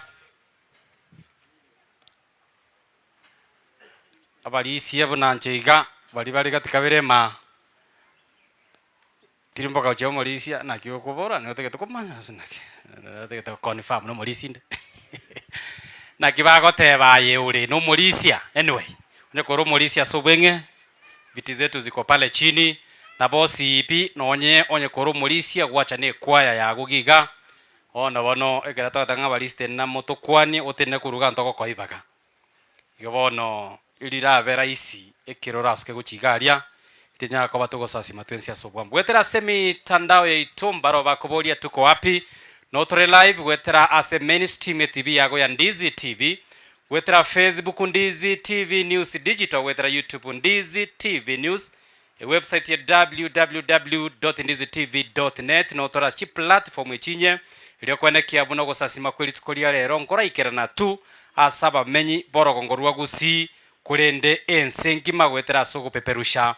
Amarandi aya nogo sasima kweli tuko lia lero. Kwaya ya Matoke nadhani ndio hawajafika hapa hivi karibuni. Njoni mwanyole ireli baga Matoke, yes Matoke njoni nyara kwa mogo sinema nogo tero komo toke nitoko botu kuyaligania pulpit team waendelea kujiandaa pale. Wakati wote tangia sasa hivi tutaingia kwa divine services njo yokonyora amarandi ili tuko lia lero abara imparororo bagena tuko bagwikirana gaiga. Na vile vile tunamsubiri ambaye ni mbunge wa eneo hili la Kitutu Chache South, yuko njiani anakuja mahali hapa, Mheshimiwa Anthony Kibagendi, na baadhi tu ya wale ambao walikuwa wamealikwa kwa ajili ya shughuli ya siku ya leo. Kingo kwa naigaga akimatoke na inungo ndete mole downi bono intu ndizi ntoliko korange njera mutegete gukora tutuleta bauti yake. Ono kuna wageni tu wengi ambao tunasubiri, wale ambao wamefika jinsi kwamba mko nyumbani ebiriri mbiroro asoko isaransa yo mugasoto gwaka digia kiriri ngirege ya chitendi gege birogo mbiro visa ine our ushers, tafadhali hakikisha kwamba mpo birogo binde mbirega iga ase kwa ya better living koranga mpatonyere tibo sipiga birogo mbirondo che birega iga ayeto tenena goso isaransense na inde gwacha gosasima ase omonene. Hakikisha mahali ulipo ni mahali pako salama, uko mahali iko sawa.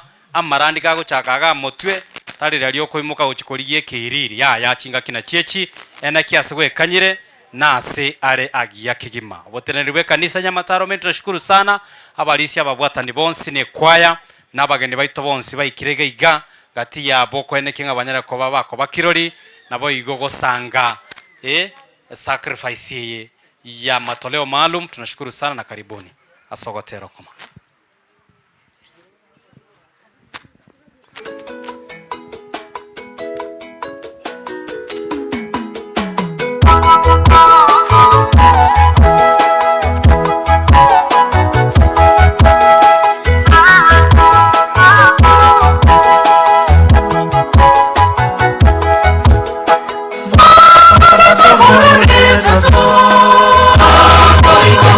Somebody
mimanyererio chiseni nae metembeto egane mimanyererio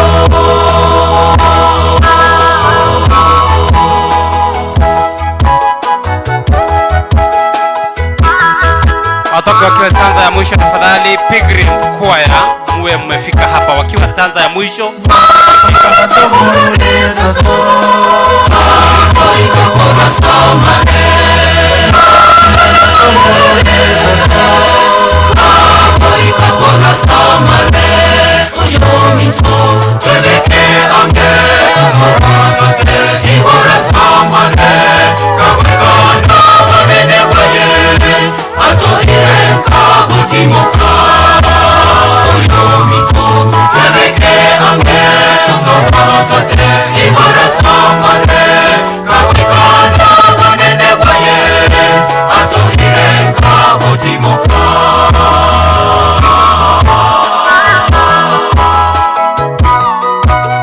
Pilgrims wako wapi?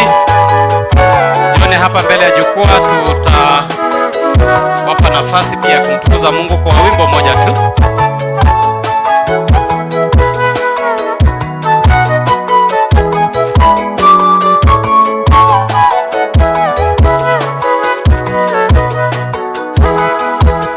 Noche, tata noche nache korwa samare noche, tata noche nache korwa samare oyo mito twebeke ange tumorotote iwara samare kawekana wanene waye atohire nkagotimoka oyo mito twebeke ange tumorotote iwara samare kawekana wanene waye atohire nkagotimoka noche, tata noche pechano yonsi ere noche, tata noche pechano yonsi ere icho togende asekeya atoroseine asene jando entayo enomoko orabe utambe icho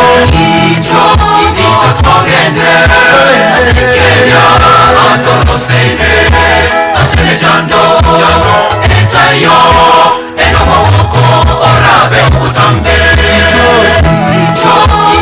togende asekeya atoroseine asene jando entayo enomoko orabe utambe icho togende asekeya atoroseine asene jando entayo enomoko orabe utambe icho togende asekeya atoroseine asene jando entayo enomoko orabe utambe icho togende asekeya atoroseine asene jando entayo enomoko orabe utambe. Amina, amina. Chinsa nchitoke chikwaye icho chigendere amo na matera kulende Pilgrims. Tafadhali kwa dakika moja tu mtasubiri hivyo. Fundi wa mitambo uta hold on kidogo litangaso elimo kurigega motu elinde tumaye gwasha ine kwa yiyo igendere kwa baigo tusene wetera senchira matera. Karibu sana bagene baitu baikira boniga asinga nchobo karali bweli tukulia lero. Sasa ni wakati wa zaka na sadaka. Deacons na deaconesses musimame tukusanye. After that tutaomba. Deacons and deaconesses,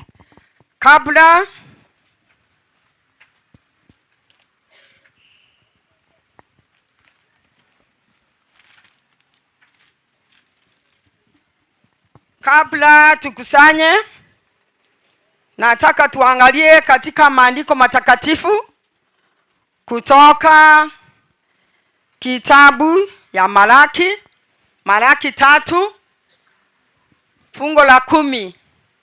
Tusikie vile natuambia. After that tutafanya collection. Tuangalie huko sisi sote. Hiyo Malaki 3 fungu la 10 inasema hivi. Nasoma kwa lugha ya Kikisii na wewe soma yako. Inwerenta ense moya 10 engikeranu ase ekungo ye nyomba yane. Elinde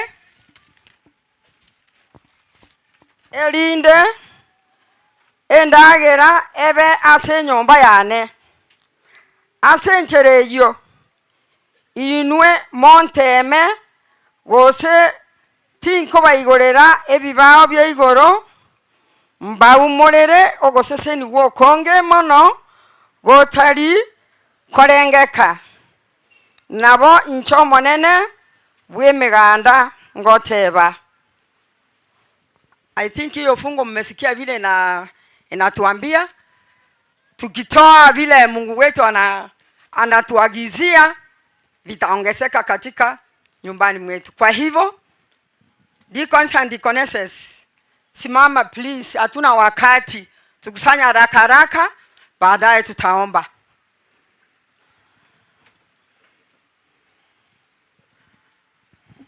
Simama kwa wingi, tuko wengi, simama kwa wingi.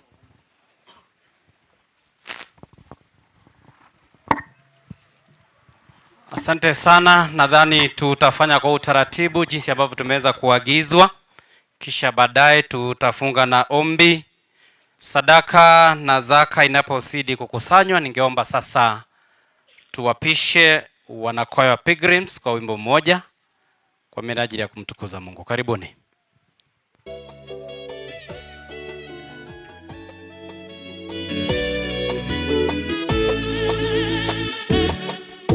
Mwanamke aliyetokwa na damu kwa miaka 12 aliteseka kwa mikono ya matabibu. Mwanamke aliyetokwa na damu kwa miaka 12 aliteseka kwa mikono ya matabibu. Aliposikia ya kwamba Yesu apita, akapita nyuma ya mkutano kaliuza vazi lake.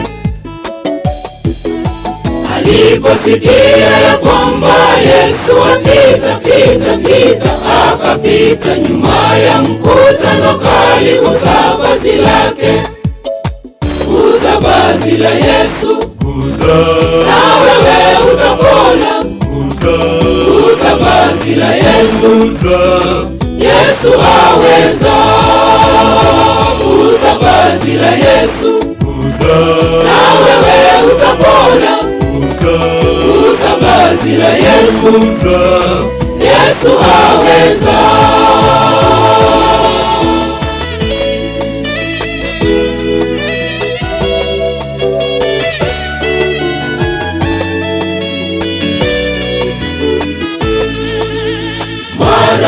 Chemichemi ya damu yake ikakauka, akafahamu mwilini mwake kwamba kwa kweli amepona. Damu haitoki tena, kwa kweli amepona.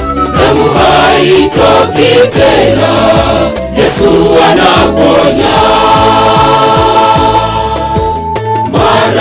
Chemichemi ya damu yake ikakauka, akafahamu mwilini mwake kwamba kwa kweli amepona. Damu haitoki tena, kwa kweli amepona. Damu haitoki tena, Yesu anaponya. Uza vazi la Yesu, na wewe utapona. Uza vazi la Yesu, Yesu aweza.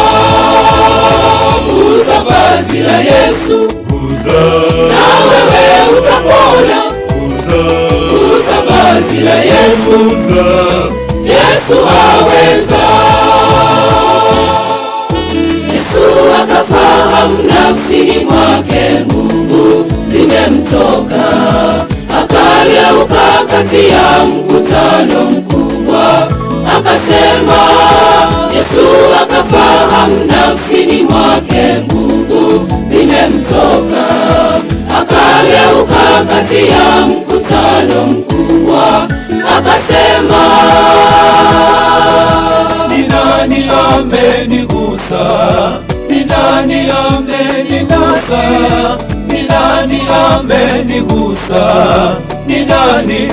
Oh, ni nani? Ni nani amenigusa? Ni nani amenigusa? Ni nani amenigusa? Ni nani? Oh, ni nani? Ni nani? Ni nani? Ni nani? Ni nani? Ni nani? Ni nani? Ni nani? Ni nani? Ni nani amenigusa? Ni nani amenigusa? Ni nani amenigusa? Aliyenigusa. Ni nani amenigusa? Ni nani amenigusa? Ni nani amenigusa?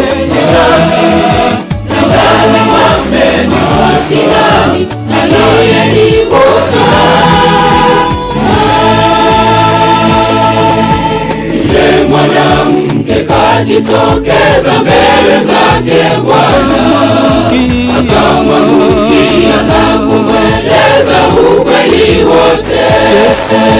Yesu kamwambia, imani yako wewe imekuponya, nenda zako kwa amani, wewe umekuwa huru. Yule mwanamke kajitokeza mbele zake Bwana, akamwangukia na kumweleza ukweli wote. Yesu kamwambia, imani yako wewe imekuponya. Wale naponaliza naomba sote tusimame sasa. Musaka mukimani siasa ubwamo. Mwanamke kajitokeza mbele zake Bwana, asante sana ekwaya yetu ya mitambo sasa. Yesu kamwambia, imani yako wewe imekuponya. Asante sana wana Pilgrims kwa wimbo mzuri. Tunamkaribisha dada yetu tuweze kutuongoza kwa wimbo, tuweze kwa ombi, tuweze kumaliza kusangilia kwa sadaka. Asante sana fundi wa mitambo, sasa inaweza tulia kabisa chini kwa chini. Asante sana, thank you very much. Ngwabariki musangira kono magimana batoko tukendera gotena igo kira toko rawa singencho yogo saba. Mali yako sasa Bwana tutatoa, hatuna yaliyo yetu, yote ni vipaji.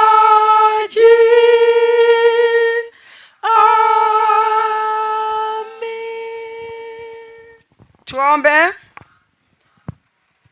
Baba wetu mpendwa, tuacha kwako wakati kama huu. Baba wetu, tunakushukuru kwa vile ndio baba wetu na sisi ni watoto wako. Asante kwa hii siku ya Sabato. Asante kwa ulinzi mwema ambao umetupea kwa wiki mzima baba wetu. Tumefanya yetu, leo ni siku yako.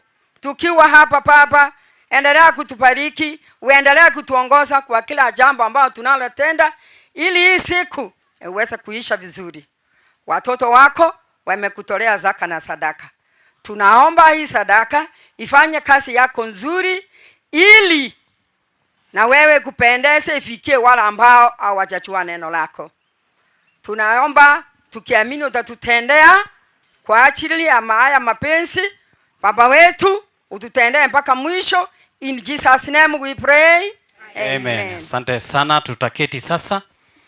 Ni wakati wa divine service. Jinsi tulivyowaambia, tafuta mahali pazuri uketi Napomwalika our host Pastor Melen, tafadhali uweze kutuletea mgeni ambaye ataongoza huduma hii. Karibu sana. Asante sana, tunashukuru kwa yale ambayo yameendelea.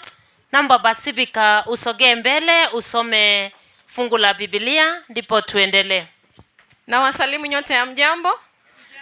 Hebu na tuchukue Biblia zetu kwa uharaka, tunasoma fungu kuu, na fungu letu linatoka katika kitabu cha Revelation chapter 1 verse 7. Nitasoma katika lugha nilizo nazo nawe usome katika lugha yako.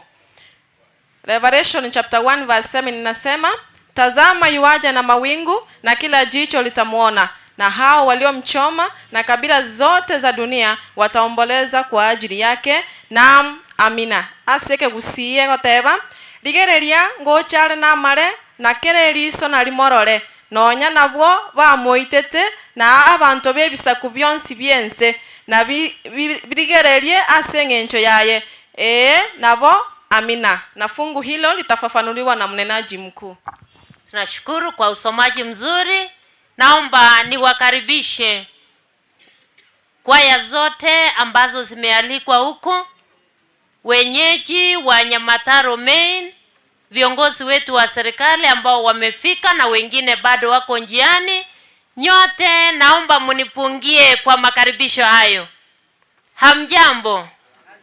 Mungu awabariki kwa kuchukua nafasi yenu kuja mahali hapa kwa sababu ya neno kuu la siku ya leo, kwa ajili ya utumishi kupitia kwa neno na kwa matoleo. Naomba nifanye neno moja tu la kuomba ili nimlete mtumishi wa Mungu anene pamoja nasi. Na tuombe. Baba yetu uliye Mungu mtakatifu, tunakushukuru. Saa hii imefika ambayo ni saa ya kuliinua jina lako. Bariki mtumishi wako anapolileta Bwana, umguse kupitia kwa Roho Mtakatifu, unene naye ndipo aweze kunena nasi. Kila mmoja ambaye amefika hapa, wenyeji pamoja na wageni walioalikwa, wameamua ya kwamba wamekubali kujitolea kwa muda wao, kwa nguvu zao na kwa mali zao kwa ajili ya kutekeleza kazi yako. Naomba mibaraka yako iweze kuwa juu ya kila mmoja ambaye amejitolea kwa ajili ya utumishi huu. Neno lako litufikie kila mmoja kwa wakati huu, hasa nyakati hizi za mwisho. Bwana, tuweze kuona utukufu wako.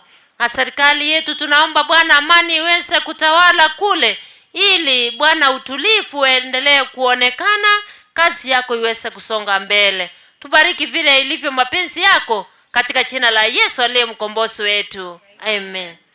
Naomba nimlete mbele zenu mtumishi wa Mungu Pastor George Morara, ambaye naye atatuletea mgeni waliye pamoja naye. Wangapi wanamkaribisha? Pia mwana Pastor, karibu.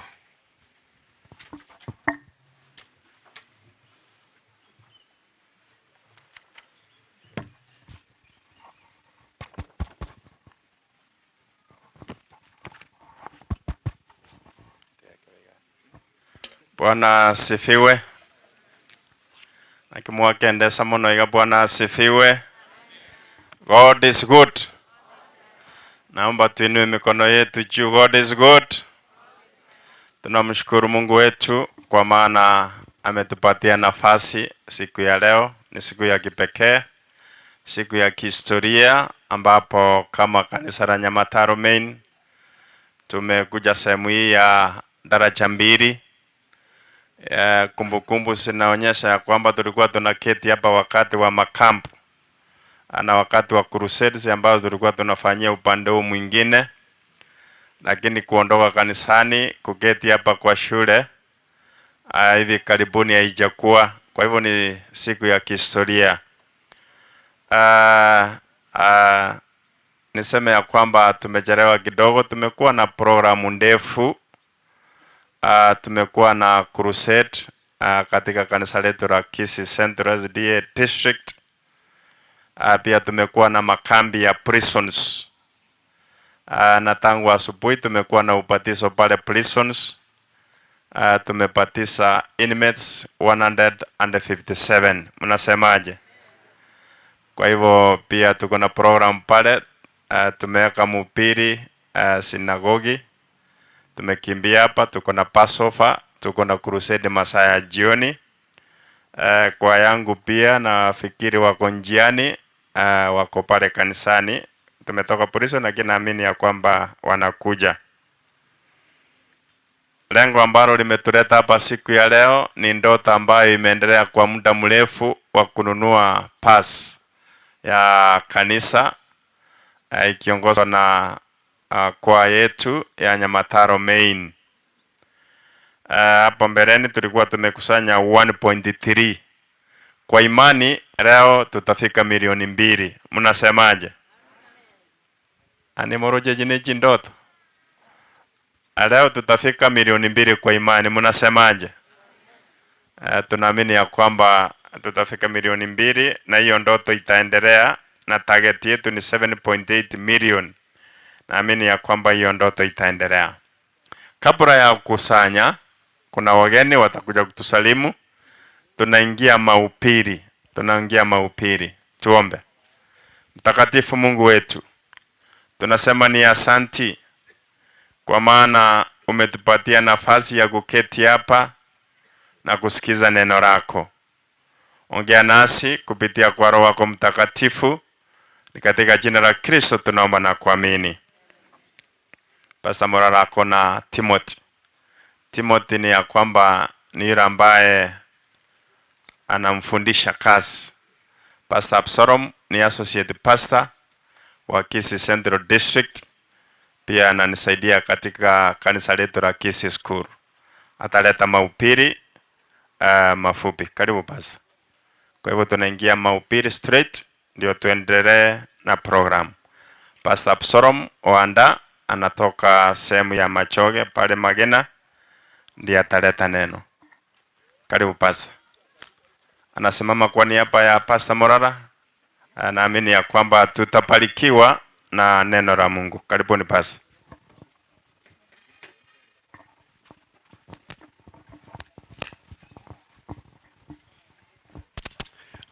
Bwana asifiwe.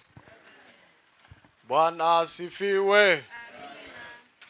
Sijaona watu walio na furaha. Bwana asifiwe. Watu hapie system, nipe sauti tafadhali. Ama hiyo ndio sauti yote? Is that the whole?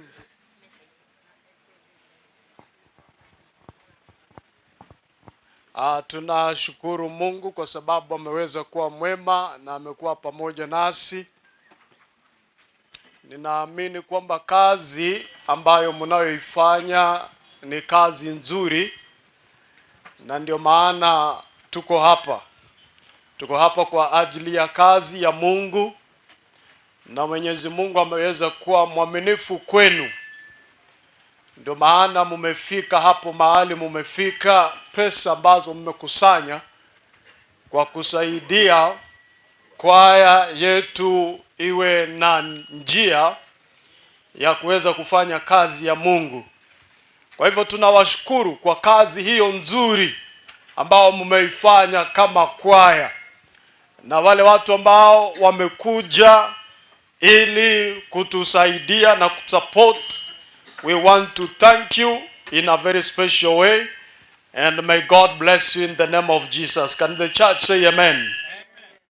Because sio rahisi kufanya kazi ya Mungu hivyo. Ni kwa kujitolea zaidi kwa kazi hiyo ambayo mumeifanya nyinyi kama wana wa Mungu.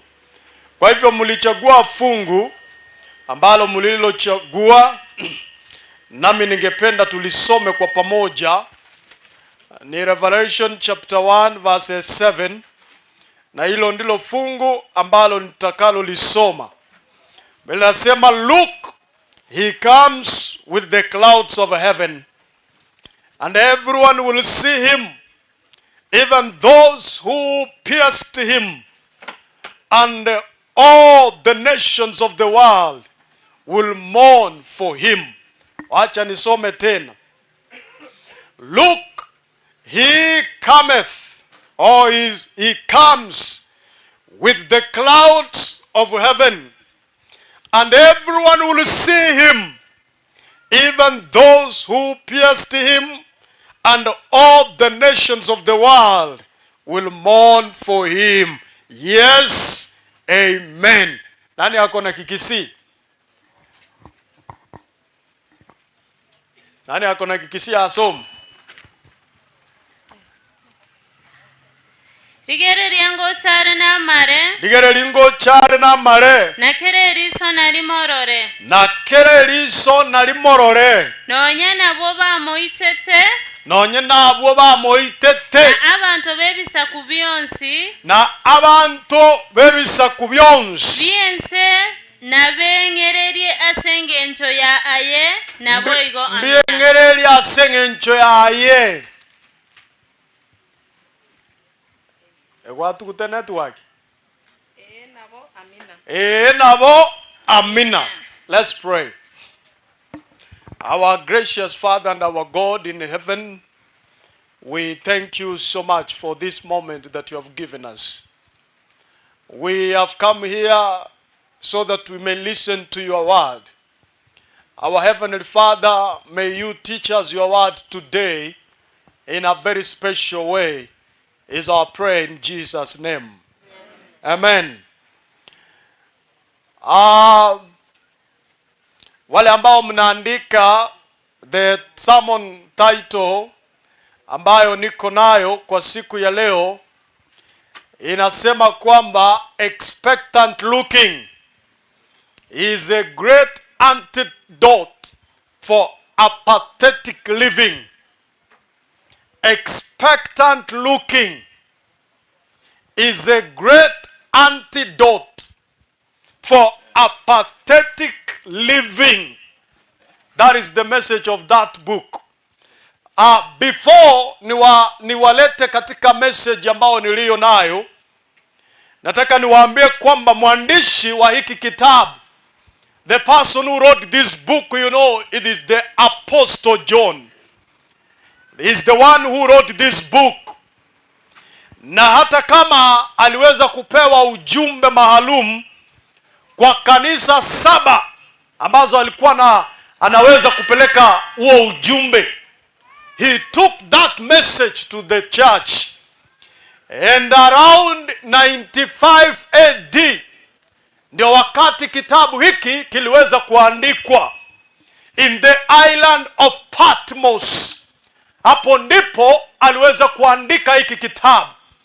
And sisi wote tunafahamu historia ya huyu mwanafunzi wa Yesu, John the Apostle.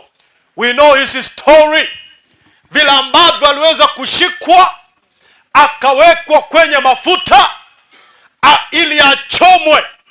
Baada ya kuhakikisha kwamba hachomeki, wakasema we have to isolate this man and send him to the island where he will die, where he will never preach again. But the Bible is so interesting kwamba kwa wakati huo alipokuwa pale mahali kulikuwa na shida, and that is the moment he wrote the book of the book of Revelation. Kwa hivyo there is a time in your life as a Christian that you will be in trouble.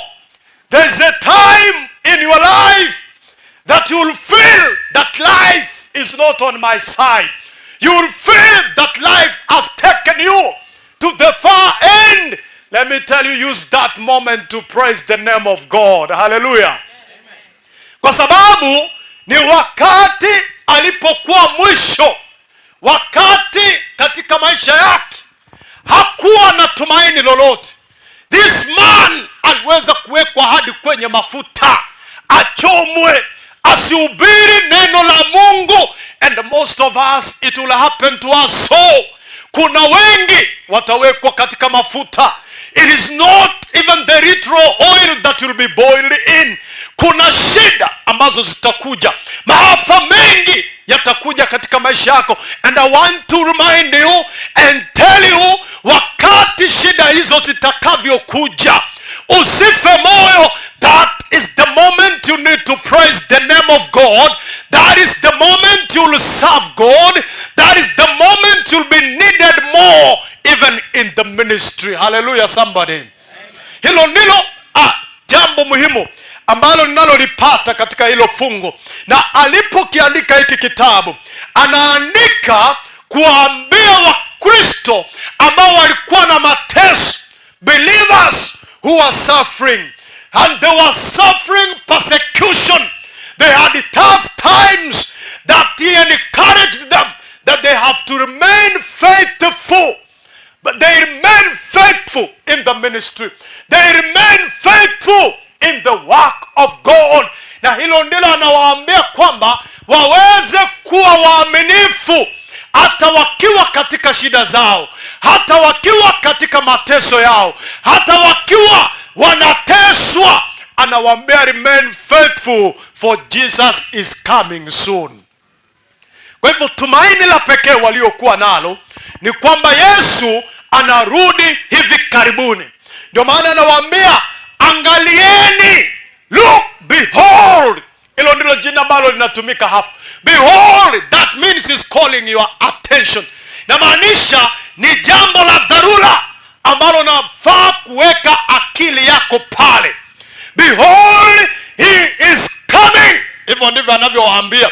But I want only ikuzungumzia ili jina beholding. Na anawaambia beholding, the Son of God is coming again. Yeye anakuja. Behold is calling your attention, is alerting you. Anazungumza na akili yako, anazungumza nawe mahali ulipo. Anasema sikiza haya maneno kwa kile kitu ambacho unachokifanya. Simama, do concentrate in what I'm telling you. I know you are persecuted. I know life has not been easy. I know you have been suffering. I know you have faced a lot of things in this life. I know your marriages are broken. I know the challenges that you are facing in the ministry. Behold, Jesus is coming soon. Hallelujah. Amen. He says behold. And let me tell you, kitu ambacho anataka kuambia, they need to have what we call a vertical vision. Waweze kuangalia mbingu. Wakati unaambiwa behold, inamaanisha kwamba have a vertical vision. Angalia mbingu. And let me tell you, the Spirit will enable your mindset so that you can have a vertical vision. Uangalie mbingu when you have all challenges, when you are persecuted, when you need help in your life. Behold, have a vertical vision. Hallelujah. Amen.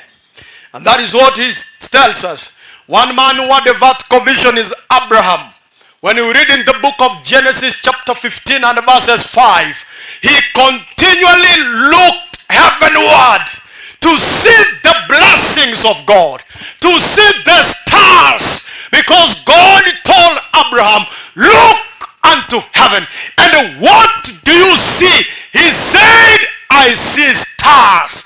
And he said to him, your generation, your lineage will be just like those stars. So when you behold, there will be blessings in your life. When you behold, you will see great and marvelous things that God has blessed you.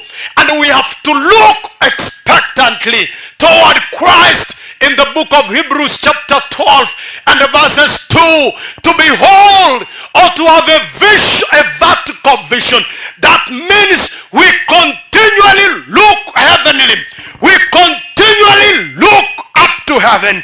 That means you have to look expectantly toward Christ, that you are waiting for his second coming, that is coming soon to take you home. Hallelujah.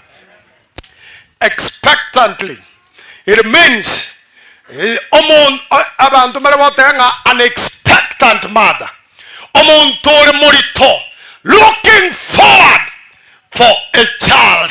Omuntu oyo omosomo kungu ebonare morito is waiting for a child. She's an expectant mother waiting for the blessing, and that is the anticipation that we need to have for the second coming of Jesus.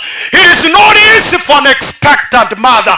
Most of the time, ama tukonara ikora aroka, ama tukogwa ikati mudi jijenjeti, ama tuko ikebitungwe bigo tioka bobe, ama tukai koe taine na abantu weto itekero monto, ama tukai kayani ochandegete. They can give you that experience. It's the same thing that in the process of beholding, in the process of expecting the Son of God, we will face tribulations, we will face challenges, but we have blessings at the end of it all. Hallelujah. Amen. And that is what the Bible is telling me, that looking toward the future, grace in eternity, looking toward your citizenship in heaven, looking toward all that is true and honorable and right, looking to the city which has the foundations, whose architect and the builder is God. A city endures forever, and the list goes on. Many things that have been prepared for us. Vitu vingi ambavyo ametuandalia, vitu vingi ambavyo anavyosema kwamba tunatazamio. We are expecting the Son of God. We expect him to come again. We will see, yes, persecution. We will see challenges, but behold, Jesus is coming again. Hallelujah. Is coming again. And the Holy Spirit desires believers to be heavenly minded, not earthly minded, which is one reason that inspired us and every one of us. In the Bible, that is the only motivation ambayo ilifanya hata wanafunzi kufanya kazi ya Mungu. Kusinge kuwa na ahadi kwamba Yesu anarudi karibuni, hamna mtu ambaye angestahimili mateso ambao walioyapitia. Even John himself, the challenges he went through is because he had this anticipation.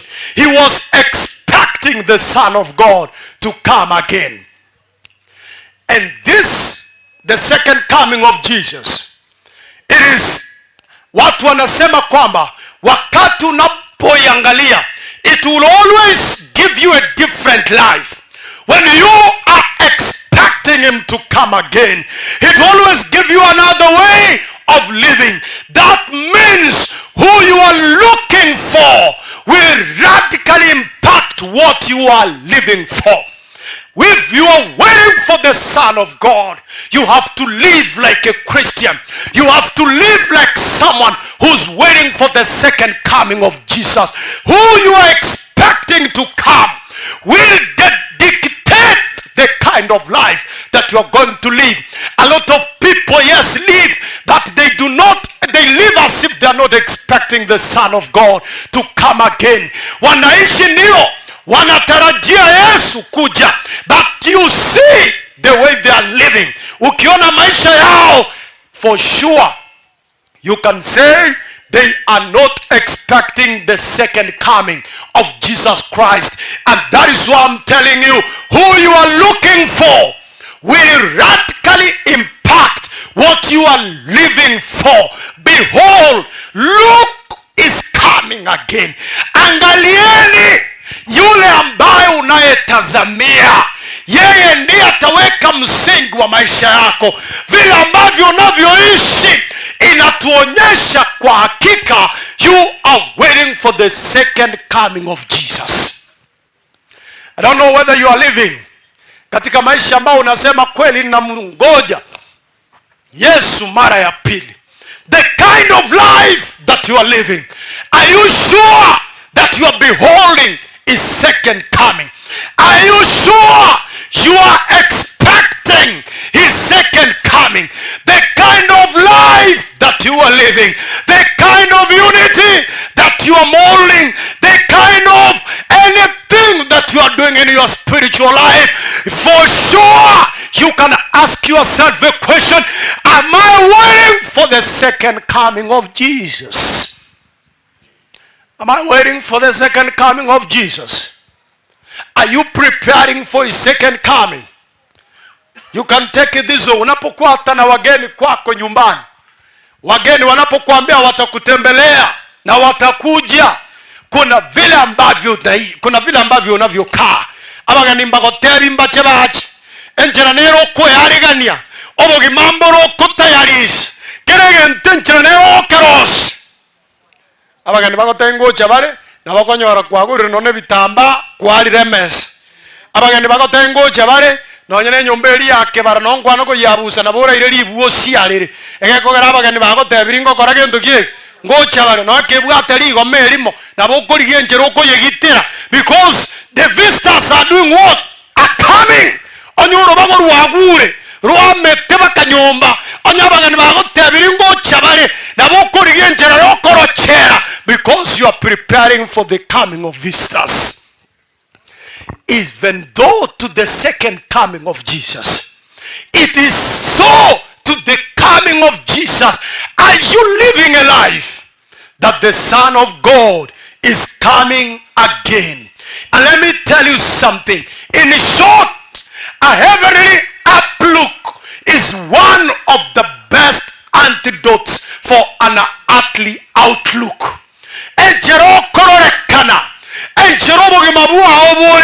Will be determined. He's the only antidote for the earthly outlook. Are you prepared to talk the language of heaven? Are you prepared to talk the talk of heaven? Are you prepared to talk to walk the walk of heaven? Because he's coming soon to take us home. Whoever we are waiting for, we have to prepare to live the way he says. Hallelujah. Ayenjerogo kwana orochela eruge yaone kwanu ugoro enjeroko manyokio ko mani abantu ekenyorobogeka ekanisa mboetu echirobogeka enjeroko rama abantu naborache korama abamaraika igoro. Is that the language of heaven? Enjerogo tara. You see, the heavenly look determined an earthly outlook. Oroche none enjerogo wesoka oroche nabo igoro bago cha wesoka ayekero wake sabu bata bandu mukoteba barenga my dress my word, lakini karai karanso ebori na enjere yembegete igoro na baba maraika bakabegete igaturaba igatuensi igoro nkikera nyachie niende te gosoka igoro to baisi naende goseri gwo manana achake kokorigi omonto onde akorubu no motori bwensi. Is it the way that we will live in heaven? So our outlook in this world must be lazima kwamba iamurishi na yule ambaye tunamtazamia kwa kurudi kwake mara ya pili. Hallelujah. I'm happy you are singing, and those are the songs that we shall sing in heaven. Hallelujah. Those are the songs, because the Bible says even in heaven we shall sing. That is what the Bible says. So you are preparing for heavenly life. Our outlook on earth is determined by who we are waiting for his second coming. Another way, the vertical vision will motivate horizontal living and godliness. Will motivate our horizontal living.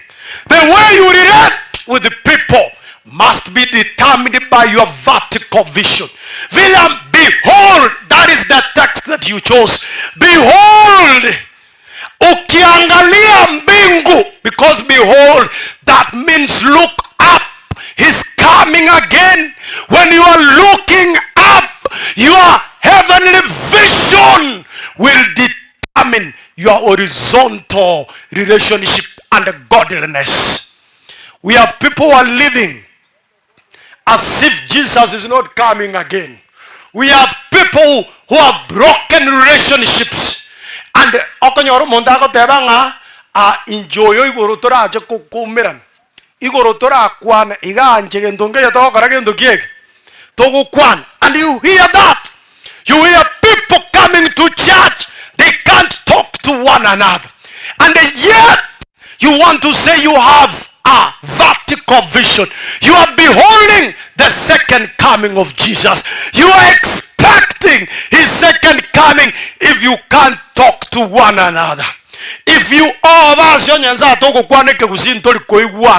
what if we go to heaven? What about the heavenly language? What if you go to heaven? Will you really live in heaven?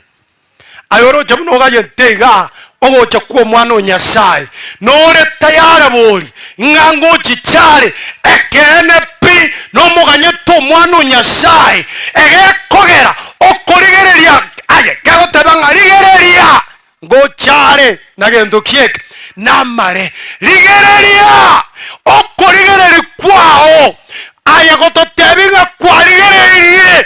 We look on your horizontal relationship. That relationship that you have, that life that you are living in this life, and that is what determines your life. So if you are looking for Jesus, the chances are very much increases that you will live for Jesus. Onye komoganyete omwano nyashai na onye koganyeta che high chances are the way you are living now will determine that you live with God in heaven. Hallelujah. Amen. Are you waiting for the second coming?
waiting for his second coming.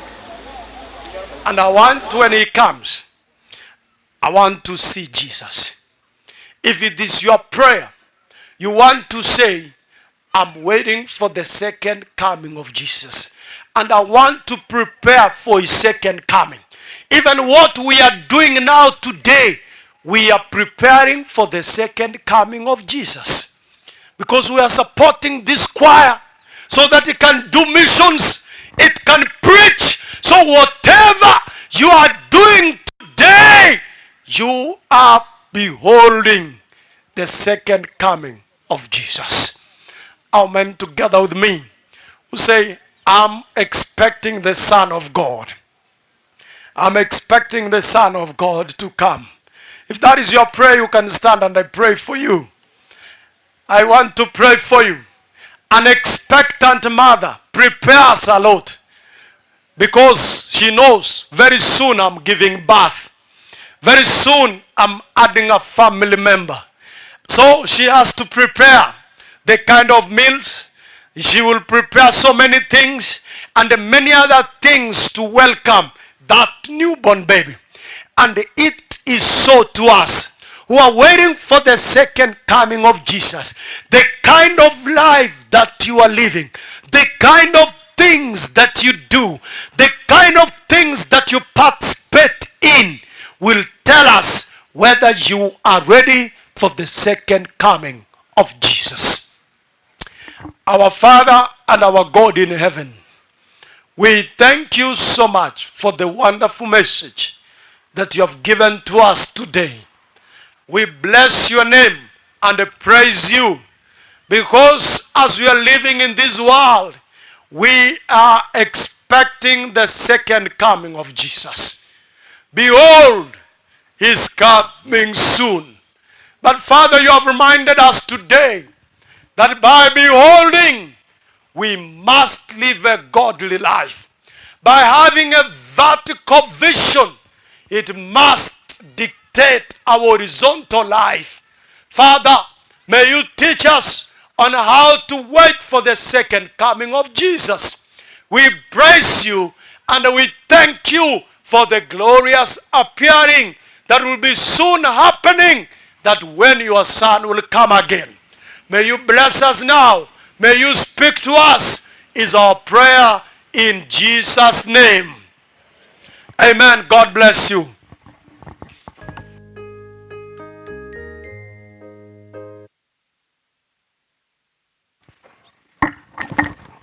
Nyamata Romain kwaya kwa kufunga haya maneno, tukimbia raga kwa wimbo. Wenyeji na tunarakisha.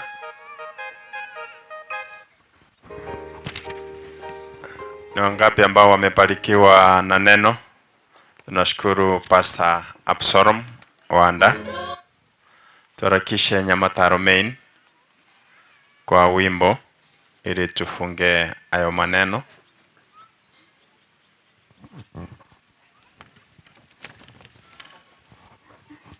Tunashukuru wageni wetu wanaendelea kuingia. Omoiberania, karibu sana.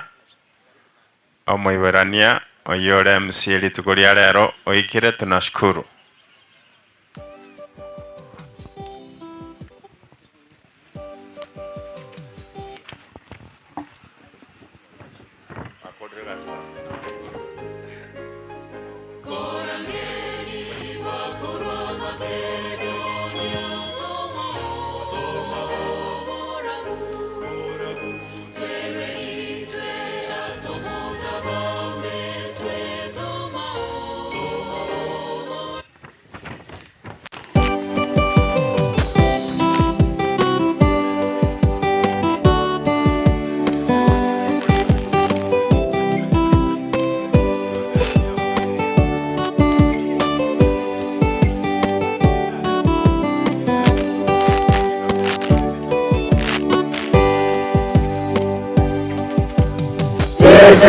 Siku za mwisho, dalili zinaonyesha, inatupasa tuwe macho. Kesho, wesoma neno, omba Yesu anakuja. Kesho, wesoma neno, omba, Yesu anakuja. Jiweke tayari, Bwana anakuja. Jiweke tayari, Bwana anakuja. Anakuja Yesu, na wala hatakawia. Anakuja Yesu, ujao mkononi. Anakuja Yesu, na wala hatakawia. Anakuja Yesu, na wala hatakawia. Anakuja Yesu, ujao mkononi.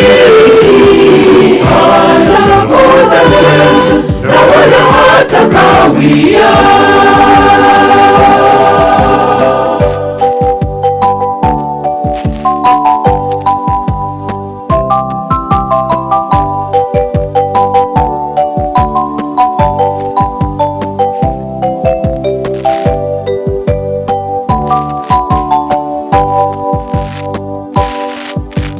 Yuwaja na mawingu na kila jicho litamwona, na walomchoma kabila zote za dunia wataomboleza kwa ajili yake yeye, wataomboleza kwa ajili yake.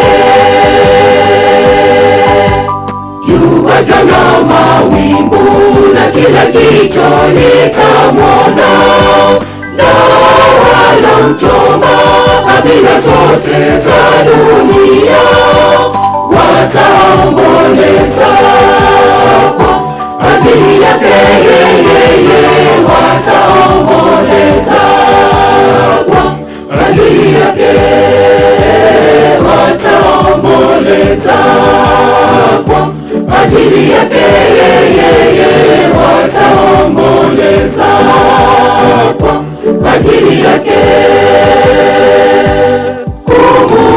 Kumulipa kila mmoja kulingana na matendo yake, kulingana na matendo yake. Kumulipa kila mmoja kulingana na matendo yake, kulingana na matendo yake.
Ndizi TV obwansu bw'omuguzi. Ndizi TV obwansu bw'omuguzi. Ndizi TV obwansu bw'omuguzi.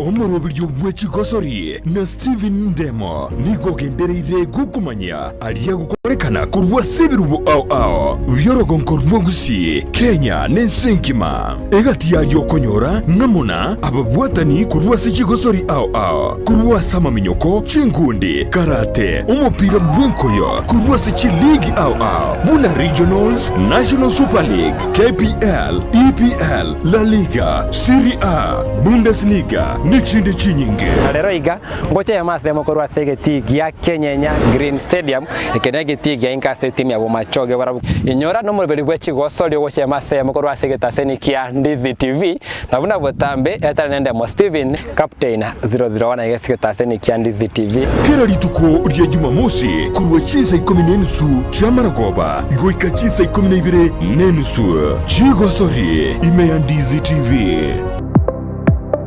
Mugusi. Ndizi TV obwansu bw'omugusi.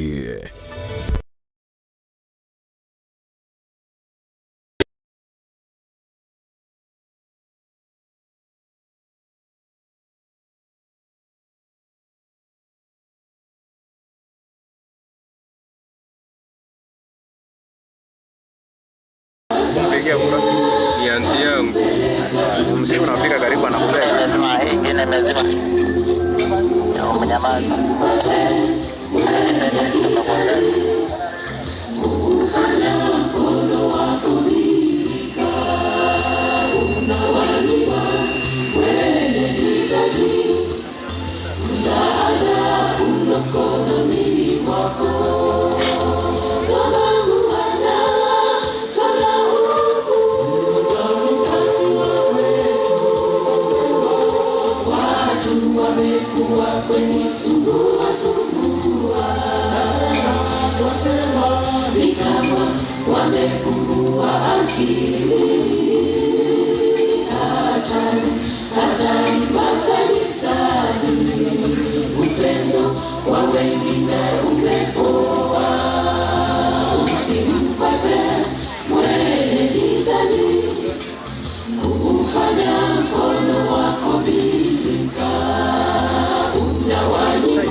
Enda upumzike.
Sisi mashahidi tupendane, ole amri kutimiza sheria, nuru yako iweke ya kiango, ingae watu wa msifu Mungu. Usimkwepe mwenye hitaji,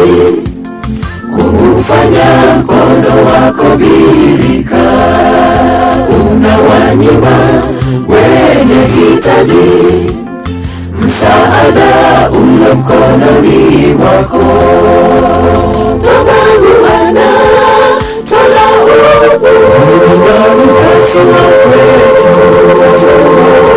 watu wamekuwa kweli sumbua, na tena twasema ni kama wamepungua akili. Hatari makanisani, upendo wa wengine umepoa. Usimkwepe mwenye hitaji kuufanya mkono wako birika. Unawanyima wenye hitaji msaada ulo mkononi mwako. Toba Bwana, tola hubu watu wamekuwa kweli sumbua, na tena twasema ni kama wamepungua akili. Hatari makanisani, upendo wa wengine umepoa.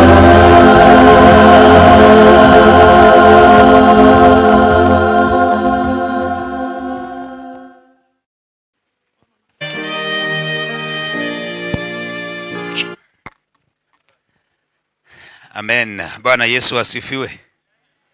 Mbiyamule Nyamataro. Mwibera ningo bakwani ale mbiyamule. Nyakore moya somo ne mukyo koboko igoro iga ngondo korore iga. Happy Sabbath. Happy day. Biya kabisa. Mogo gete lakini kwa moya sinya sai bono mambia. Balinga base ni kulinga linya sai. All right. Abande mbaro batai mukia maboko igoro bono tima etiko semba seseniri. Nchiri buna yacha buya iga. Ngakia kwe wenchiri eyo. Eluge yuko kuana nere kale kuana goro maite na igwa nero na my take away kurwa se message yo mosombo nyasaye encheroro je kwabo kamambi goro nyomba nchira kware nge igoro tigerero maite sabato maite ngoje tori tuare chena sana talibo lakini igoro nye yesa chete igoro ngwanda kware nge igoro boli. All right, nyora maiga yabara libege FM moya bwatire kotekara muregesa kwana na inchi gake kotekara muregesa. All right, thank you. Muiberania niko hapa kwa sababu ya mwaliko wa kanisa. Pastor wetu Pastor Helen Melen, yes, Pastor Melen na Pastor George Morara tunafanya kazi na yeye. Pastor George amekuwa wa baraka kwetu sana kama station Egesa FM kwa sababu yeye ndiye tunatumia sana kubariki watu wa Mungu kila Sabato. Balinga bategerera rero balinga mategera marandia Pastor George Morara. Very good. Ngiare ko randi rero. Yani mategera di. Kitabu geria soma ngere gieke. Irenga soma geria. Ati kitabu gari Pastor soma mambi lide nero go soma Pastor ga koeresa mat buyore. Okay, ndate murate neigoro bona sinini kati neigoro toratera keigo alafu ndio nitawapatia ratiba vile iko na tukiendelea kusubiri our area member of parliament Mheshimiwa Anton Kibagendi ili tukaweze kufanya kazi ya Mungu. Wapi Chorister? Chorister kwa wapi? Aye Chorister rolio gotera. Tatabera se mic. But tuko wapi kule live? Nimeona Ndizi TV. Are we live?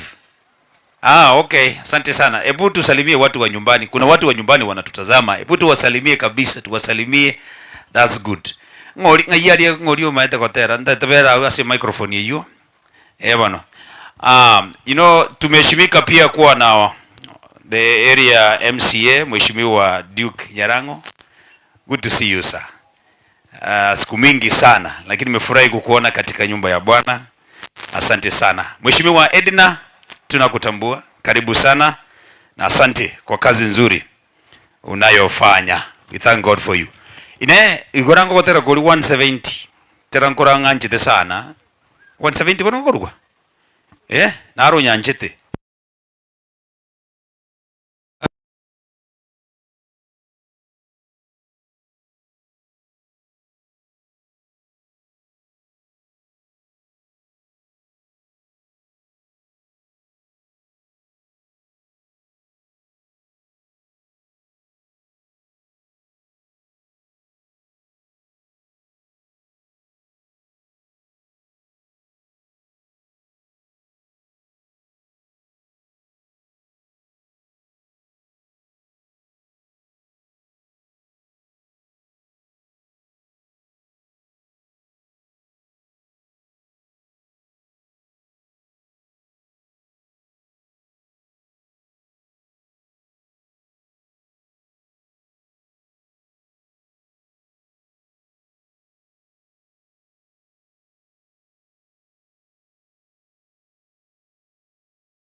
Silvia baby, yon Silvia bambire, Silvia bambire, agacha ereko wagoria, no waro bonge yeso anyorente, kavivo gorie bi bebiane. Nigaro mororo omore mereria ogochena enkoroyane tindina ekina no mosi borende kevive biane bian bambire bian sibia bambire agacha ereko wagoria no bororo bonge yeso anyorente kavivo gorie vive biane menya son motoria chico motiga tarino mogon con wotambe ni terreno monua gotera sencoro che vive viane via bambire vion sivia bambire agacha ereko wagoria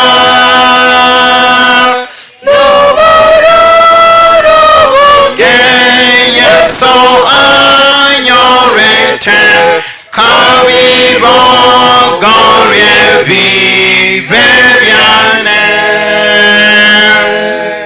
Amen. Kanisa tunasema amen, amen. Asante sana, tukae. Asante. Ni kwaya ya Nyamataro. Kwaya inatarira monere miaka mengi sana. Kuna wale wangwana ambao tulianza na wao kwaya ya Nyamataro. Wale ambao mulijaribu ile nafasi mkapata mkakuja Egesa. Wako wapi? Wako hapa, hebu msimame tafadhali. Kuna watu I remember some years back nimewahost kwa studio Egesa FM. Elda nani alikuwa kweli? Hebu kuja hapa, nataka niwaone, nikumbuke kama naweza wakumbuka vizuri. Elda Fred alikuwa kweli ama? Yes. Kefa alikuwa? Kefa alikuwa? Huyu. Yes, I was looking for you. Yes. Nani yule mwingine tena? Obed. Where is Obed? Is Obed here? Obed yako wapi? Ako pale. Oh, that's good. Nani mwingine tena? Wenye walikuja Egesa. I remember mwaka gani? I can't even remember the year, but I remember Nyamataro main SDA. Oh, hiyo alikuwa. Oh, that's good. That's good. Bado mko kwa kwaya ama mlienda mkateremka? Bado. No, kwaya na wale gose. Na wale si kwaya. Oh, that's good. Bono, hawa tulikuwa na wao kwaya. I remember wakati wakikuja Egesa. Elder, good to see you. You are still strong. Good to see you. That's good. Nimefurahi sana kuwaona. Asante sana. Kwa hivyo ikifika wakati wenu, kwa sababu Egesa kuna vile tunafanya mambo yenu. Unajua sasa nyinyi timu Egesa. Kwa hivyo ile pesa mlikuwa mnatoa mtaiongeza ikuwe mzuri kwa sababu ni timu Egesa. Sawa? All right, thank you. You can have your seats. Asante sana. Sasa vile nimesema kwaya tuna uhusiano wa karibu sana na timu Egesa. Lydia Nyaboke Mokogoti.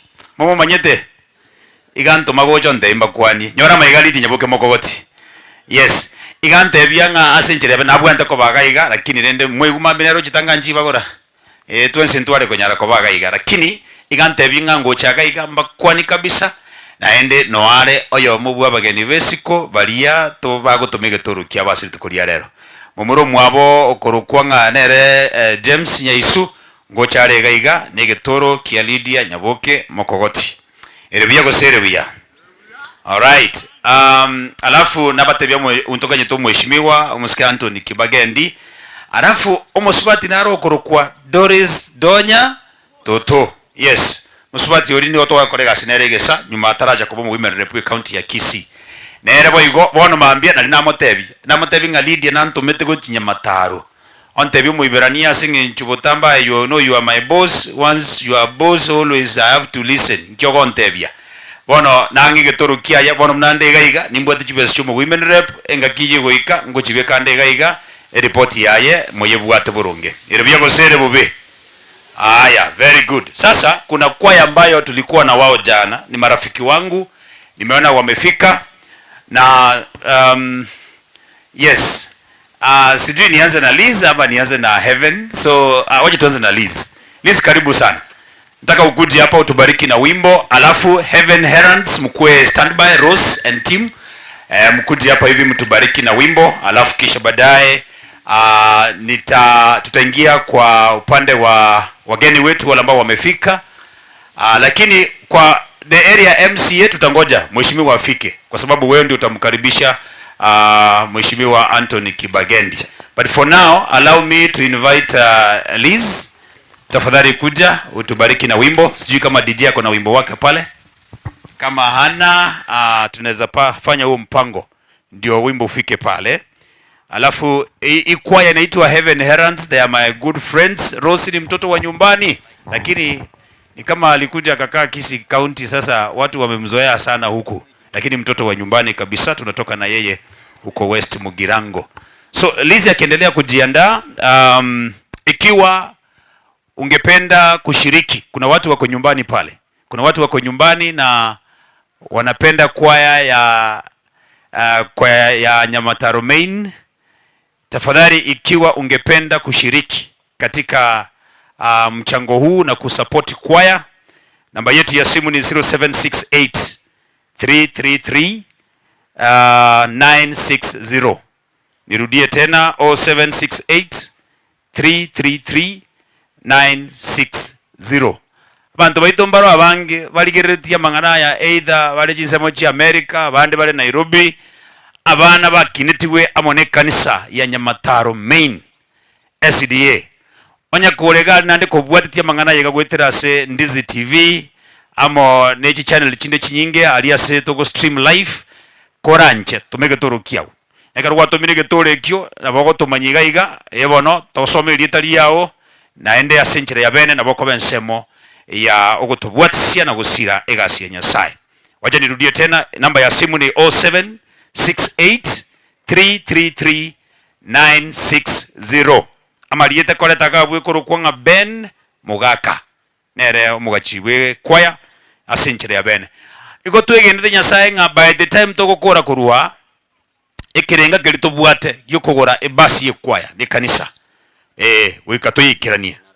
Yes, ekero togokora pipipi tosemeretinga buna togokora nyasaye ngo tokonyare twikiranie kirenge gikogara butambe nche gombwa tokwigena nga byonsi nkunyarekana birasiki aso kwigena Mheshimiwa James Kigoro Okangi aspiring MP Kitutu Chache South, asante sana kwa kufika mheshimiwa, tunakutambua na karibu sana. Kwa sasa ningependa nimpishe dada yetu Liz akaweze kutubariki na wimbo. DJ, kama wimbo uko tayari, kama huko tayari ni sawa tu, tutaendelea. Ningependa kuwashukuru sana, kuna kwaya zimefika hapa hivi, ningependa kuwashukuru kwa sababu wamekuja kusaidia kwaya yetu. The Pilgrims Ministers, asante sana. Kwaya Nyamataro, of course, ndio hii nyumbani. Better Living Getembe Church Choir, asante. Mmeimba tena hapo mbeleni na tunasema asante kwa kazi nzuri, Mungu awabariki. Mosista ngaibare. Musimu kyo kwa kwa kimbarore. Na muri smartiga. Matera kwenu kwa nako bukurwegesa. Akimongere ngende na koroko. Mami na bonda ajake na koroko. Mambi saa 11 igakingo chaka igapaka saa 4. Tingo nyoli bagambi kyo kotera kwenu. Erebia ko serebia. Gongo ngamoro kotera huko. Very good. Asante sana. Asante sana. Woti memewa wamefika wako? Woti where are they? Woti tafadhali ni waone. Ama ni okay, sawa. Better Living ibare. I want to see Better Living. Okay, you are in blue. Is this blue or what? Very good. Matendo bwato mochando, we are colorblind. So this is me korokwanga Better Living. Kotera kwenu kona kubukurigeza? Nana kubugia? Nishawai. Sasa amujanipatia CD. Mwana ko ngotera ukuburi. Onye kwa ngeire na ndi timbugeti ongake fine. Lakini asenge nyomota nako ndi muaterete, mwaka kio muaterete. Mwaka gani? Bado hamjaimba? Okay, sawa. Mungu atawasaidia. Wakati mtaimba mjipange mje Gesa. The same with hii kwaya ya Pilgrims. Pilgrims, where are they? Pilgrims, where are you? Wako wapi? Where are they? Wako wapi? Nimearifiwa wako hapa. Pilgrim Ministers, where are they? Wako? Okay, sawa. Okay, kama wako ni sawa. Wakifika tutawatambua. But for now, Liz, tafadhali karibu sana, tubariki na wimbo tukijiandaa kuingia kwa main contribution. Karibu.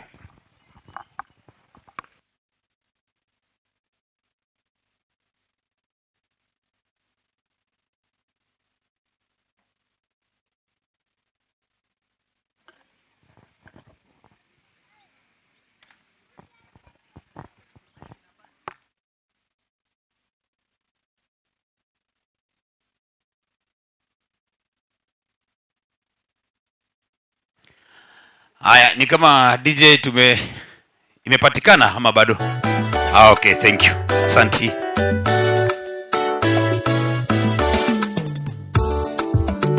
Ongeire tatere tarigia Ondingiria mariga omboire omogoko Ongeire tatere tarigia Ondingiria mariga omboire omogoko Ongeire tatere tarigia Ondingiria mariga omboire omogoko Ongeire tatere tarigia Ondingiria mariga omboire omogoko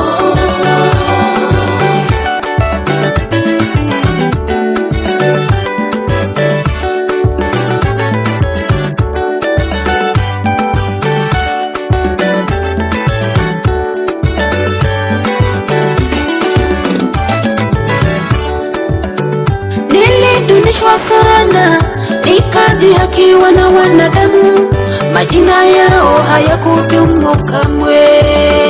Nilidunishwa sana nikadhihakiwa na wanadamu, majina yao hayakudumu kamwe. Mara mimi kitu bure, mdhaifu masikini, jina langu likawa matope ya kukanyagwa na kupita. Asante Yesu, umenipa jina jina jema. Mimi si yule wa zamani, leo naitwa mbarikiwa. Asante Yesu, umenipa jina jema. Mimi si yule wa zamani, leo naitwa mbarikiwa. Wajulishe ongele tatele tarigia undindire mbariga omboire omogoko. Ongele tatele tarigia undindire mbariga omboire omogoko.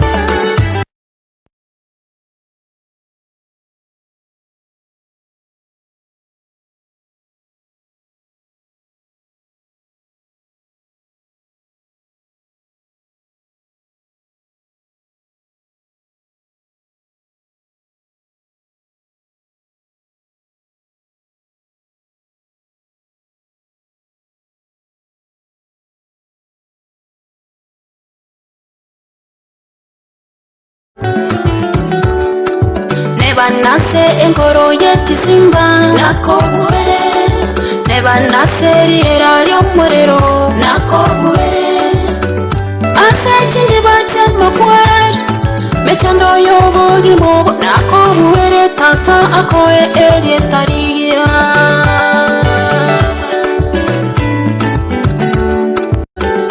Ongeire tate tariya undindire amariga omboire omogoko. Ongeire tate tariya undindire amariga omboire omogoko.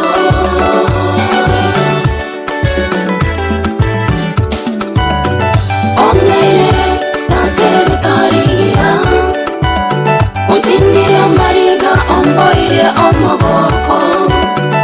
Ongeire tate tariya undindire amariga omboire omogoko.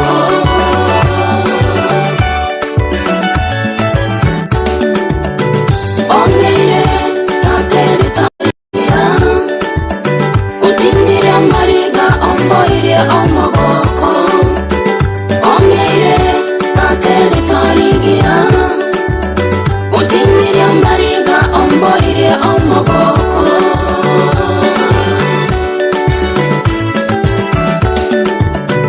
Ongeire tate tariya undindire amariga omboire omogoko. Ongeire tate tariya undindire amariga omboire omogoko. Amen. Asante sana Liz. Mungu akubariki sana. Ongeire eritarigia ontinyirie amariga ongeire ritario mogoko. Imambi yabono nemugaso bono tikenya sako mogoko onyankwa nako yenyora. Akomorembe agusisini agusukucha sigitambokero kende. Asante sana Liz, Mungu akubariki na wakiendelea kujiandaa wana Heaven Herants. Tungependa kushukuru sana Mheshimiwa Anthony Kibagendi amefika. Na unajua yeye ni mtoto wa nyumbani kabisa hapa. Hapa ni nyumbani. Wakati nilimuuliza jana tukikutana na yeye mahali aliniambia hii ndio kanisa yake kabisa. Kanisa ambayo imemulea, sijui atakuja atuambie baadaye. Mmefurahi kumkaribisha Mheshimiwa Anthony Kibagendi. Moga wakati kumwarigania. Barenga bali bakumwarigani korango kabisa korega Mheshimiwa ararenga kimwa mwariganitie. That's good. Mheshimiwa karibu sana. Tunashukuru Mungu kwa uwepo wako. Asante na timu yako yote wale ambao umefika. Mungu awabariki. Kwa sasa wacha watubariki wana Heaven Herants, alafu kisha baadaye nitawakaribisha elders wote wakiongozwa na elder Elijah na elder Kefa. Watasimama tu wajitambulishe majina tu, alafu kisha baadaye nitamleta the area MCA atete mheshimiwa ndio tuingie kwa main fundraising. Thank you. Karibu wana Heaven Herants.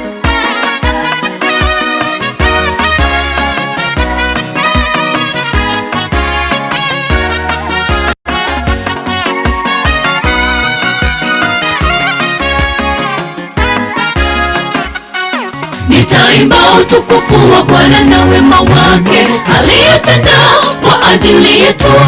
Usiku ule mtulivu Bwana alihuzunika, akionyesha mikono ya jeraha, akisema Baba, wewe uwasamehe, maana hawajui lile wanalolitenda. Gharama ya wokovu nitalipa, nitaimba utukufu wa Bwana na wema wake aliyetenda kwa ajili yetu. Usiku ule mtulivu Bwana alihuzunika, akionyesha mikono ya jeraha, akisema Baba, wewe uwasamehe, maana hawajui lile wanalolitenda.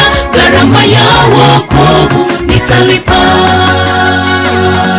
nitalisifu jina lako Bwana wa mabwana, uishie milele, uisha nafsi yangu. Dhabihu zifae machoni pako nisafishe kwa hisopo niwe safi kuliko theluji Bwana wangu. Japo mawazo mabaya kwako naegemea Bwana wangu, unirehemu.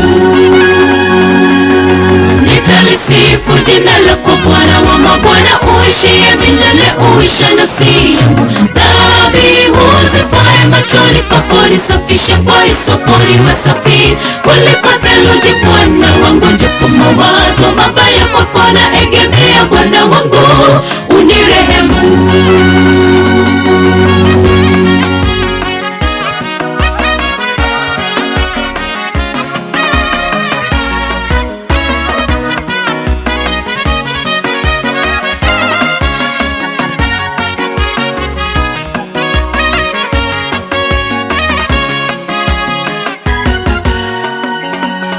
Jasho lake likawa yale matone ya damu Bwana alipoomba kwa ajili yetu.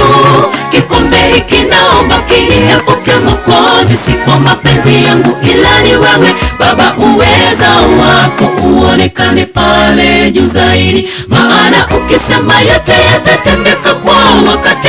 Wewe Bwana uinuliwe. Jasho lake likawa yale matone ya damu Bwana alipoomba kwa ajili yetu. Kikombe hiki naomba kiniepuke Mwokozi, si kwa mapenzi yangu ila ni wewe Baba, uweza wako uonekane pale juu zaidi, maana ukisema yote yatatendeka kwa wakati. Wewe Bwana uinuliwe. Nitalisifu jina lako Bwana wa mabwana, uishie milele, uisha nafsi yangu. Dhabihu zifae machoni pako nisafishe kwa hisopo niwe safi kuliko theluji Bwana wangu. Japo mawazo mabaya kwako naegemea Bwana wangu, unirehemu. Nitalisifu jina lako Bwana wa mabwana, uishie milele, uisha nafsi yangu. Dhabihu zifae machoni pako nisafishe kwa hisopo niwe safi kuliko theluji Bwana wangu. Japo mawazo mabaya kwako naegemea Bwana wangu, unirehemu. Nitalisifu jina lako Bwana wa mabwana, uishie milele, uisha nafsi yangu. Dhabihu zifae machoni pako nisafishe kwa hisopo niwe safi kuliko theluji Bwana wangu. Japo mawazo mabaya kwako naegemea Bwana wangu, unirehemu. Nitalisifu jina lako Bwana wa mabwana, uishie milele, uisha nafsi yangu. Dhabihu zifae machoni pako nisafishe kwa hisopo niwe safi kuliko theluji Bwana wangu. Japo mawazo mabaya kwako naegemea Bwana wangu, unirehemu. Amen, amen, amen. Na kanisa tunasema amen. Asante sana wana Heaven Herons. Alafu nafikiri ile launchini itakuwa lini? Tarehe ngapi? Tarehe 10 mwezi wa 8. Asante sana.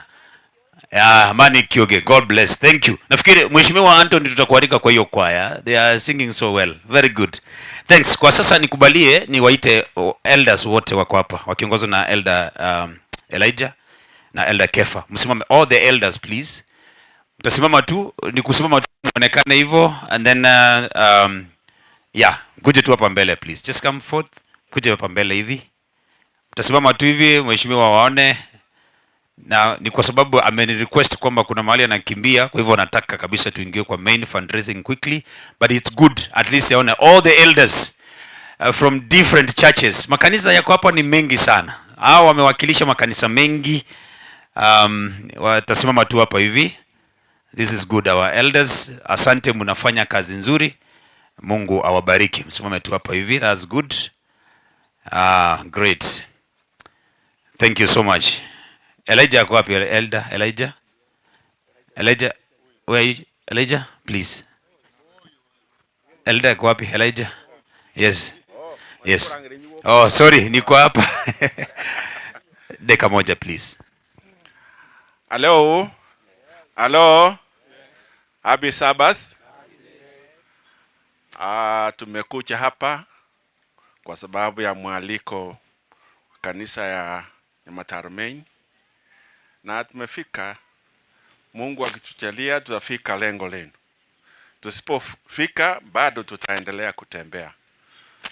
Mheshimiwa pastor na wageni wote, karibu. Mungu awabariki. Thank you so much, our elders. Now you can have your seats, please. Thank you. Yes. Mr. Kefondari elder, mumekaribishwa nyinyi nyote from Nyamataro Main. Tumewakaribisha. Mheshimiwa alikuwa bad finder wetu, ingawa siku hizi anakaa Matoke, lakini alikuwa bad finder wetu. Ni mtoto mdogo hivi, tumemwona akigrow. Also Duke, most welcome. Duke has been staying the other side, lakini is also close to us. We are very creative. Everybody who has come, chikwaya chirimu ajire mwakara bisuko moranje mo basako genda ande ndagira nero I know human beings are fellowship. Thank you.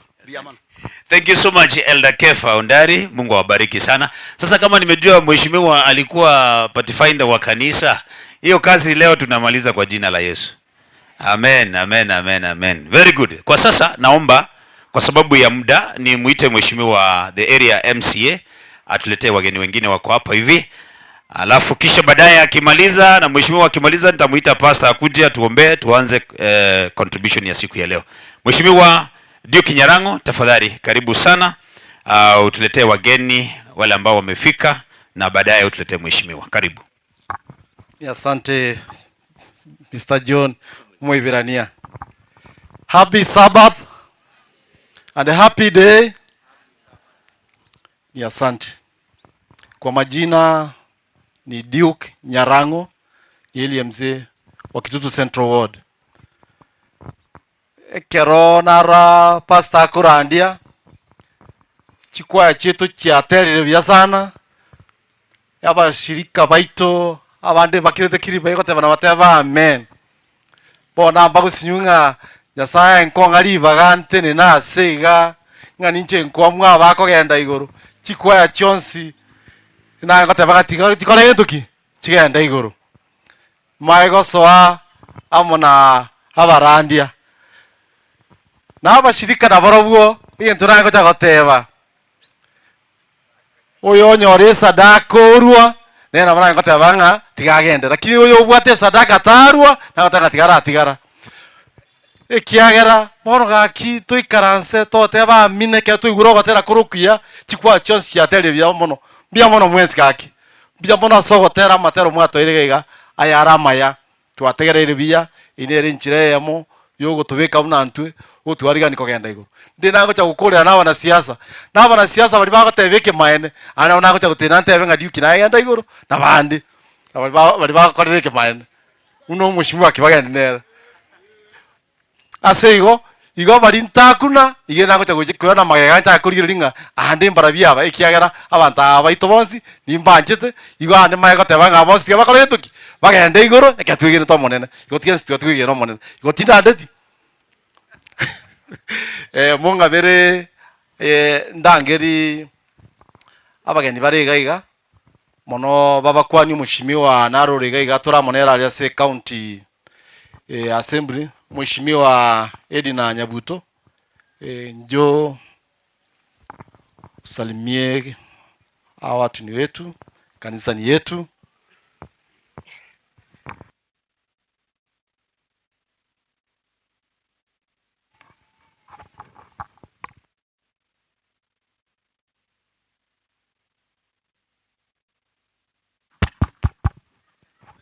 Happy Sabbath.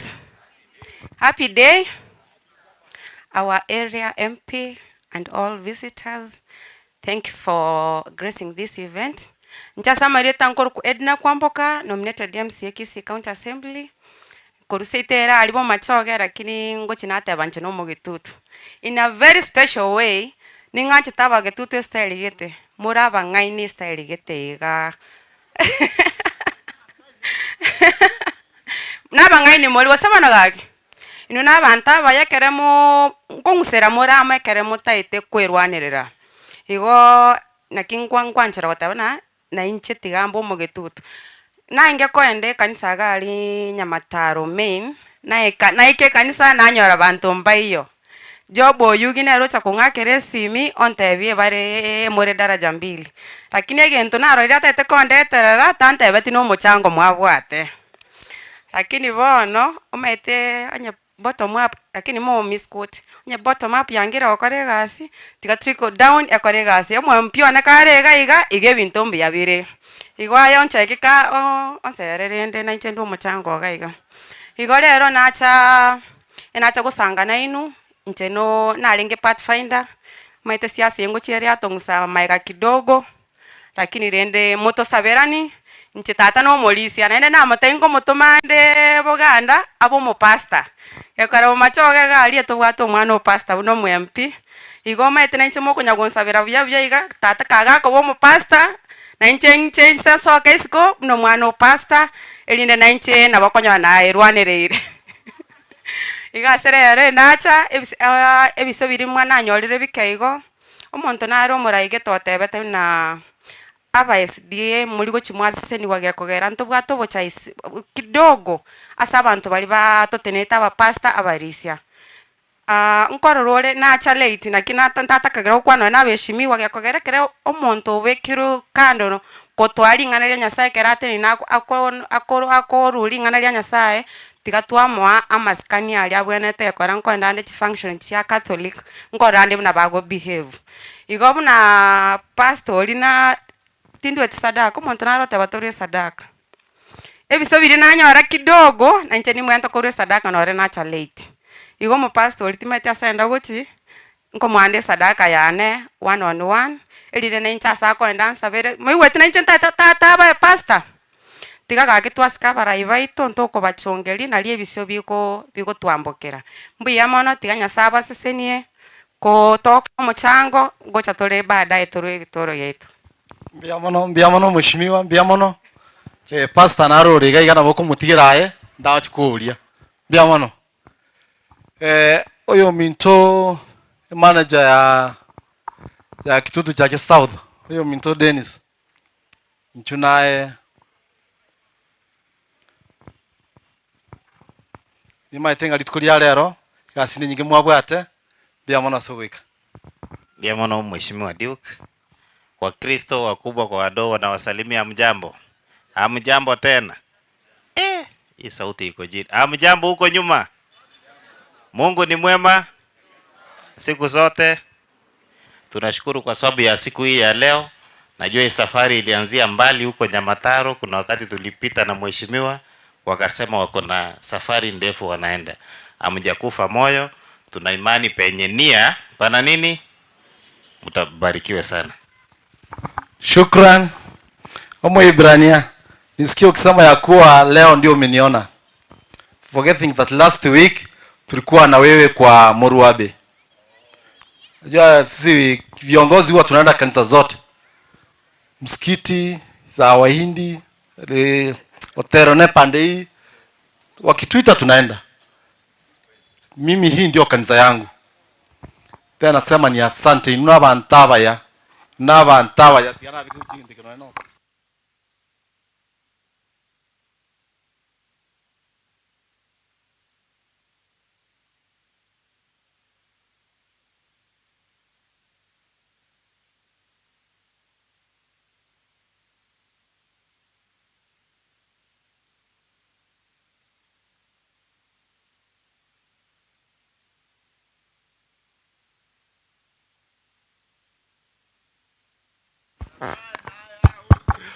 Ni asante. Huwa tunapenda kanisa zote kwa vile zote zinatuelekeza kuelekea mbinguni, si ndivyo? Sasa Mheshimiwa Kibagendi, kwa hakika kuna mambo ambayo yenye umefanya tunapoangalia, especially kama mimi, yani nina furaha.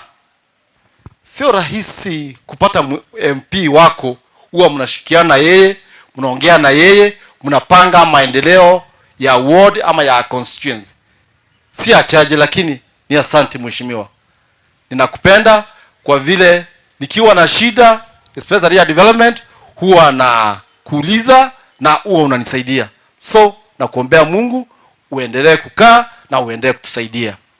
Kuna mambo mengi ambayo yenye umefanya yenye nasema uombewe uendelee kukaa. Kwa vile tunaelewa watu wetu, tunawaelewa kwa hakika. Tunapoangalia watu wetu ni kiwango ya chini wote, na wewe ndio umesimama mstari wa mbele kupigania wananchi hili angalau hata finance bill iwe ya yenye kila mtu amependa, lakini si hiti ya kurasimisha watu. So mheshimiwa, tunakuombea uendelee kutupigania. Naelewa kwa kazi ambayo unafanya, na ninaelewa jinsi ambao unakimbia katika hii constituency yetu. So hiyo ndio sababu nasema Mungu akurehemu, akupe nguvu ili uyatekeleze yale yenye ulikuwa umehaidi watu wetu wakati wa campaign. So nafikiria hapo nimemaliza. Before nikupe nafasi, nimeona ndugu yangu Orina ameingia. Ni vizuri kwa vile nilikuwa nimalize kutoka sehemu hiyo ili niite mheshimiwa Kiagenji huo chaiga.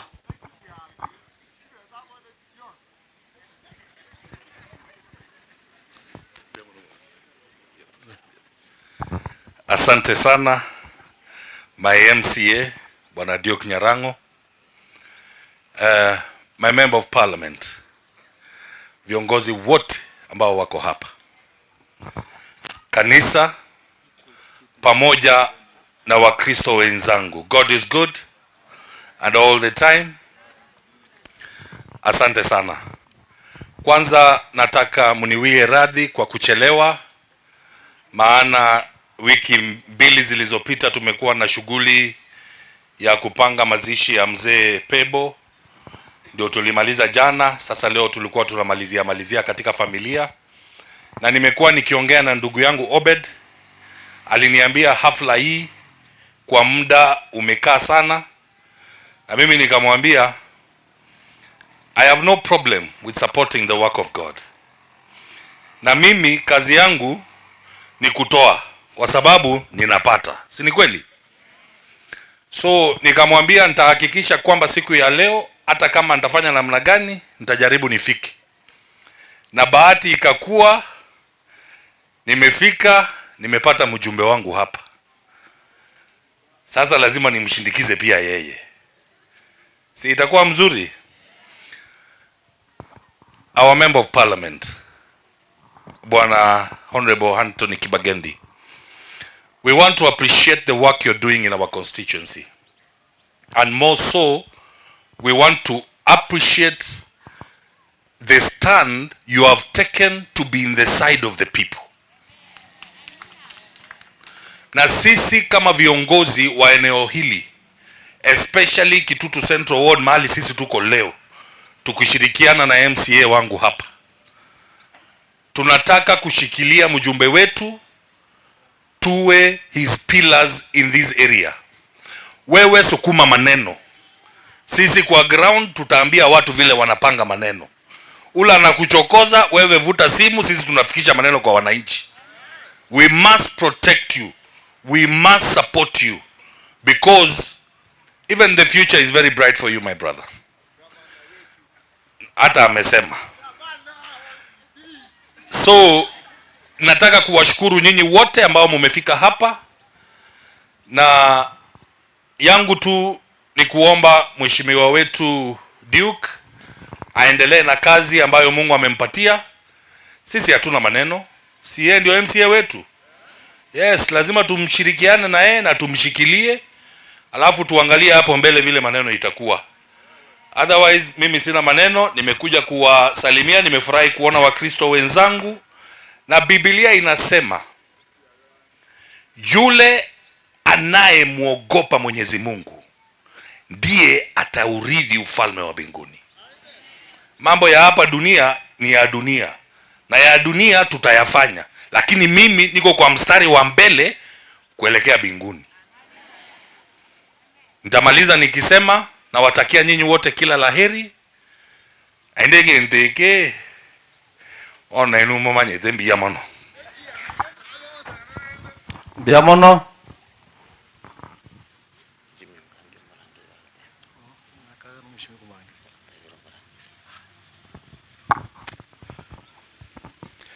Mheshimiwa Jim Onkangi chuo cha iga kwelibaga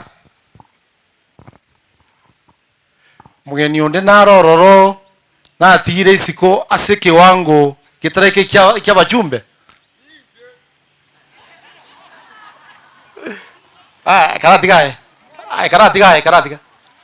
karatiga no karatiga ngora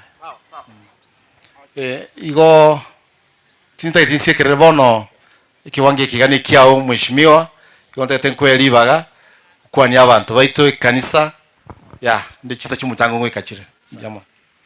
Asante sana Duke mbiyamono ase okong'ari bageria rero abanju banyasaye mbiyamore naende mwarosire gose motete gochangerwa bas nakitwachiraga iga asa malieta ankoro kwa James Kegoro oyibu Onkangi enkagera ali Nyamatuta chino mogisero lakini naonyaga chitege nyakoe naende no njete ngarusi murugi gaiga se Jacobo mwalimu Jacob Matundura halina omo ngona alwete korwa sobo mheshimiwa Anthony Kibagendi aserero natete kubakira mbiyamano sa nande mheshimiwa endete koinyo ibana nakonyo tigoro ega siogokora nega siengia ekero korega siembe no ke ko grande ge angotebye ko korega siembe igo paka boni gatorachaga ga siembe mbiyore na ke tujisimi ngakingo gotogia ngabatebi ngaki omonto ka korega sibyo sebo ko tebe boni gasia kurambia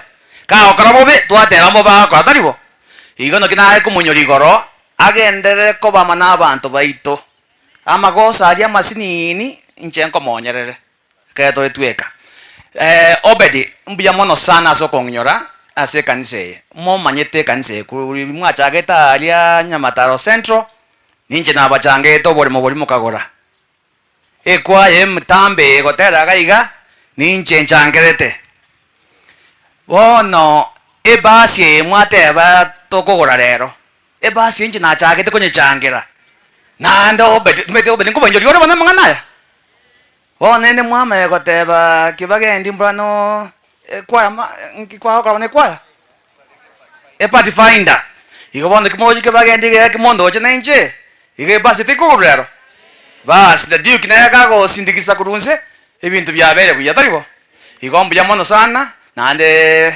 tore meraniamo tobwateramo na kubwa manto saberanamo chipasta cheldas bali mwateni bugaiga egas moka ne gasengia unabone nseye netakeriwa masabero tutaketo saberane because nseye teriko ganda buya ntori buya abana baito ba tinde kruna bai na baigori babo ige wenda ko ba the opposite abana nabo bwente ko tinde ka baigori tari abaigori batinde ka abana bona mangana yare Nairobi altari buya kanisa sabera nseye gaki ninkwana mange keke mochango gocha tigara abuwa nalio katangure microphone but asante sana biamono mheshimiwa biamono moko ngala unaro tumwa ase uyu guchakuburie kirugo kya obwMC bwa Kitutu Central Ward ulio chaga ya kayale bono ntabinga natumwa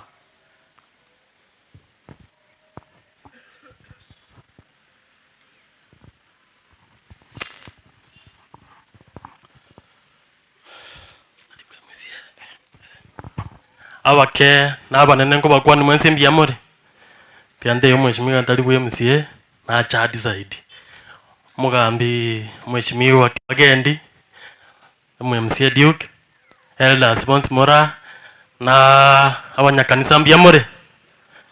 Igambwata esaramu kurwa Betweri Mose nomo muro Sabron Mose Elder Sabron Mose kurwe kuna.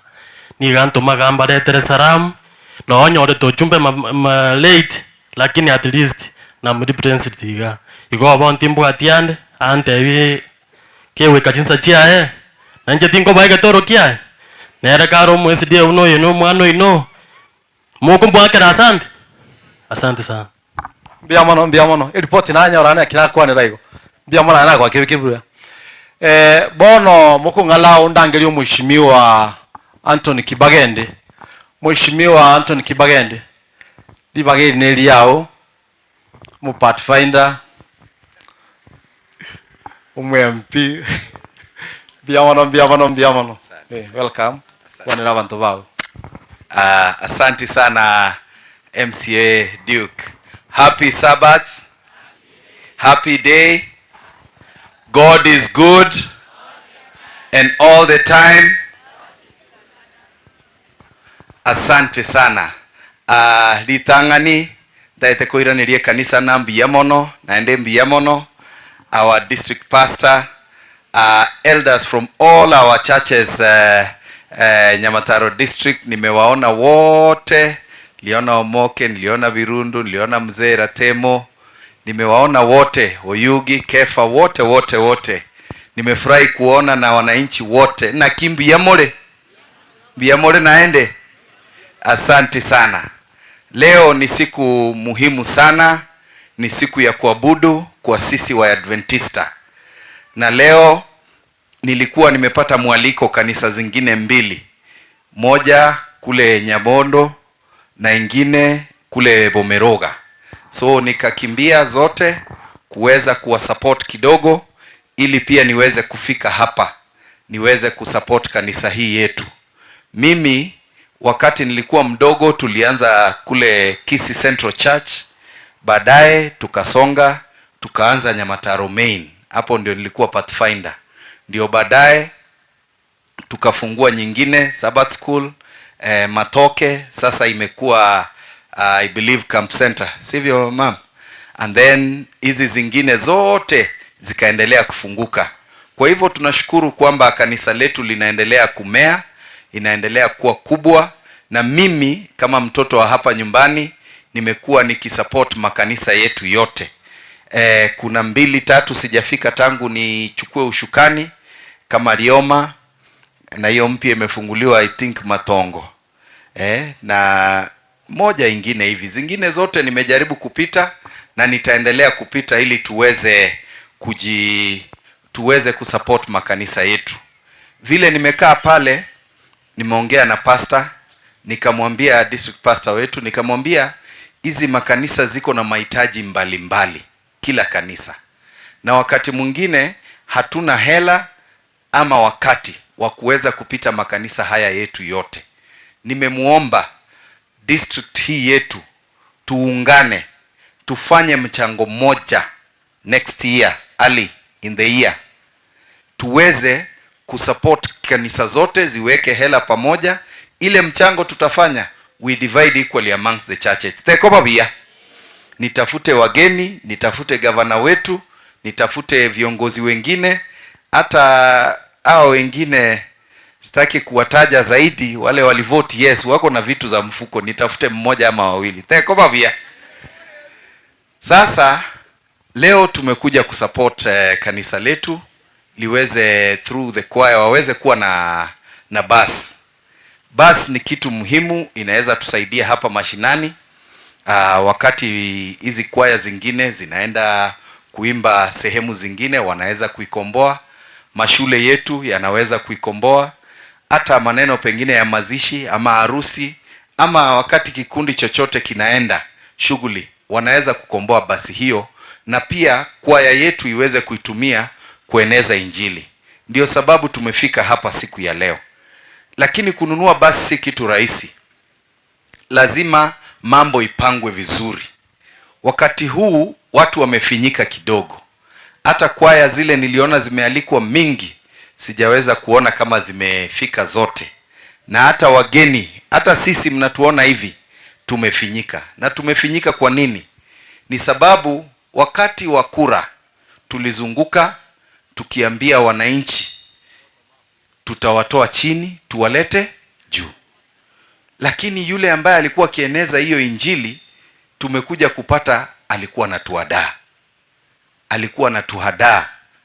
Akafanya Wakenya wakamwamini ati ni mtu wa kanisa, akafanya Wakenya wakaamini atabadilisha maisha yetu. Ameenda kule na amefanya ya maisha yamekuwa magumu sana. Hata wale ambao wameandikwa kazi, payslip yao imekatwa kila kitu. Sasa hawana kitu hata ya kuweza kuongeza kusupport kanisa yetu. Hiyo ndio inafanya sisi wote tunalia. Na ninawashukuru nyinyi wananchi. Nawashukuru sana. Sababu katika Biblia wale ambao wanasoma Proverbs 29, I think chapter 2, inasema, hebu angalia nisikue kama president niseme uongo hiyo verse. Nimeona mtu akifungua Biblia.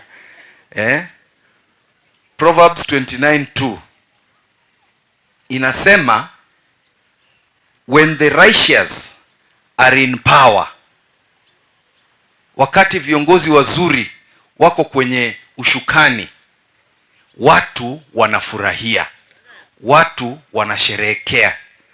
However, when the wicked are in power, people groan, watu wananungunika, watu wanaumia. Na hilo ndio jambo linafanyika katika nchi yetu. Kwa hivyo sisi tunaomba kanisa liweze kusimama, liweze kuombea nchi hii, tuweze kuwa na mafikira mazuri, tuweze kubadilisha uongozi wa nchi hii hapo mbele. Hatutaki kulazimisha mabadiliko sasa hivi, sababu inaweza ikaleta a lot of confusion. Lakini mnajua viongozi ambao wanashikilia serikali, tumewaambia mara kwa mara, pastor nikubalie niseme, najua kanisa letu hatuongei siasa sana, lakini nikubalie niseme, tumewaambia mara kwa mara, tafadhali punguzeni kiburi, punguzeni majivuno, punguzeni kutumia ushuru wetu vibaya. President wetu anavaa mshipi ya milioni 2, kiatu ya shilingi 1500, saa ya milioni 5. Vijana wako karibu na yeye wote wamenunua helicopters milioni 200, 300. Wanatoa wapi tafadhali? Ushuru wetu unafaa kuandika watoto wetu katika mahospitali, wawe waalimu, wawe engineers. Kazi hizo zimekosa. Tufungue industries ziweze kusaidia watu wetu.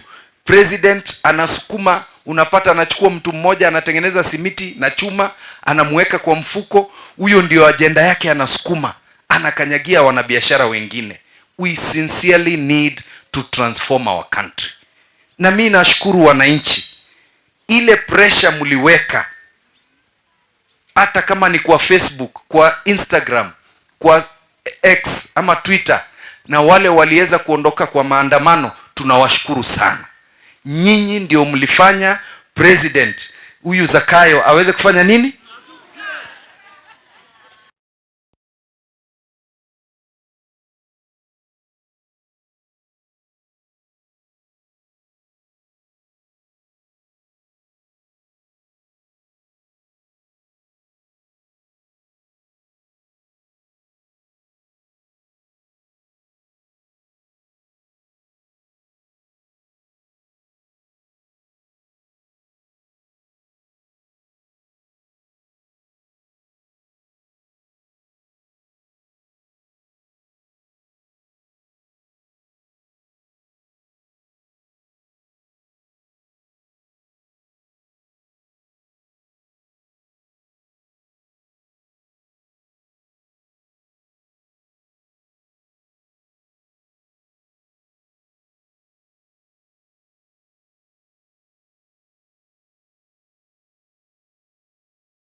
nilikuwa nimesahau. Karibu sana.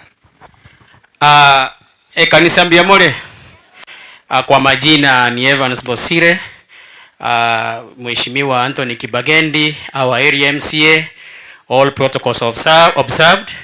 My name's Evans Bosire, lakini kwa majina ya kisiasa napenda kujiita Onuongo Bosire aka Jacomes. Sasa mimi niko katika hii njia ya 2027. Kama mungependa tuweze kuenda pamoja. Unajua ni ndugu yangu, nashindwa sasa vile nitasema nataka kiti chake. This has been my childhood friend, but politics is competition, and competition is very healthy. Kitu ningetaka kusema maneno mbili pekee tafadhali. As we contribute for the church bus is a very important project because it will enable our church members, it will enable the choir to move from one place to another, be it a funeral, be it weddings, be it any other events. Kwa hivyo tushirikiane pamoja, tutoe ile kitu tuko nayo tuweze kusaidia kanisa letu. Na mimi nataka kuambia church, if elected in 2027, mimi ndio nitasimamia that repairs and servicing of that bus, if elected. And also if elected, I'll buy 3 sets of uniforms for the church choir. Hiyo ni promise ambayo nimesema kutoka kwa roho. Sidanganyi kama Ruto. Jambo la mwisho ningependa kusema ni kwamba really sisi kama viongozi tunafaa kuwajibika. Ningependa kumshukuru Mheshimiwa Anthony Kibagendi kwa ile msimamo ako nayo pale Nairobi. When people were voting yes, hata hawana hata haya, our young brothers and sisters wanauliwa pale nje, na wao wanasema yes, and our brothers and sisters shedding blood. Shame on you, our dimwits members of parliament ambao walipiga yes.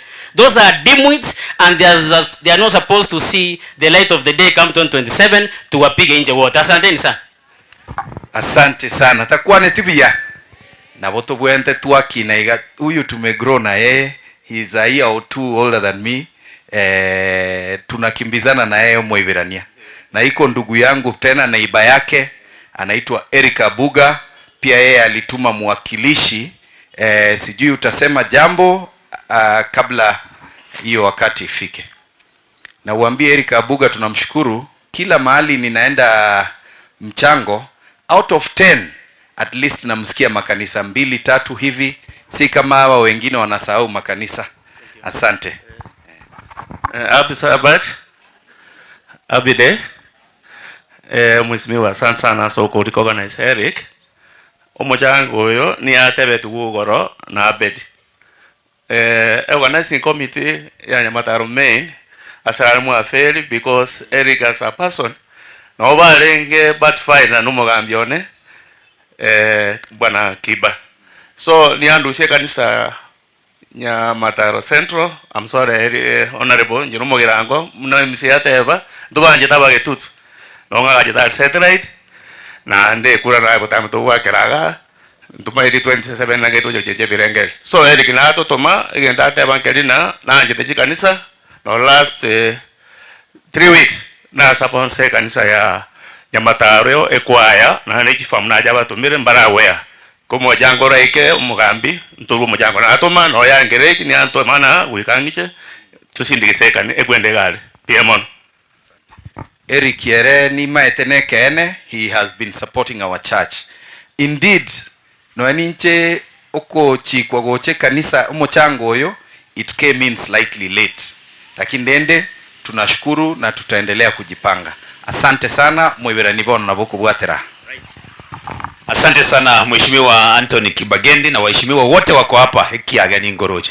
Kiaga tulikuwa na yeye jana kwa sherehe ya mzee Bogonko na mlifanya kazi nzuri. It's good to see you here. Mheshimiwa Anton, thank you so much na timu yako yote kabisa. Na Mheshimiwa Onkangi, thank you sir. Sasa nikubalie, ningependa kuwataja wawili, kuwatambua tu Kuna ndugu ambaye anafanya na Getembe TV, Sungura. Josephat, where you sir? You can salute wherever you are. Asante sana ndugu, Mungu akubariki. Kuna rafiki yangu hapa Job. Job Yugi, uko wapi ndugu? Huyu jamaa anafanya kazi nzuri. Sikuwa najua kwamba ni mshirika wa kanisa hili. Job Yugi, good to see you, na kazi nzuri. Endelea hivyo. Kazi ambayo unafanya kwa vijana wa Kisii County, endelea hivyo kabisa. Mungu akubariki. Great. Kwa sasa mnikubalie kwa sababu ya muda nimuite pastor wetu atufanyie ombi, alafu kisha baadaye tutaingia kwa main fundraising. Pastor Melen, karibu. Mheshimiwa Anthony, kabla ufike tulikuwa na Pastor George Morara na Pastor Absalom. Pastor George Morara ni pastor wa kanisa la Central SDA, the residential pastor wa Igesa FM. Every Saturday morning yeye ndiye anatubariki na neno la Mungu. Alikuwa hapa na wakati akitoka alileta ujumbe na contribution yake iko ready na treasurer, na alisema ukifika tupeane ujumbe wake kwamba alikuwa hapa hivi. For now, waje nimkaribishe mtumishi wa Mungu Pastor Melen atuombe na tukaribishe officially ndio tuanze kuanza fundraising ya siku ya leo. Karibu. Asante. Naanzia kwa makaribisho our area MP Anthony Kibagendi na MCA na wageni wote wa serikali, vile mmefika, karibuni. Jisikie nyumbani. Na kwaya zote ambazo zimealikwa na wageni wengine, naomba mjisikie nyumbani. Amebarikiwa yule ambaye amechagua kuwa katika miguu ya Yesu. Bwana atubariki. Kwa hivyo kila mtu kuwa huru vile umekuja na unatambua kile kimetuleta. Wametualika Nyamataro Main ili tuwape miguu kwa ajili ya utumishi wanaohitaji kwa kupeleka utume mbele. Basi niingie kwa chamba ambalo nimeitiwa kufanya ombi, ndipo mchango huu uanze. Ni kazi yetu ya kwamba tuombee viongozi wa serikali, tuombee wakuu wote na wananchi wote, ili amani na utulivu viweze kuwepo. Na tuombe. Baba yetu Mungu uliye mtakatifu, tunakushukuru. Asante kwa sababu umetupea uongozi katika nchi yetu. Viongozi wetu katika tabaka mbalimbali, Bwana umewaweka. Jambo la muhimu tunaloomba ni utulivu na amani na njozi wakati wanatuelekeza na kutuongoza sisi tulio washiriki na wananchi katika nchi hii. Tunashukuru Bwana kwa sababu ya mjumbe wetu Anthony ambaye amekuja huku kwetu. MCA Duke na wengine wote ambao Bwana umewapa nafasi ya kututembelea. Tunashukuru kwa sababu ya kazi wanayofanya katika utumishi huu wa serikali. Tunashukuru kwa sababu ya maisha yao na familia zao. Bwana uendelee kuangazia, uendelee kuwapa maono mazuri ili waweze kufanya yale yanayostahili katika utumishi kwa serikali yetu. Tunashukuru Bwana kwa ajili ya uongozi wa kanisa. Tunashukuru kwa sababu ya wachungaji wote. Tunashukuru kwa sababu ya wazee wa makanisa yote.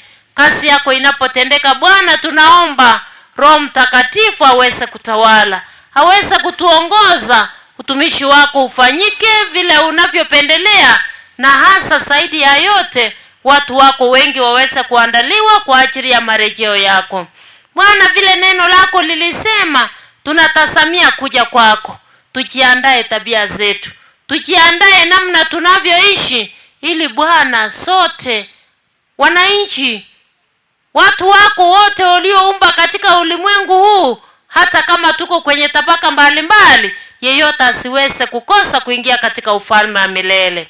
Wakati huu Bwana, tunapoingiza mikono yetu mifukoni kwa ajili ya kukuabudu kwa matoleo, bariki kila mmoja. Utupe moyo wa upendo, ili Bwana kupitia kwa haya matoleo kazi yako iende mbele. Tunashukuru kwa sababu tayari tumebarikiwa. Kila mmoja wetu umetupea sawa sawa na mapenzi yako. Neema yako itoshe kipindi hiki, katika jina la Yesu aliye mkombozi wetu. Amen. Asante sana Pastor, Mungu akubariki na asante kwa ombi. Na kwa sasa ningependa Tunaanza na Nyamataro. Ngoja niwapatie utaratibu vile tutatoa matoleo yetu. Tunaanza na kanisa la Nyamataro Main SDA Church Choir. Muendelee kujiandaa kwa sababu nyinyi ndio mtafungua kwa matoleo. Alafu tuko na groups. We have groups from 1 to 18. Elder, nafikiri umejiandaa, elder wetu yes, John Mareri yeye ndiye atatuletea hizo groups na their contributions. John, it's good to see you. Deputy Principal. Ile inaitwaje TVET ile inaitwaje? Riragia, yes. Good to see you here, sir. Huyu tumefanya kazi na yeye tukiwa na mambo ya career clinics. Good to see you. Alafu tukimaliza na hizo groups tutakuwa na cards and performers, alafu tuingie kwa wageni wetu and then of course tuingie kwa our chief guests, waheshimiwa wale wako hapa hivi. So Nyamataro ngaimole. Nyamataro kujeni tafadhali. Nyamataro kanisa ekwaya nchungo wocha bwango na bali bwamba Nyamataro ego mogocha mosi ndichi besino bwango. So nani yule ambaye yako na report ya Nyamataro? Morisha nisaidie na mic nyingine tafadhali, kama kuna mic nyingine itakuwa sawa ndio tujaribu kufanya haraka kidogo. Yes, aba Nyamataro ngaimole tenango mwensipi. Aba Nyamataro abangina mwensipi tenango wocha moche bora nkwanika. Mogocha mosi ndichi besino na ndi mogocha bwango. Mogocha bwango iga moche munkwani musingise chibese ka tobeke bwango alafu mangana manako babi abangina tangana gocha kero mulisi yako nakoleta bese ino abangina ngibali Banyamataro. Ningependa nione wa mama wote wa Nyamataro mnaba Nyamataro ba wokofu angoni mwenu mnaba mulishi bwata bangina baberuka wanakwaya msimameni, wanakwaya tafadhali kujeni wanakwaya wote kimbieni hapa. Tungependa kuona vile mmejipanga kwa sababu vile mna set standards hivyo ndio tutaenda.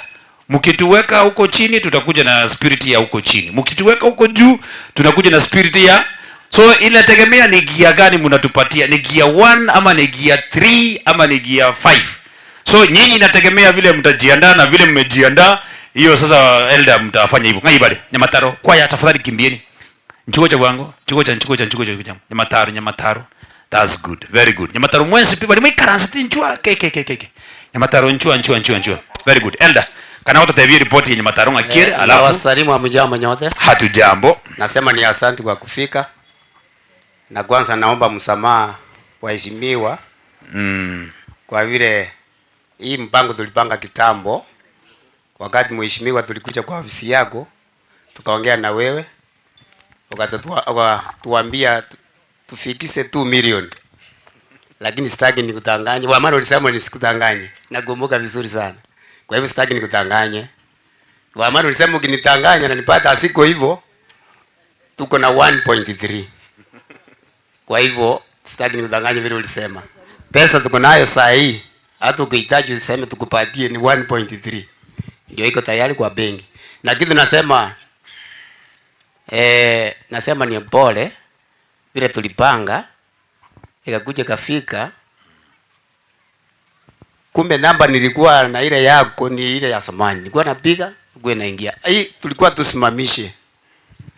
Kwa maana ndio sababu wawe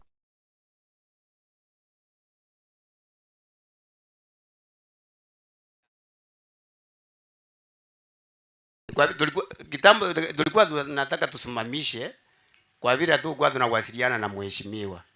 Kumbe namba nilikuwa naye ni ya kitambo. Wakati tulikutana na yeye akaniambia msisimamishe. Tuende, ndio sababu sasa nikaanza kupigia wageni. Tena nikisema mheshimiwa naona yule wanaongea na yeye. Mheshimiwa anasema ni asanti Nyarango. Tulikuwa na yeye safari.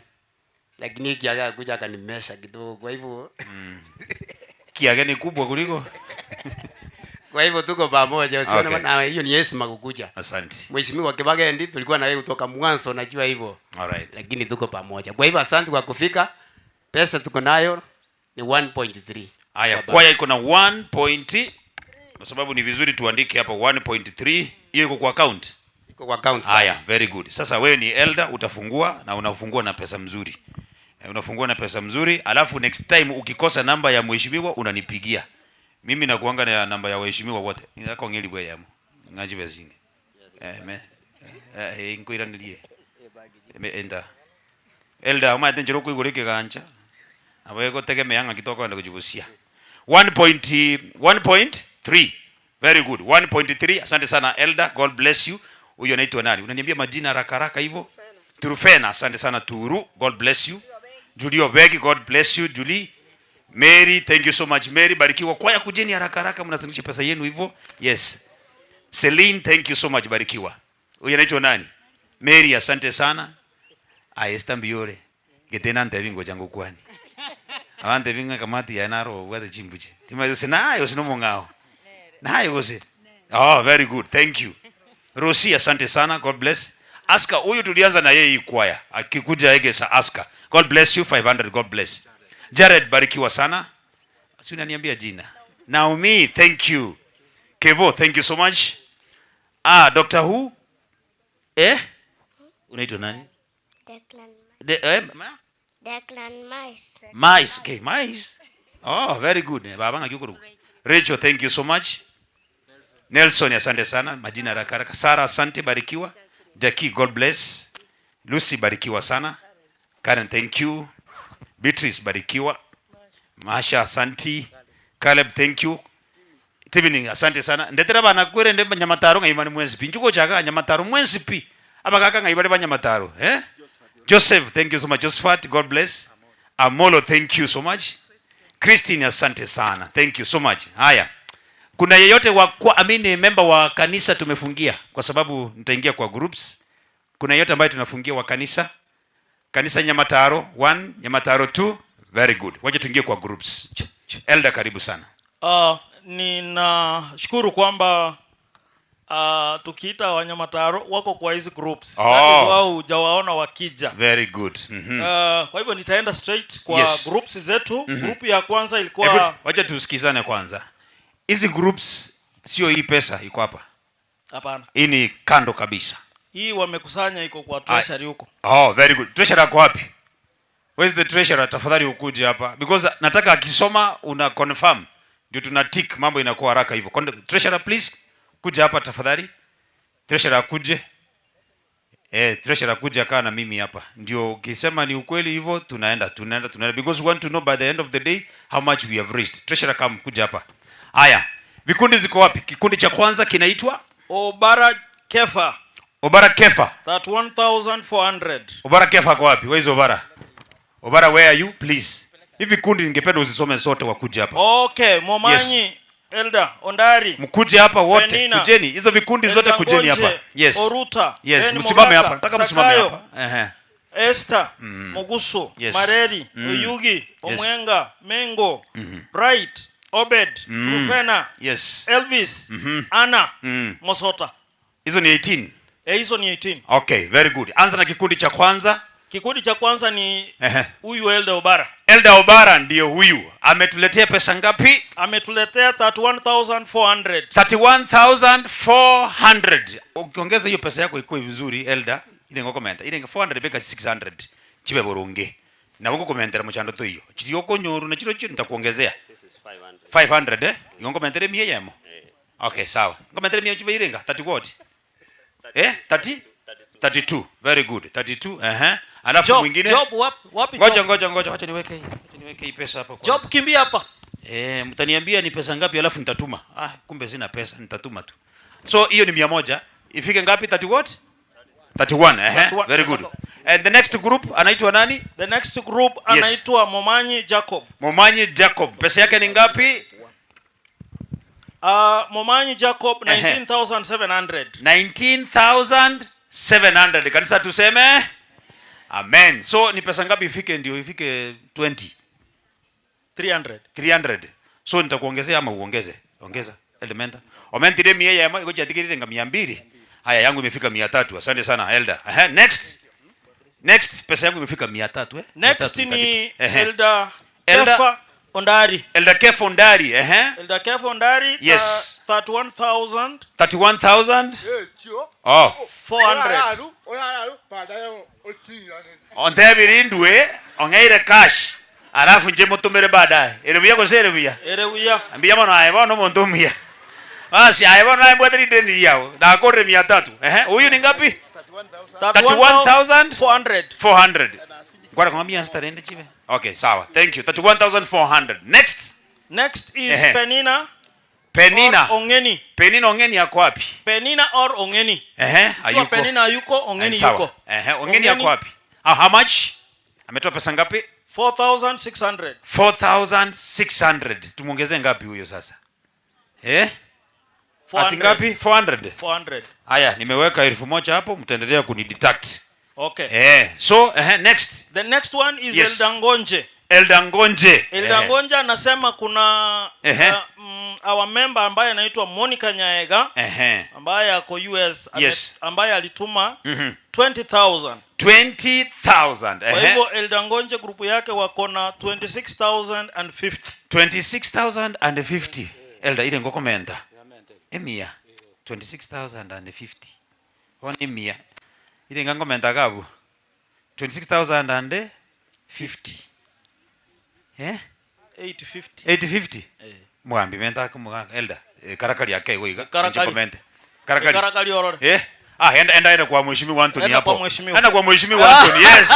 Unanisumbua hapa na mheshimiwa wako hapo. Pesa ifike ngapi? Nataka ifike 30 what? Ifike 30. Ifike 30, yes. Wewe salimia mheshimiwa hapo, enda kwa hiki yake. Hiki yake unapitia kwa hiki yake, unapitia kwa mheshimiwa ukuje. Hiyo pesa ni mzuri, ifike 30, sio? Ukikuja utaniambia. Next.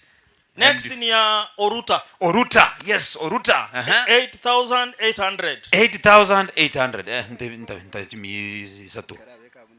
Okay. Ile kumwambia kwa. Okomentri 400. Very good. Okomentri 400. Very good. Enchi na moment asiri ya nchi alingire ngami chialenge. 400. Yangu ilikuwa 1,000, nikatoa 400, imefika 600. Haya nimemuongeza 200. Next group. Next group ni ya Ben Mogaka. Ben Mogaka. Ben ako wapi? Ben, where are you? Ndio huyu. 7,900. 7,900. So Ben, hebu fanya ukarabati kidogo hapo. Haya, Ben ameongeza shilingi 500 na mimi nimemuongeza kwa ile yangu ilikuwa imebaki ngapi? Kwani amu kuenda shule gani? Ndio unapiga hiyo. Sabu, imebaki ngapi? 400. Haya, 200 imeisha. Next. The next group ni ya Sakayo, Elda Sakayo Mokaya. Sakayo, si Sakayo yule wameko kwa muti. Hapana. Ni Sakayo huyu. Unajua watu wakisikia Sakayo, damu inaanza kukimbia kidogo. Si yule Sakayo yuko juu ya muti ama yule alikuwa kwa Biblia. Oyon Sakayo, Sakayo yani Sakayo. Umeuliza mbona? The right person Sakayo, yes. 9,400. 9,400. Alafu ameongeza 200. 9,600. Bono Sakayo na akitoka kora. Okay, sawa. Na bekireli kwa yamoga abuo. So na harusi ni 200. Kabisa. Na bekire 200 elibwe ya moej igubo ko chiari tikatirenga 800. Very good. Kabisa. Oyo no mogetu to ko. Oyo no yo mino kabisa. Yes, very good. Next is Esther Mugusu. Esther Mugusu. Esther 3,800. 3,800. Esther ongeza hiyo pesa yako ikuwe mzuri. 3,800. Abakaka bamore 3 down. Monginero ke chigo chiri neli bweye. Makatenga bakaka ngoro bale chiri bwibere ko chigoro. So ameleta 1,000 plus hiyo ni ngapi? 4,800 plus my 200 imefika ngapi? 5,000. Esther tujibi hapo na ajira usiri usembiere. Very good. The next group ni ya Mareri. Mareri yako wapi Mareri? 10,100 tutengeneze hiyo pesa mzuri Mireri. Mireri yali. Na royo. Chief Prince anatuma 1,000 kwa M-Pesa. Andika hapo 1,000 kwa M-Pesa. So imefika ngapi? 12,100. Mwambi menta 500. Menta 500. Ngicho die jichinde. Na mentre 500. Haya, 1,600 1,000. Aba eli bwa comment. Eli bwa comment. Oyo no musani ono eli bwa comment. Very good. Hiyo ni ngapi? Imefika ngapi by the way? Akiongeza 15 na kuwa 12,600. Ni kuongeza 400. Waje ni kuongeza 400. Ifike ngapi? 13,000. Very good. The next one is Eldo Yugi. 18,050. Eldo Yugi 18,050. Eldo tiji kemeronge bena isano. Fike 20. 18,000 leta yote. Nteriwe mangote. Yani enda kwa mheshimiwa hapo. Enda kwa mheshimiwa hapo Enda kwa mheshimiwa hapo. So imefika ngapi? Aiweka 500 imefika ngapi? 18550. Mugambia kwa 500 ya chike 500. Mongera 500 mugambi. So itafika ngapi hiyo? 500? 1950. Akinchara kwa bajeti 20. Nikiaka rumia. Yaki zifike 20. Huyu elder ni mzuri sana. Ngolio uramo konye chike 20 ya elder. Very good. Wacha ifike 20 ya elder ifike 20. Very good. Wasiri siga wemia. Mugambi incha ente hiyo mugambia kwa njugocha. So kuna deficit ya how much? 19. 19. Yes. Tuwasali hesabu. 19 that is 20 21 600. Ngoli 400. 21,600 ngoyo salie hesabu. Haya wacha niongeze hiyo 400. Wacha niongeze hiyo pesa yangu ilikuwa imebaki ngapi? 200. Kama imebaki 200, wacha nimeweka 1000 so 800. Very good. Nimeongeza hiyo 400. So hiyo ni 20 what? Elder ni 20 what? 22,000 elder. Ngasingia. Na kanisa tunasema amen. Very good. Next. The next group ni Dr. Omwenga Kennedy. Dr. Omwenga Kennedy. Omwenga hako wapi? Dr. Omwenga. Okay. Ametoa ngapi? 7,950. 7,950 lakini yako absent. Sasa vile yako absent na yeye yake imeenda hivyo. Ningemtsera lakini sasa hayuko. Next. Next ni Mary Kebati. Mary Kebati. Where is Mary Kebati? Oino mwana. Mwana mwambie njikara. Haya. Mheshimiwa Anthony Mentre 1000 jabera 90 what? 91,000. Chibe mia. Ndarenda karua mentarende chirosi. Ekiage kenda se. Enda se kiagae. Ekiage roseli hesabu ye 91,000. Mama talikorwa abaka chabeire mia. Keidada. Mama talikorwa. Haya, ekiage 1090 what? 92,000. 92,000. Evans simo bro? Evans ngiyari. Evans sincho. Evans yako wapi? Evans sincho. Mheshimiwa, umosike 1090 what? 93,000. Yes. Evans ngiyari. Na royo. Kai. Omondo kumbe na mchumbe. Ayo mjumbe tata, jumbo robae. Tajiri mnyoni sato. Karate sato ga chema. Kwa 2013. Mwabenga kuachiba ngakiona kwabara kwa ngoroki. Nabwate kine kiai. 500. So 93,500. Thank you so much. Asante. Very good. Thank you group. Hii group iko sawa kabisa. Next group. Elvis. Hii group ya Elvis. Elvis yako wapi? Elvis where are you? Ana Masota. Haya, weleta ngapi? Tungesoma pesa yao. Hawa hawajaleta. Bado. Ana Masota. Ana Masota 1. Ana Masota 2. Okay, next. Kwa groups tumemaliza? Tumemaliza. Perfect. Sawa. Haya, tumemaliza groups zetu. Sasa wacha tuingie kwa yes, cards and performance. Kama yule kuna card na performer ukuje hapa. Tafadhali. Nyamataro, kuna member ambaye hakuwa kwa group tafadhali. Na wewe ni wa Nyamataro. Tafadhali mkuje. If you are not in any group, ukuje. Obasindikise na 100. God bless. Haya, cards and performance. Nani yule alikuwa na card na performer mkuje hapa? Cards and performance. Yani yako sindikiswe na yule nasoma ujumbe. Haki andana hapo. Haya. Okay, sawa tu. Cards and performance. Yule ambaye alikuwa na card, mko na card na performer, mulisia. Chikandi jari ngonechi performer. Because sasa ningependa nipatie na kipasa sauti kwa Mheshimiwa Anton. Wale wageni wote wako hapa walete pesa kwake ya tumalize. Where are they? Cards and performance. Okay. Waje tuingie kwa group kuna group ya yes. Haya. Abana be kanisa ya Nyamataro wametuletea 1,300. 1,370. All right. God bless you so much. Wacha niingie kwa choirs. Kuna choirs tulikuwa tumeinvite hapa hivi. Pilgrim USA wako 1 2. All right. Pilgrim Ministers wako 1 2. Okay. Kisii Central Church Choir. Kisii Central Church Choir mkuje. Matoke Church Choir mkuje Nyamataro. Nyamataro I think ndio hao. Better Living Getembe. tafadhali kujeni. Gekona Church Choir mkuje, Mosista Church Choir mkuje, Arise and Shine kujeni, Sunshine Church mkuje, Daraja Central Church Choir, Daraja 2 SDA mkuje, Votori Church Choir, Vouti Kiongongi Church Choir, Gomba 2 Church Choir, Lioma Magena Church Choir, Nyanchua Church Choir, Liombati Church Choir, Vochura Church Choir, Nchiranka Church Choir, Itumbe Church Choir. Tafadhali mkuje vile nimewaita tu hivyo. Suneka South Church Choir, Nyangena SDA, Nyankongo Central, Nyantitira Church Choir, Ekioga Church Choir, Gekomtu Church Choir. Tafadhali kujeni. Haya, yengo yakie Matoke kwenye mheshimiwa Kibagendi na fellowship ametuletea shilingi 1000, 2000, 3000, 4000, 5000, 5000. Kanisa tunasema amen. Amen. Na mheshimiwa, unajua sasa yeye ni mshirika wa kanisa. Wanakwaya wako wapi? Wanakwaya mkuje tafadhali. Na mheshimiwa wako hapa, unajua yeye ni member wa kanisa. Wa kanisa hili. So lazima hiyo ni 5000. Mheshimiwa Anthony anaongeza hii ya kanisa yake. Kanisa yake. Yes. Ametumwa na unajua sweetheart wa Anthony. Sweetheart wa Anthony Kibagendi ni member wa kanisa hili. Ametumwa na ameleta pesa yake hapa. Haya.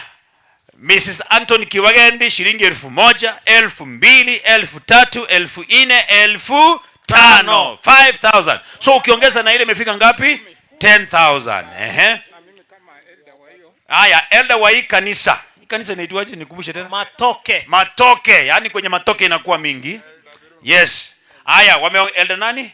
Virundu ndio hiyo. 1 2 3 4 5. Total imefika 15 what? 15,000. Wanakwaya wako wapi? Wanakwaya kujeni tafadhali. Kujeni haraka. Wanakwaya wa Matoke. Matoke kujeni sababu nimeona kazi yenu ni mzuri sana. Hata nitatembea kwa hii kanisa sasa. Kabisa hii nitakuja. Kabisa. Haya, tumemaliza. Matoke tumemaliza. Haya, sawa. Asante sana Matoke. God bless you. Mheshimiwa Anthony, God bless. Hii ni kwaya gani? Hii. Mosisi SDA. Mosisita. How much? 6,500. Ndio hiyo. Alafu yes. Kwani hii Mosisita? Umeleta mheshimiwa tena? Mheshimiwa leo utaumia. Mheshimiwa amesindikisha na shilingi 1000, so imefika ngapi? 7,500. Alafu ngakikuruka. Elder Elijah. Bado ni wa kanisa ya Mosisita. Haya, ndio hiyo. Mosisita bado ndio tunaendelea. 1 2 3 4 5. Imefika ngapi?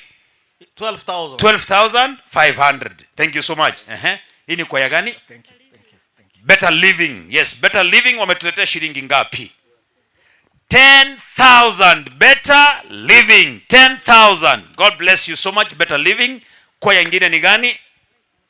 Arise and Shine. Wametolea shilingi 1000, 2000, 3000, 4000. God bless you so much. Akimwata banyasaba send God, Mungu afanye nini? Awabariki. Mungu afanye nini? Awabariki. Thank you. Asante sana. Hii ni kwaya gani? Nyamataro Central. Sasa Nyamataro Main ndio ilitoka kwa Nyamataro Central. Central ni mtoto wa Nyamataro Main. Huyu ni mtoto. Umekubali wewe ni mtoto? Asante. Haya, unajua watoto wakiwa wao ndio wanapatia mama nguvu. Haya, wacha tusikie. Wametuletea hao watoto ni wazuri sana. Hii ni 10,000. 10, 11, 12, 13, 14, 15,000. Kanisa tunasema na kuna elder wa kanisa hili anaitwa Elder Ben Mutanya ameongeza 1,000 kwa hii Nyamataro hii. Kwa hii Nyamataro Central. Nyamataro Central. So imefika ngapi? 16,000. That's good. Elders wengine wako wapi? Wale wa Nyamataro sasa. Elder Kevo Bocha Nyamataro Central. Imefika ngapi? 17,000. Elder Thomas imefika 18,000. Elder Kegengo shilingi 1000 imefika ngapi? Elder Ndwara kwa sababu hiyo kwa bado hiyo kanisa. Haya, shilingi 1500 imefika ngapi? 20,000 anaitwa Shem Onseri. Imefika ngapi? 20,500. Elder Omoke 2,000. Imefika ngapi? 22,500. Bado ama Kyoga. Elder kujeni nyinyi wawili. Lazima tupate 500 ndio ifike ngapi? 23. Yes. 500 ifike 23. Mheshimiwa mgani? Very good. Sawa. Mheshimiwa Anthony, wewe tuko kwako. Wewe ndiye nguvu yetu. Haya, ametoa 500, imefika ngapi? 23,000. Na kanisa tunasema amen. Amen. Very good. Hii ni kwaya gani? Ekyoga SDA Interior District. Yes. Wametuletea pesa. Na pesa ndio hii sasa. Courtesy of the choir director. Yule ambaye yako US ama yako hapa? Yule yako US. Yes. Wametuletea shilingi ngapi? Haya, 1 2 3 4 5 6 7 8 9 10,000. Kanisa tunasema amen. Mambo bado. Haya, sasa yule choir director ni sister ya huyu. Unaitwa nani? Mr. and Mrs. Onyancha. Huyu ni sister wa director. Sasa na wao wametuletea shilingi 1,000, 2,000, 3,000, 4,000, 5,000, 9,000, 10,000. So total wametuletea 20,000. Na kanisa tunasema amen. Very good. Ekona. Bwana, jino mugirango. Haya, ndio 1 2 3 4,000. Alafu hii ni ya Elder Simon, ametolea shilingi 1,000, 1,000. Alafu huyu ni Elder Joshua, ametuletea 1,000. Thank you. Hiyo kwa yamefika ngapi? 6,000. Inga kiko kwa baba? Daraja Central. Ni ngapi? 10,000. Daraja Central, kanisa tunasema amen. Alafu kwa hiyo wameongeza, yes, yote imefika. This is one.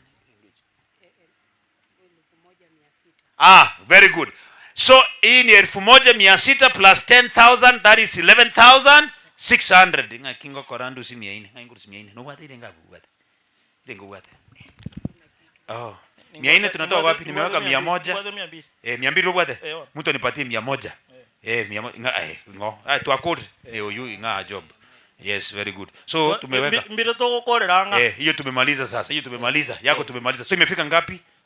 12,000. Daraja Central SDA 12,000. Kanisa tunasema amen. Amen. Next choir. Grupu eliane. Yes. Member ya Chenyora.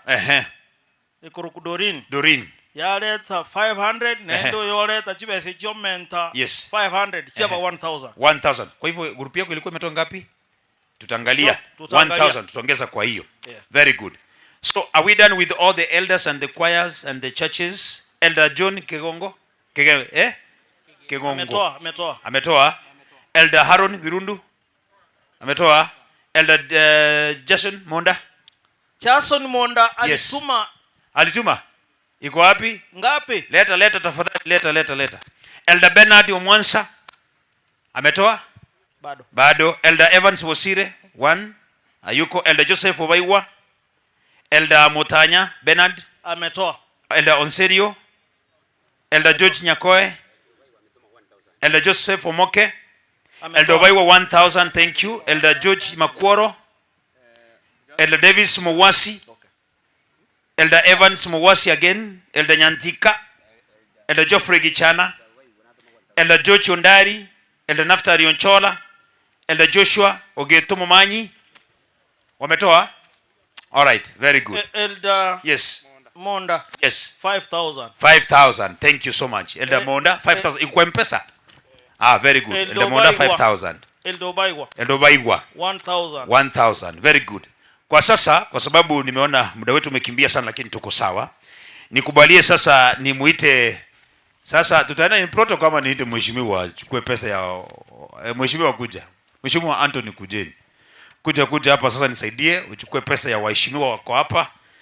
Ndio itakuwa vizuri. Karibu sana. Yes.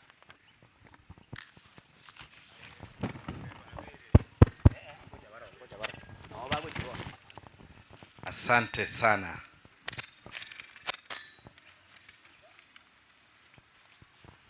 Sasa tunaanza wageni walioalikwa. Tunaanza na Director Kennedy Abuga. Director Kennedy Abuga pia yeye ametuma. Asante. Hii ndio kanisa yake ya nyumbani hapa. Ni ndugu ya Eric mkubwa. Aya, totegera nango. Ndugu yetu mkubwa Kennedy Abuga ametuma 10,000 shillings. Na kimogo teba. Amen. John Nyanumba afuatiliwe na Betuel Mose, Elder Lazarus Onyancha kuwe tayari, George Mogusu. Ngoja. Naona pana mam, usiende. Kabla ya wageni wale wako na cards. Walipatiwa cards, tafadhali. Wale wako na cards. Tungemaliza na cards ndio tukuje hawa wageni. Haya. Mam Sara ametuletea hapa 700 shillings. Mbia mono. Balimu bwate chikadi ga kitoche bwango. Card naende Kevin Mengo otorente ire 2,000 shillings. Mbia mono. Chikadi.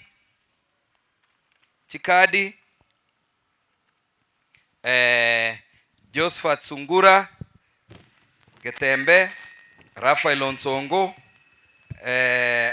Honorable Bogwendo Noara Nkorwale, Joshua Mokaya ametuletea 1,050 na kimogo teba. Amen. Eliza Mogere umugambio ito, Charles Aminga, Edwin Ondie Kiomo Chief, Assistant Chief Vincent, Ana Abere, sijaona Ana Abere alituma 4,000. Nimeita hao. Asante sana.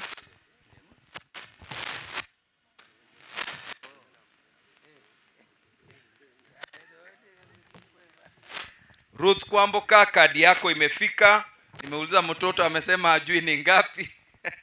Asante. Thank you so much. Ametuletea a total of just a second.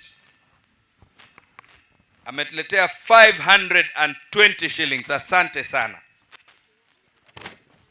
Zipora Kenyanya 1,500. Asante sana. Ndugu yangu Sungura hapa kutoka Getembe, Mbiamono, kazi mzuri. Wewe unaenda Botori, si ndio? Yeye ni wa Botori SDA Church. Ametuletea 2,000 shillings. Na kimogo teba. Amen. Nima ete tu arosire, lakini tu isire gokora. Abageni.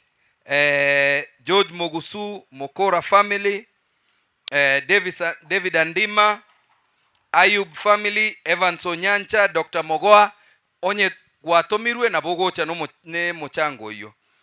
Kefa Kerini, Pastor Morara ameacha mchango wake. Pastor Morara, wapi mchango wake ndio niweke hapa. Ametuma kwa M-Pesa. Ametutumia 10,000 shillings. Asante sana. Lydia Nyaboke Mokogoti, Jemo wako hapa Nyaisu. Asante. Yes. This is the brother to Lydia. Asante sana. Asante sana. Lydia is my very good friend. Lydia ametuletea 5,000 shillings. Na kimogo teba. Amen. Na yeye pia amemsindikiza na 5,000 shillings. Na kimogo teba. Amen. Amen. Asante sana. Sasa tuende kwa Barnabas Sakawa. Kevin Mengo ameshatoa. Na wale wametumwa na ndugu yetu Felix Atisa wako mzee amesimama, ni sijui kama ametumwa mwaga naye watumirwe. Yeah. Okay, tuendelee. Timothy Achachi. Timothy Achachi. Timothy. Anakuwa 1 2 Nyamataro Central. Vituel Mose. Mose ako wapi? Mose ndiye huyu. Very good Mose. Asante. Ulikuwa umezungumza. Ametutumia ngapi? Mose ametutumia 10,000 shillings na kimogo teba. Amen. Asante sana. Barikiwe kabisa.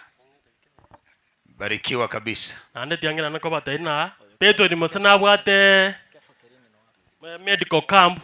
Nero nataka ko batangasira lakini natigari rubali. Iyo ko cha on Monday.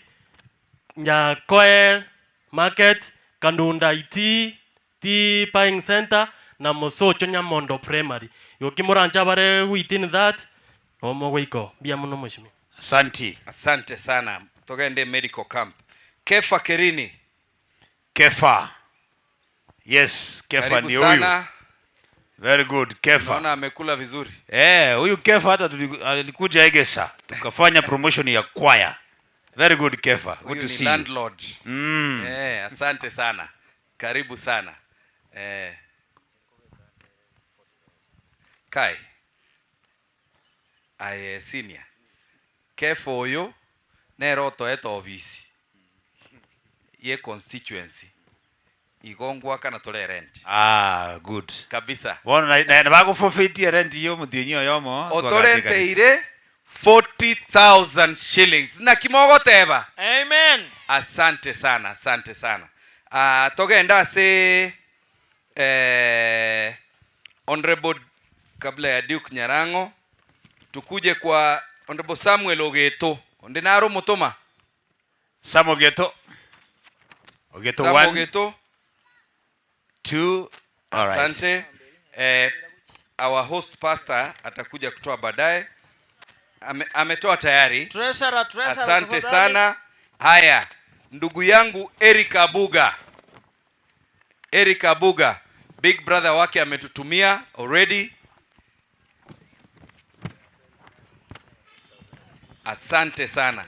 Eric Abuga, hata hizo kanisa nimetembelea leo, nimetembea kanisa 3.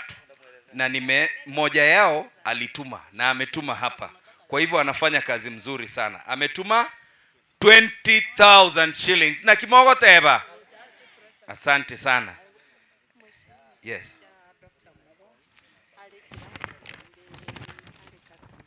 Asante sana. Dr. Mogoa ambaye ni kazi ni ya mama Aska na ni jirani wetu pale nyumbani na kanisa yake ni hii. Nafikiri tunamjua wote. Ametutumia 20,000 shillings na kimogo teba. Amen. Asante sana. Alafu tuende kwa Andrew Maubi. Andrew Maubi. Hawa ni kama waliwacha hii maneno mpaka 2032. Haya. Tuende kwa ndugu yangu Ekiage Joshua Bogwendo. Very good. Ekiage. Yes. Kiage na bakimo getie ndagira bia. Bono. Ni the last before elections.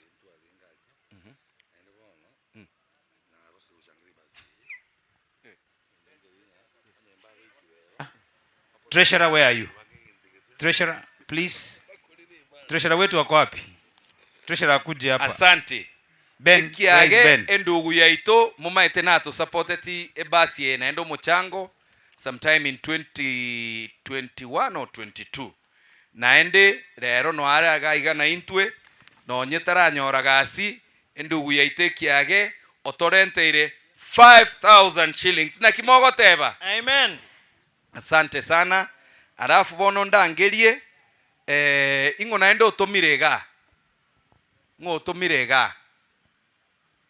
Anyone? Haya. Sasa niite dada yetu Edna. Edna MCA nominated. Anatoka Bomachoge lakini amejenga hapa nyumbani. Sasa hapa ndio nyumbani kwako. Yeah. Asante sana. Edna ambaye ni ameanza kushiriki hiyo kanisa yetu leo, hata alienda kanisa akapata imefungwa. Kwa hivyo tunashukuru sana kwa mchango wako. Ameleta 3000 shillings na kimogo teba. Amen. Asante. Sasa nimuite ndugu yangu MCA wetu Duke, hapa ndio nyumbani, lakini kwao wanasema egeti kiabarogi hapa, sijui mbona waliamua kuita namna hiyo hapa juu. Inki mwa kerogerete egeti kiabarogi njira nere tura chenji katiba ngechenjigwe kebegeti kia Yesu. Asante sana. My brother iga mko igukago teba iga Yes. tebe too late. Actually no yo tebe too late. Yes. Na akira governor. Governor onto magocha. Yes. Otorente ire 10,000 shillings na Wow. kimogo teba. Na kimogo teba. Amen. Amen. Asante Mheshimiwa, sana. Mungu akubariki kabisa. Ayub family wametuma 6,000 shillings kwa simu ya Obed. Asante sana. Sasa nimuite James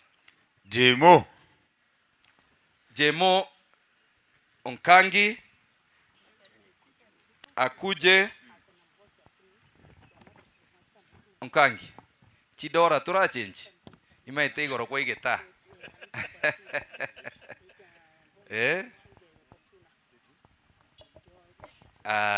Asante. Asante sana.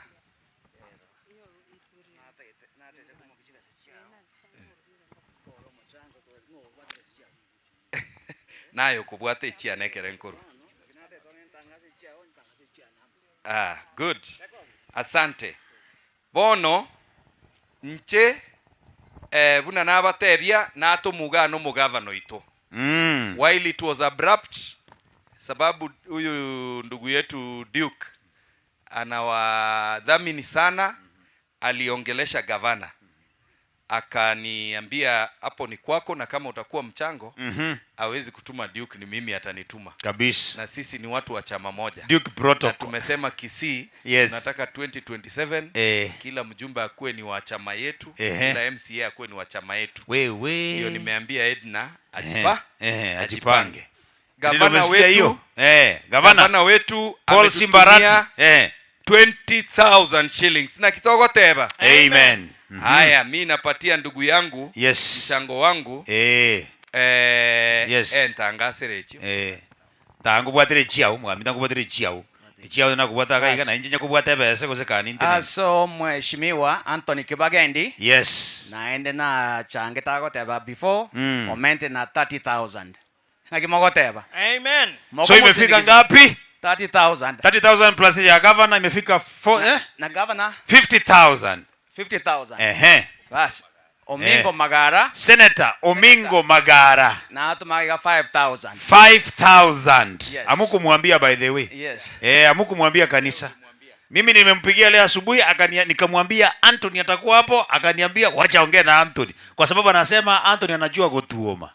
Sasa akaniambia wacha pesa yake ipitie kwenye mwenye anajua kutuoma, ndio hiyo 5,000. That's good. Na inche ndensi ndikisa Mheshimiwa. Mheshimiwa Anthony. So umeto mochango oyo. Sina wenda kwa guest. Ngarona madharau. Siko be guest. No muchumbe karoro.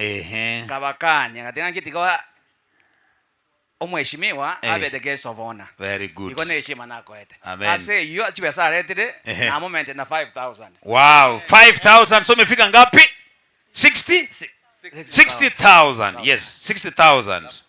Sasa na mimi ndio hizo ya mheshimiwa sasa na ya hizo ni 50,000. Wow. Hizo mheshimiwa. Ni pesa mingi sana. Huyu ndugu yetu Jimmy Onkangi ambaye mnajua amechukua msichana yetu hapa nyumbani Nyamataro na amejenga pale karibu Gekona kwa kanisa pale, na ni rafiki yetu sana, and he has been supporting our church and he's even been supporting this project ya bus.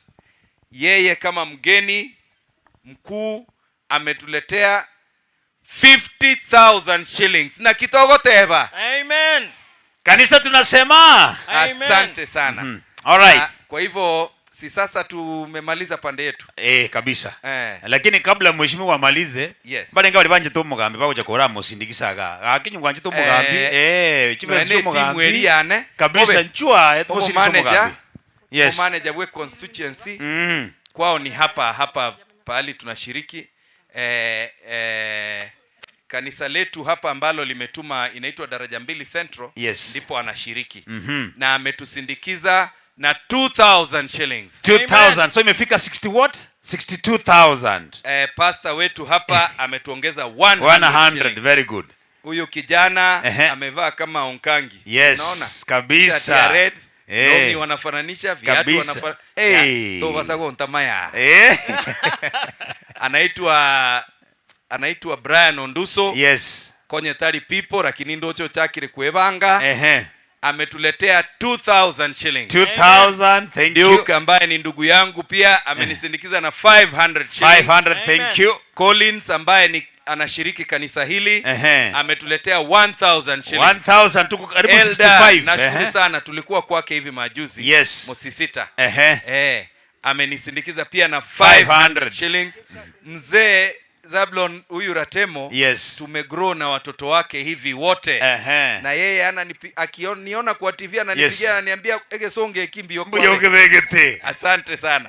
Amenisindikiza na 1,000 shillings. 1,000 tuko karibu kufika 70. Ndugu yangu huyu anaitwa Eric anafanya Kisii County. Ametusindikiza na 500. Thank you. Huyu ndugu hapa ni contractor mkubwa. Hata yeye anatoka kule Bogeka. Amesupport makanisa ya kwao kule. Na pia mimi amenisindikiza na 500 shillings. 500. Thank you. Horace, asante sana. Huyu anashiriki Nyakoe Central. Nyakoe Central. Na anafanya ofisi yangu, ametusindikiza na 500. 500. Good work. Dada yangu Edna hapa amenisindikiza na 500. 500. Thank you. Elda huyu hapa wakati alikuwa amekwama kule Ujaluoni huko Mawego. Alikuwa amefungiwa kule, ndiye alikuwa anafanya kazi, akaniambia nataka kuja Kisii. Nikamwambia tutaongea na marafiki wetu. Tukamleta paka pahali ulisema Riragia. Na tunazungumzaga sana.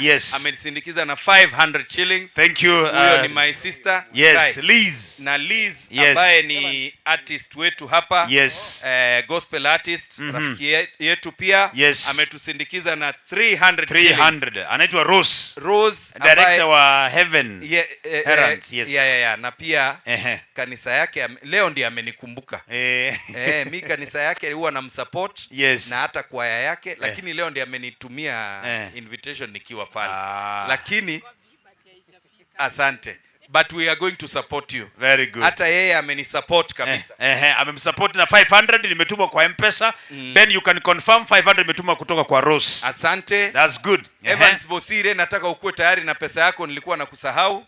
Na nimeongea na Omwenga, ameniambia amekujenga vizuri sana kutoka Marekani. Kabisa. Mheshimiwa, jiandae. Bouti walichelewa kidogo. SDA wako hapa juu. Hapo na mkuu amepigia Mam Helen Matoke.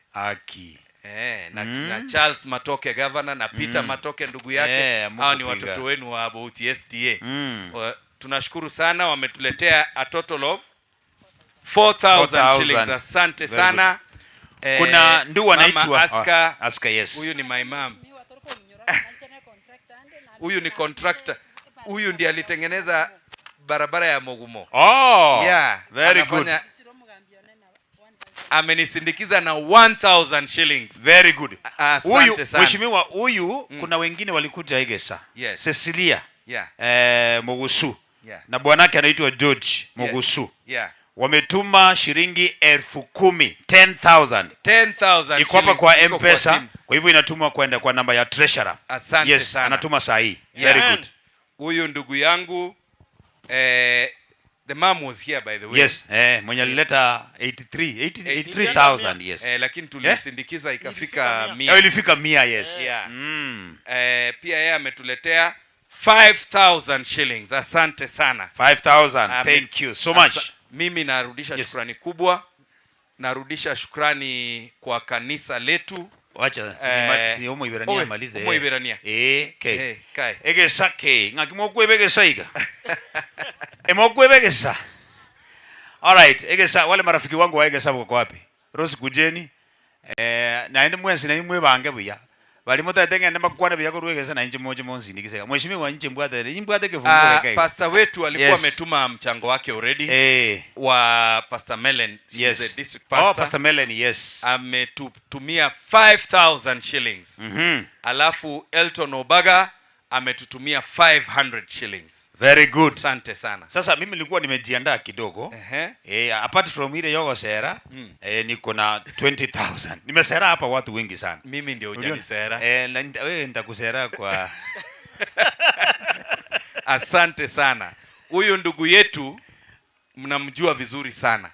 Ni mtangazaji ambaye anaheshimika na si kanisa hili pekee amekuja kusupport. Nkomo igutore chikanisa ago tarachion stari boigo. Ndugu yaito omoiberania.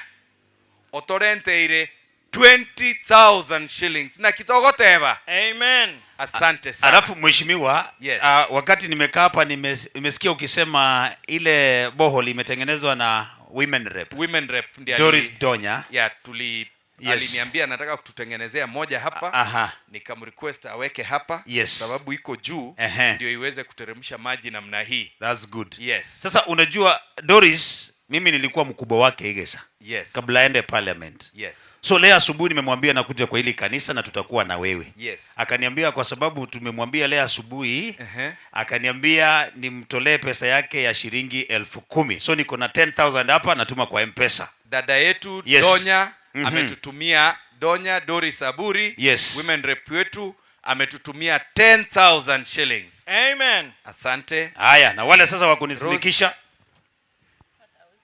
Rose tena amemsindikiza ndugu yetu Moiberania na 4,000 shillings.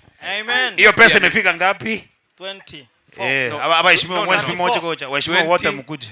Lazima pesa yangu ikuwe mzuri. Pia mimi nakusindikiza hapa. Mheshimiwa na 1,000. Kibageni ndio tuomire na 1,000. So imefika ngapi? Ya Egesa 34. 35. Omugambi oyo no muntu muyoyo. Mugambi ngaye 500 echa to irania. Iko. Mheshimiwa ameniongeza na shilingi 1,500. Imefika ngapi? Mkangi ameongeza 50. Ndizi TV. Ubwansu bw'omugusi.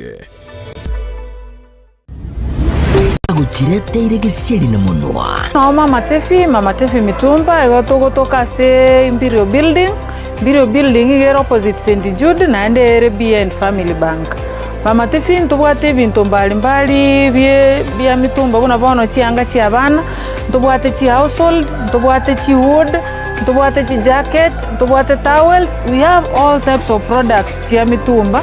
Baka ntubwate bikoro tobone gantu introduce bikoro to na some slippers, Crocs. Igo toko barangeri munyara ko mogoja sama Mama Tefi Mitumba, munyara ko mokwenyorera emisigo ya Canada grade 1.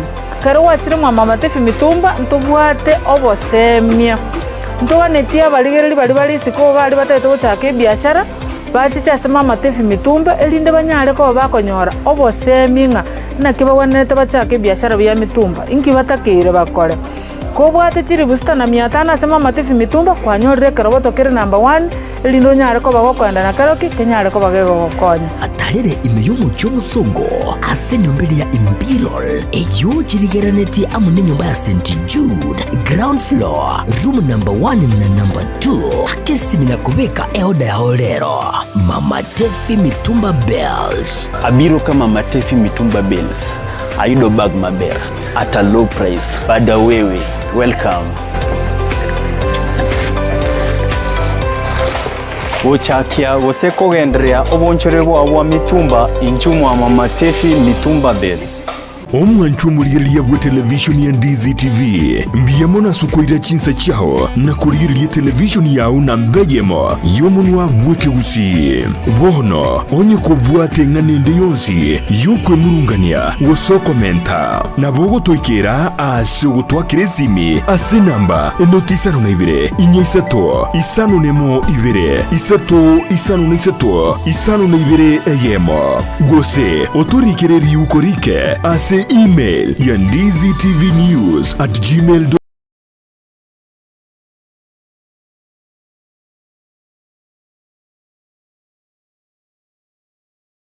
Togotoka buna Ndizi TV News na boigo TikTok ni gotogotoka buna Ndizi TV News na bo ogututarira sikiabisi chito ekyo kirebo cy'obwekiro ya embassy ekero kogenda nyakoe asebara ekurwa kisi kogenda Kisumu. Ndizi TV obwansu bwomugusi. Ndizi TV obwansu bwomugusi. Ndizi TV obwansu bwomugusi. Ndizi TV obwansu bwomugusi.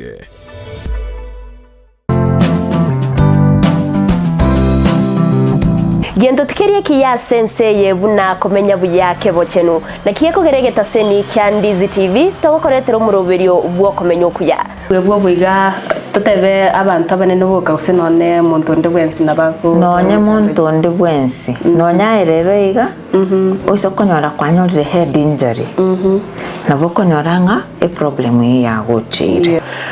Sasa pneumonia ni infection yenye inakuja, si ni infection, ni kitu, ni una breathe in hiyo bacteria, alafu ukitibiwa inaenda inaisha kabisa, so haiwezi kukua transmitted kutoka kwa mzazi ikienda kwa mtoto.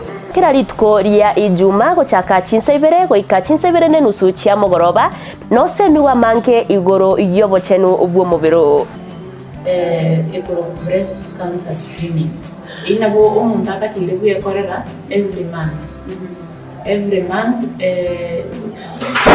siku ya 10 after period ubwo bekara buko gotera turi kunyara gukora mirimo yabo na kiga kora togotena wabira umuchando gakarekera bwagukire turi kunyara gukora imirimo iri kwango kora umwana ataraike myaka 5 mutabwati kenda gwekorerere bweka nigagokorerwa so ibintu biri abareri bwo umwana bakomukorera karo moke na bibigo shape future yo mwana yo gujumuto okomenya okuya kebo chenu ritukuri juma chinsa ibere chabutuko no moiroroye ritukuri juma 3 chinsa isano na ibere nenusu chiamugaso na Evelyn Osero inyora obo chenu bwo mobero na bwo obonda bwao.